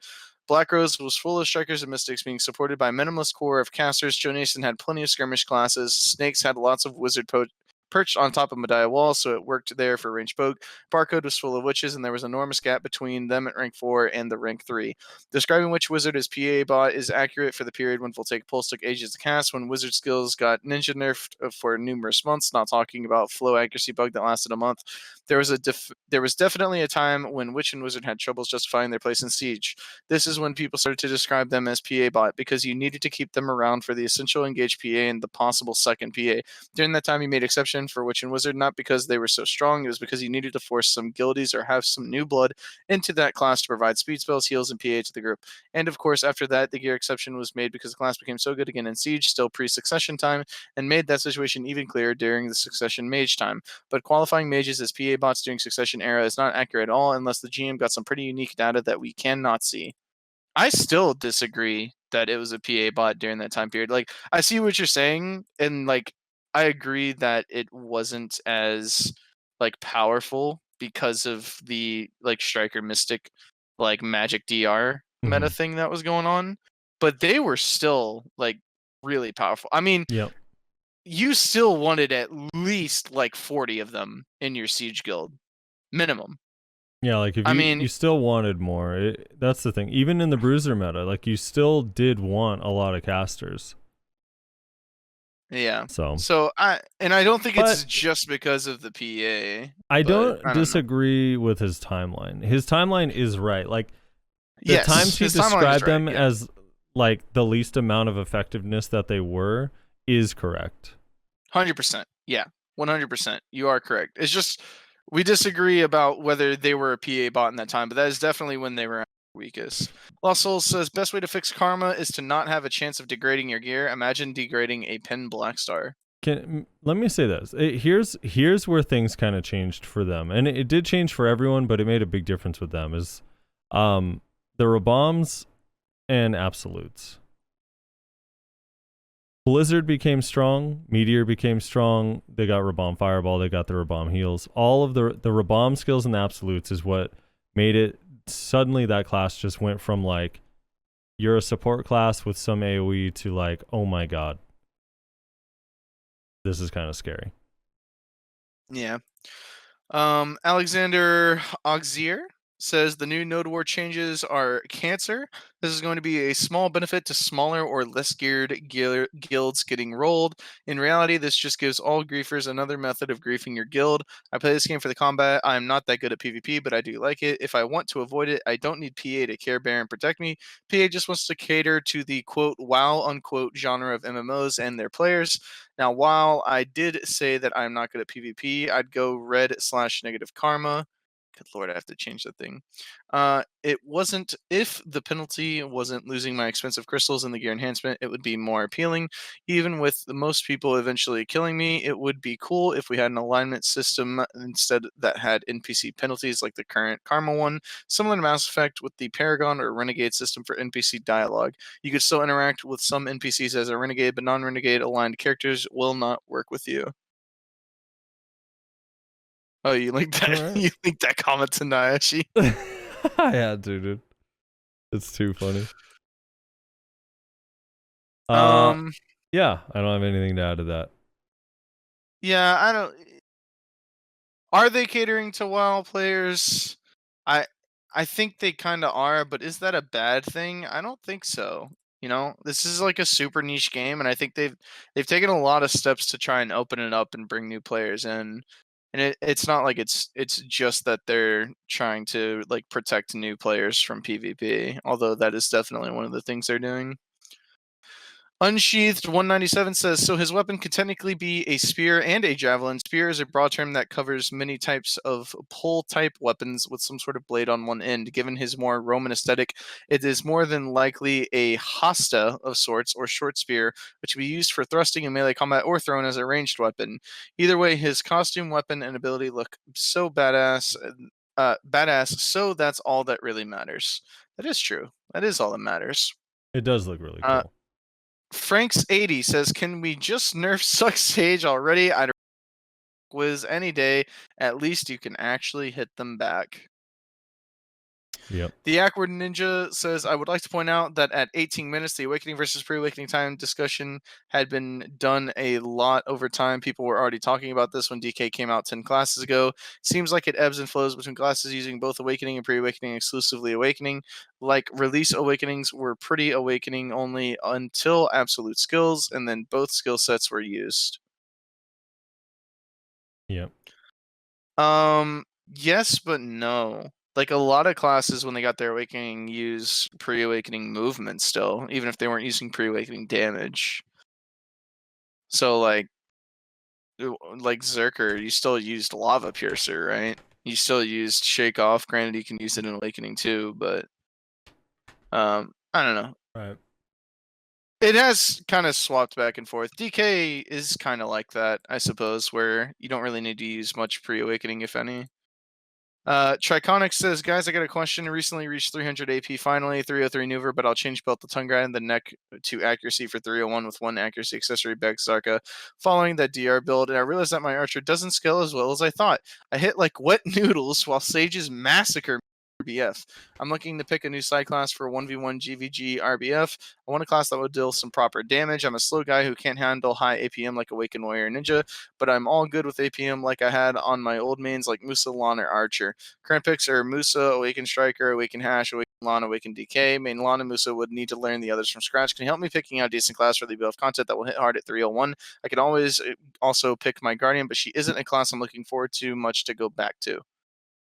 After DK gets its buffs, it's gonna feel pretty good. Awaken DK. And you can go back 2 years in the podcast and guess what we're saying. DK really turns on at 301 AP. Yeah, dude. Starts really popping off. So, Kushira says PA wants to distinguish itself from North Korea by making the different classes' income streams as inequitable as possible. Quite an interesting thought from the Maywa. Question for next podcast, Maywa moment. How do you think the Russia-Ukraine conflict relates to BDO? Similar to Snake taking a break, perhaps? I had to link that one to Nashi too. Minaria says the thing about the dungeon that you can only enter once a month or so, and that gets progressively harder, is not Ataraxion. They said Ataraxion is supposed to still be open world-ish, where players from different groups can meet each other. The other thing is another dungeon they had announced called Terror of the Deep Sea, where you get Sakrea-like mobs. They showed a clip of GM grinding there a few months back to patch it on KR, but I haven't seen anything else of it, and I couldn't find a clip anymore either. It's a dungeon where you lose part of your loot if you die, and you can only see a very limited area around you. The rest is all dark. Oh, And finally, for this episode, Clo Killer 1 says, so assuming each grind spot has a few established rotations that give money, what if they split said grind spots based on these rotations into zones? Now let's say you were the first to arrive in such a zone, start grinding. Now the system could say this zone is claimed by you. Maybe the monsters only drop loot for the one that has claimed the zone. Maybe that would not be enough to stop griefers entirely if they are really only there to disrupt you, but it's a start. If someone wants to take over the zone, they would have to duel you for it. If you feel like you are fast enough to extend to a different zone, maybe you could claim a second one, either by dueling the owner of that zone, or if it's unclaimed, you get it just like that. Of course, there needs to be limits for how many zones you can get and such. Maybe they show zones on the map, and you can see if a zone is free, claimed, or contested. If you read this, sorry for making you read this longest post, just throwing ideas out there. That was a lot of ideas. I mean, the basic idea, I think, is that you have a system where the game actually sets rotations, and those rotations get claimed, right? Right. So this would go to the whole argument or idea that I hear from a lot of people, where they'll be like, you don't own this rotation, or you don't own this spot, or like whatever else. And it's like, well, you're right, but you don't either. But, and you know, I'm grinding here, and you can go somewhere else. So you do that. So this would basically allow you to quote unquote own a spot. You know what I'm saying? Right. I think probably wouldn't happen. Seems like a lot of work. Not a bad idea, except for the fact that, like, I think the fact that rotations are player-made things is like a really important part of grinding, honestly. And if you make it to where now you have the company dictating what rotations are, I don't know. I feel like that's kind of like, one, not good, and two, kind of boring. And what's SUCC Striker gonna do when they want 2 or 3 rotations at the same time? Well, that's what he's saying, is that you can go to 2 or 3 rotations as long as you can like properly hold them, essentially. I think this system could be something like, if you so whenever you start grinding a system, so let's say each rotation is broken up into a system, right? Here's how I would do it. I would make it to where each rotation is a system. You grind the system, you claim it. It's now yours. If someone comes in, they have 2 ways of taking it away from you. They can either also grind the system, and whoever grinds it like fastest, like at any point in time, has the claim on it, essentially. Or they can duel you for it, right? And then it has, you put like a fucking, I don't know, like a 5-minute cooldown on it on swapping, essentially. And you make it to where if you don't have ownership of that system, then you get like 50% loot or something like that. Ooh, I got a simpler one. What if a person comes up to, let's say you're grinding stars in main. Person comes up to you and they can ask duel for spot. A little interface pops up. You can either decline, but it costs you 50 mil, or you can Okay. accept, and if you lose, it puts you in jail. Oh, I see. And takes all of your gear off and puts it in hideout storage, so you have to make your way back with nothing.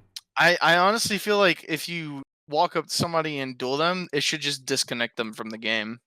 I feel like that would be the best way I to do. solve these issues. I'm joking about the jail thing, but would you?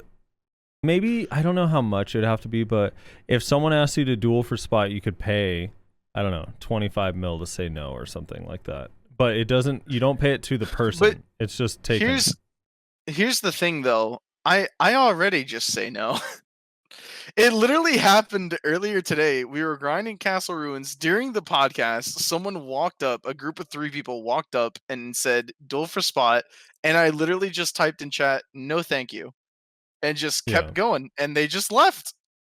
GGX brings up a good point that you could grief really hard with that. So if the person, how about this? The person asking, since he's the one that doesn't have the spot, the person asking to duel for spot, he can ask you to duel for spot for 25 mil. And then if the person accepts, when they lose, they go to desert jail. I love the idea that you would just be punished so severely. It's like you still have so much time on your loot scroll, and now you're suddenly in Valencia jail. Oh, it'd be awful, dude. How about this? Just make PvE servers. Yeah, that'd be nice. Just make PvE servers so that all that don't want to PvP and just want to grief each other to eternity can just go there, and they won't have to fight anybody for anything ever. You just grind. There's no PvP allowed whatsoever on the PvE servers. Like, just do that. I don't know. It's just it seems fine. Just let them go do that to each other, and the rest of us will be on normal servers or on. All right, moving on to episode 108. That was 107. 107 is now done. 108. This was last week's episode. So Lincoln Johnson says first. Indeed you were. Fucking hell. I am sorry. Once again, I apologize for mispronouncing the shit out of this name. Fatongshai Sangsi. Perfect timing. Also with another hate symbol. We don't appreciate your hate emblems here. I'm joking, obviously, of course. The fact that anybody would claim that that's a white supremacist symbol is absolutely hilariously ridiculous. It's Pride. It says, just in time for my shower. Mans is taking us into the shower with him. Frosty, how about that one? Yeah. That's fun. Yeah, okay. I guess. I mean, Insurrection you must have an 87. Insurrection 87 says, you are correct, Frosty. You have to use pre-awakening for come online, especially during for setup and rift walk to GTFO. Used correctly, it will flow seamlessly with awakening. Yeah. Your mic's cutting out a little bit. I'm not sure why. It just goes quiet. It's cutting out? Yeah, it's cutting out a little bit. Here, let me try reading. Did you hear the comment? Yeah. Okay. Yes. Have you it's been a week. Well, not really, because we recorded on Monday. It's been a little less than a week. Mm-hmm. Have you fought or played with or gotten opinions from people that are still playing Awakened Sage, and have they confirmed that you do need to use the pre-awakening to really have it come online? Yeah, I mean, because I haven't talked to anybody and I haven't fought any, so if you want to be effective with it, Rift Chain is too powerful to not ever use. Ator's energy has some use, like you being able to go into pre-awakening with form shift. There's a lot of different ways to utilize pre-awakening that makes it feel a lot more powerful. It's just that I think that for most of the people that are excited about awakening, they don't like the pre-awakening at all, so it feels bad having to use it. Yeah. Is the thing. Like, it's not that it's not good, it's just that it's not fun because it's not a style they like. But yeah, you definitely need to use pre-awakening to maximize that kit's potential. It's so different is like the main thing. Like the two are just so, and it's not like Nova where it's like if you're an awakening Nova, basically you just go into pre-awakening for like the grab and like the wall. Well, that's basically it. I don't know. Yeah, I don't know. It's I like how can I switch servers in the trial PvP? You just go to server swap. Yes, I'm pretty sure you can. Svarnir Trun says, I want a class that legit revolves around dots. It'd have to scale off AP so people don't just run DP, slowly bleed, poison, burn, whatever you down, but I'd be keen for it. Waken Ninja ebuff is pretty good catch when people dive you thinking you're nearly dead. Sometimes I mindlessly pop it in BA. It's just reflex. Suck Kuno, big shrunk, no buffs please. Awaken Kuno, wet noodle. Yeah. I mean, Awaken Kuno is not a wet noodle. It's almost there.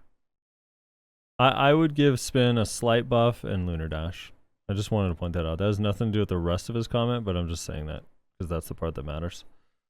I also want a dot class. I think that would be really fun if done right. Yeah, Ninja does the Suck Ninja ebuff kind of plays around with this a little bit, and so does Suck Ninja just in general, but the idea of bleeds can be fun and cool if done right. Yeah. Jay Adams says, I knew he would untag it when I played it for a bit. Yep, so did I, buddy. So did I. Mm-hmm.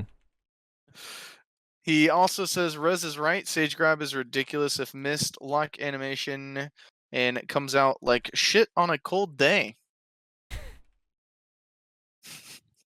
Oh, God. It's an interesting phrase. I haven't heard that one before. Have you? No, nope. Yeah, that's the first time I've heard that. I that still saying don't before. really agree that it's that bad. I think it's fine. Yeah, I don't know. I also think it's a little ridiculous, but who knows? I'm biased because, OP grabs. While Seriously says, TLDR, Sage need buffs and tweaks towards protected movement / stamina regeneration on top of bonds they will get, but very fun, good potential class. This class is a clear, established mid-range class with most of its abilities, but still being assassin type playstyle while not being too close for long, like Suckhash / Valk. Main difference is that Sage is missing. Main difference that Sage is missing is consistent iframe or frontal guard movement for large skill, making them elusive / tanky. Bolt 2 seconds, Ghost Step, Infernal Nemesis is 17 seconds, more SA than iframe despite being in the air. Lightning Surge, Spacebar, Unprotected 5 second. Pre-Rift Chain is 4 seconds outside or bomb. It's hard to switch to pre to use this without dying in SA. Pelling Flash 8 seconds, Shift E, Spear Bolt 7 seconds, Unprotected WF. There aren't any moving skills that regenerate a good amount of stamina like Hash Tornadoes, Halad, Assault while moving. Also, not tanky enough like Valk to sit in SA Riftstorm, Shift LMB, Forced Animation, and Regen Stamina. My music keeps pausing. Range of the skill needs help too. It's basically Archer, Spiller, Sylvia, but you imagine you can't cancel it. Yeah, I think we said that last week too, is that fucking skill needs to move forward slightly. Bonds could alleviate this issue by giving Frontal Guard to Spacebar or Spear Bolt. Honestly, doubt getting Frontal Guard, probably just SA, which doesn't solve the issue of being squishy. But cooldowns for its good skills with iframes are just too long to really be able to stay mobile in large scale without dying for AoE damage. Yeah, I don't know. Its movement, the only thing I would really do right now, I mean, right now I want to wait and see how the core skills feel when we get them, but the most I would do is maybe reduce Bolt's cooldown to 1.5 seconds. Outside of that, it's actually really mobile. Like it's more mobile than you would think. The more and more I'm fighting them and the more people are getting used to their mobility combos, it's not completely protected movement, but it does have very jarring and hard to track movement. So, I don't know. I'm scared to buff its mobility in any meaningful way, to be honest, until we see how it is with the course. Yeah. The Musassin says, I almost got Google Doc'd because I read the entry thing was like, where's this doc? Till my mouse hovered over the entry line and it highlighted. I was like, oh shit, I almost missed it. Edit 1, I was I was checked the site every day just to make sure I didn't mistake the day I was scheduled for. Yeah, that would be quite embarrassing, wouldn't it? Mm-hmm. Dr. Mahara says, Frosty, my boy, that was a hasty decision.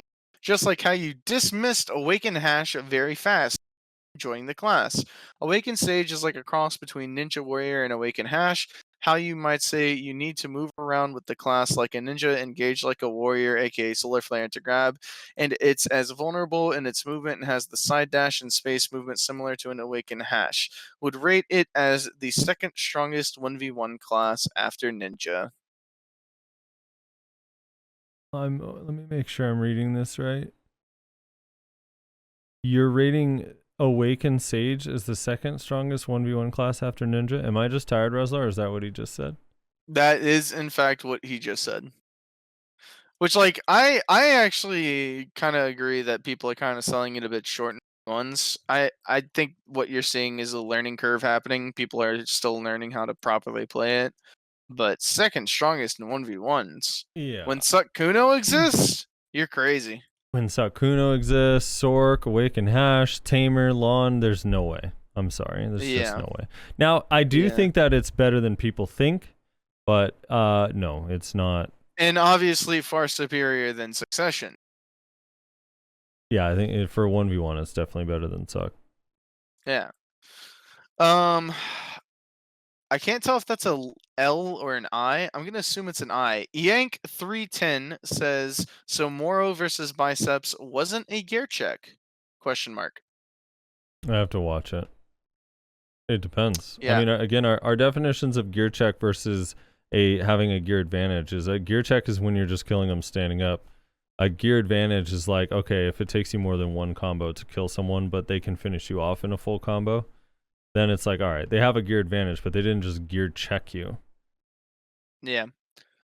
Gear check, again, I'm going to point out, if you want to see a gear check, you need to go watch Berg's Sorry, fight. You cut out for that. Go watch who? I think try lowering your, do you have it set to the threshold thing kind of high? It's pretty low, actually. Oh, is it low? I mean, I can lower it a little bit more, but... Yeah, I can't tell if that's what's causing it to cut out. Yeah. Here, I'll lower it slightly. I mean, you don't have any background noise, so you could probably just move your mic a little bit away from your mouth and just turn off the threshold entirely, because I don't hear anything back there. Well, that's because we'll talk about it later. But again, I'm gonna point out, like, if you want to see a gear check, you need to go watch Berg's fight. Yeah. Berg's fight against that other Nova. Here, like, the perfect example of a gear check. There, no matter how many times that other Nova could have caught Berg, he would not have won. And Berg literally two-skilled him standing up. That is a gear check. A gear check is not someone having to CC and full combo somebody like 2 times to kill him. Right. Like, it's just not. I'm sorry, it's just not. Now, that's a gear advantage. It's 100% a factor, if not like the main thing, right? But it's not a gear check. You're crazy. I'm sorry, it's just not. Now whether this Moro versus Biceptimus was a gear check, I don't know. I'd have to watch it. Did the same thing happen in that fight that happened in Berg's fight? Then sure, it was a gear check. But if it was like so many of these other fights that Twitch chat was claiming was a gear check, when it's literally just like somebody has to combo somebody 2 or 3 times to kill them, like, no, it's not. Adel Monette Rivera says Blackstar armor weapon must have a Caphras-like upgrade but monster damage / resist to reward players who choose a Blackstar set. Frosty, we're on the same boat regarding Blackstar cap. Yeah, it just needs a path to go beyond. Yeah, I think that's why I was like super disappointed whenever I saw the 4-set effect being 100 HP. Because I thought it was going to be something cool like the 2-set effects or the 3-set effect, right? Monster damage reduction and resistance to debuffs from monsters. Like, I thought it was going to be something like monster related, something PvE related, something interesting. And instead, they just went like the laziest route possible and slapped 100 HP on it. JJ Carver says on Sage Awakening, there's also an infinite iframe when you jump LMB. Infinite iframe? Infinite IF. That means iframe, right? I'm not Yeah. crazy. That's what they said. Let me test this real quick. I can test this right now. I I don't. don't. That skill's not iframe though. Yeah, I don't think so either. I'm pretty. Like just their you auto attack. disappear, It's- but it's not iframe. Right. I don't think it's protected at all. In fact, a skill that No. actually is iframe, Night Crow, on Sork, when you jump and use it, is not protected. So I highly doubt that this one is. Yeah. I think he maybe thinks that because you disappear, and for a lot of skills, when you disappear, it's iframe. But I don't think that's iframe. I'm pretty sure it's not. Yeah. Something Void says they should just let you put more than one of the new items into Black Star armors. So, like, if you put on, you get the equivalent to C6. Oh, put one, you get the equivalent to C6 pin boss. If you put another, you get maybe C9, and so on. What do you think about that, Frosty? Since you're the one who's on this crusade. Yeah, there's no way this is not an iframe. There's no way in hell that's an iframe. Okay, I'm sorry. They should just let you put more than one of the new items into Black Star armors. So if you put Like put two obsidian. So one obsidian puts you up to like C6, and then a second obsidian up to like C9. And then I'm assuming so forth, right? So like a third obsidian to like, I don't know, like C13, fourth obsidian C17, and then a fifth obsidian C20. I mean, it'd have to be, if it takes you all the way to C20, it'd have to be super hard. Like ridiculously hard to get. And at that point, then why not just Caphras normal boss gear? All what I think is it should take you to C6, and then if you put in more, like maybe it makes it so it reduces the or increases the chance that you succeed at a pen, or something along those lines. Or maybe I don't know how, like you have Caphras breakthrough where once you put enough in you can go straight to pen, but they'd probably make the number insane. So I don't know. I don't know what the path should be, but it should have just some path. Yeah. Cryptic Villain says they just removed the Tuvala Awakening weapon from the Awakening quest. Pretty sure that season's dead, at least for a long time. I really think that's a bad decision by PA. Only hurts the new player base and reduces the incentivizes the veterans. Incentives veterans have to make new characters. Also, rip console players. Seasons died before it ever got to them. I think someone said that something with the Tuvala weapon is, the Awakening weapon's gone from the quest, but I still think Season's going to come back because they literally said it's gone, but not forever. Like, that was like in their note. So I think it's going to come back. But that is a funny concept that it disappeared before console ever got it. Ochacha says, for Mystic, even with my minimap, all SUCC stage is fairly free compared to Awakening due to them being pretty predictable when they go into a rift with an ability loaded. LOL, we grab those. Yeah, I agree. Pretty easy. Battle Hot Dog says, speaking about gear check, I watched a friend of mine in the tournament doing a combo with a double KD as a follow-up. Enemy resisted both KDs, also probably would have lived through the combo anyways. Instead, he got up, grabbed, and killed my friend with a scuffed nowhere burst combo, which had no debuffs in it. That loss must have been devastating. Yeah, resists are fun. Dude, like we talked about. I mean, lately, like it used to be, there's a lot of people defending it. These days, like I don't even find many people defending it at all. Like most people just want it out. It seems so weird that such an overwhelming amount of people don't like it, and it's still a thing.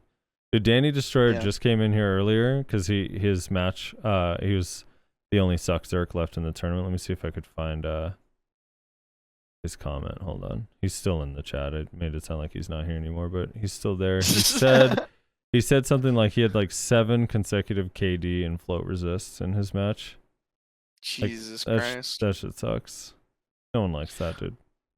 Chibi Neko says 10800 when the realization hits that your friend is doing something dumb. And I believe this was a timestamp. I think I clicked on it, and it was when you told Armin that I was like full Black Star. His response is so funny.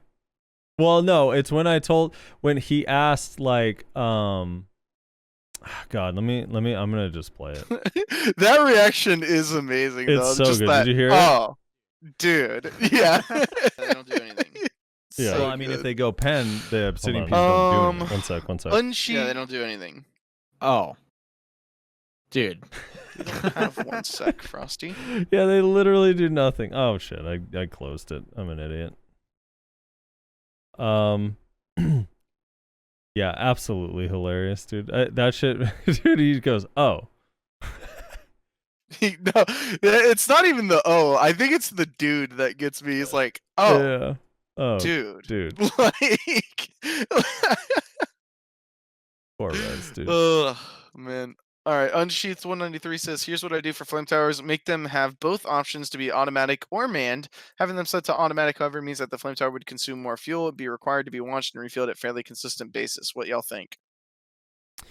I mean, I think you would like that. see a lot of automatic flame towers. Yeah, which I think is fine. Actually, I like the idea. I don't know why we didn't even think of that when we had the discussion, but I actually Like an option. Yeah, because they said like, well, they don't want to remove the option for someone to sit in a flame tower. So if you could be like, well, it costs less fuel if you have a player in it, and you have a player that's like, oh, well, I'll happily go in there, so that way I feel like I'm doing something productive. Then cool. I actually like this idea. But you can also just put it on automatic and just let her fly. Yeah, but then you'd still have to have someone refilling it based on the way he Right. described this, like pretty often. Well, yeah, obviously, yeah, because it would be just like shooting as long as there were people around, essentially. So you'd probably burn through ammo faster than if there was just a person manually in it. But yeah, I mean, you could just have. I mean, every defense has at least minimum one person just chilling at the base at all times.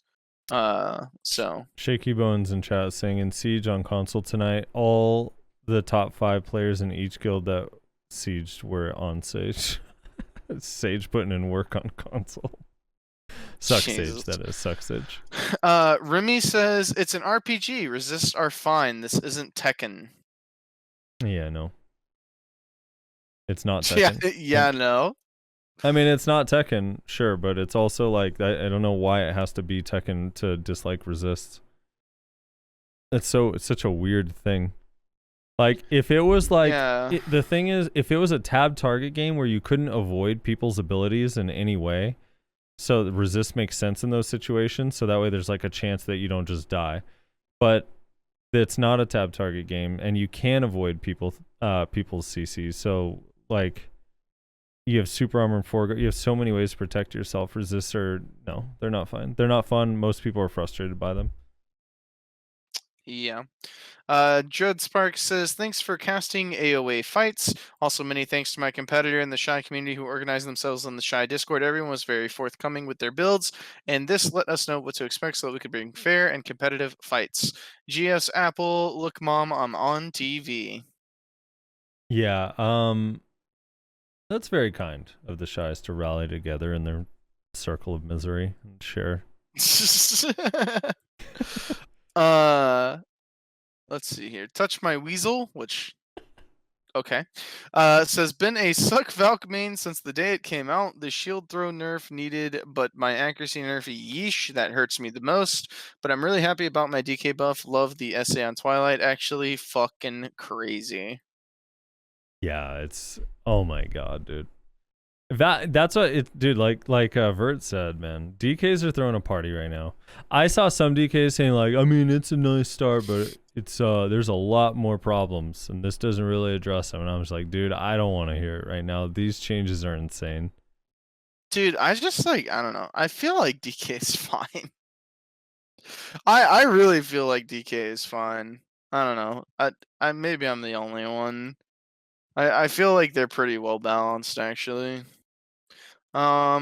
Franks 80 says, I think they should just remove the stumble animation after V, so it's the same for everyone. Some of us don't know how to do it, just makes it fair. Also, I think that V should just work at any time and stop all incoming damage more than 50% of the time I V, it goes on cooldown, and I just stay on the floor getting hit till I die. Yeah. Well, they removed the bug entirely, so now nobody can do it. They did. Now when you pop up, you're a little bit at risk. You got to find a safe place to come out. Yeah. And I think we've advocated for a long time now that V should just work whenever you press it. It shouldn't be based off of circumstance. I believe we have said that for quite a while now. So definitely agree with that. Lost Soul says, I would say they need to add stats to the Nuver outfit, like 1 AP or DP or even more. I should if join tournament to print screen noobs. Oh my god. Hey, maybe they would actually fix print screening if somebody did it in the tournament. Lost Souls spent a lot of time making sure that that whole thing was readable. Yeah, right. Thanks, Lost I feel like he Souls. does it on purpose. Me too, dude. Me too. Minaria says gear check is when I needed 2 skills to break the full block of my opponent and all of his HP. 100 plus gear score difference. That's one big gear check. Yeah, I mean, it sounds like that is what a gear check is. If you are breaking a block and killing a man in 2 skills. Yeah. Gear checking is what Reslar likes to do in Tier 1 Node Wars when he pulls people out of the war zone. This grab toxic son of a bitch. Dude, I use T1 accessories, man. I don't know what you want from me. Are you guys doing T1s again? Yeah, we are. I am 230, 232 AP on Node Wars on T1s. So there's not a lot more damage coming out of me if I go outside the Node War zone. Yeah, Danny Destroyer said, good thing to remember is if resists are removed, they have a chance to balance classes like Zerker by changing their 30% grab ignore to something like % DR or % HP damage. Yeah, I don't think they that would sounds do busted that. though. That doesn't sound like balance. What's the other thing I was gonna say? I kind of wish they would give Berserker a Dr. Mundo passive, honestly, where you regenerate a percentage of your max health. So it's basically just increased health regeneration, but it's based off of your max health. So if you stack like a bunch of health, your regeneration is actually quite a decent amount. So you want the wizard heals nerfed, but the Zerker heals buffed. Yeah. Hypocrite, dude. Goddamn hypocrite. It's because Zerker doesn't scale well with anything, man. It's kind of its main problem. That's why that's why Choice went to go play Striker, because he's like, dude, I use evasion on Zerker, I use DR on Zerker, it doesn't matter, I still just die. But if I use evasion on Striker, now I'm fucking unkillable. Yeah, and that's why no one can kill him in this tournament. Yeah, because the poor guy doesn't have anything to scale with. Man's is geared as fuck. Yeah, I don't know. I think it's skill. I think that HP is actually quite powerful. I think he'd probably feel better if he wasn't evasion. I don't know.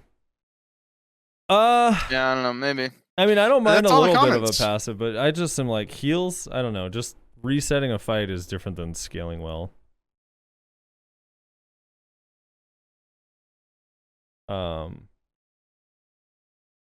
Yeah. Yeah, that's the comments. That's the show. That was a long one. That was 4 hours and 27 minutes. Yeah, that was a long one. That was a very, very long one. All right. Well, thank you guys so much for hanging out with us. Everyone who came to watch live. Thank you to Vert for coming on the podcast and talking BDO with us. It's always fun having. Dude, Vert's been around for a long time, so it's cool we finally got to have him on. Now I want to get Masilas on too. His Vert's brother in arms. Yeah, and if you want to check out Vert, links in the description, obviously. He's an awesome fucking dude. He's been doing this a long time. He has a lot of knowledge around the game, PvP specifically. So go check him out. He's a fucking fantastic guy, entertaining streamer, and really smart dude. So go check him out. We're gonna be calling it there. Yeah, we're gonna be calling it there. We are doing the this is tournament. Well, yeah, the tournament tomorrow. Tomorrow, which this will go up on Monday, which means the tournament happened. Yeah, so no, we will be doing the tournament yesterday for those listening on YouTube. Yeah. But hopefully that goes well. Shy Fights, looking forward to it. I know you are as well. Mm-hmm. And analyst desk afterwards. Me and you are doing the analyst desk. Yeah, dude, that'll be else fun. Wants to show up. Yeah, that'll be fun. Did you have a good time with Vert today? You did it with Yeah, Vert, it was cool. We were like learning as we go. I was like, all right, well, let's see what should we do here. So I'll try to come up with some better stuff tomorrow if I can. We'll see. It's a little short notice, but we'll put the shy fights on half speed and go through every one to make sure that we get all of the like in like all of the little things. You know what I'm saying? Dude, there's some cool fights we got tomorrow, man. I actually cannot wait. Hell yeah, dude. All right, well, that's going to be it. Thank you again to the patrons. Thank you to all the Twitch subs and followers and all that on our respective streams. If you want to check out those streams, you can find us in the description of the podcast. Frosty, twitch.tv/SoFrosty. Nyashi, who unfortunately couldn't join us today, at twitch.tv/Nyashi_NA.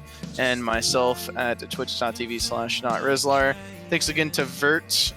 Check him out as well, also in the description. And we will see you guys next week.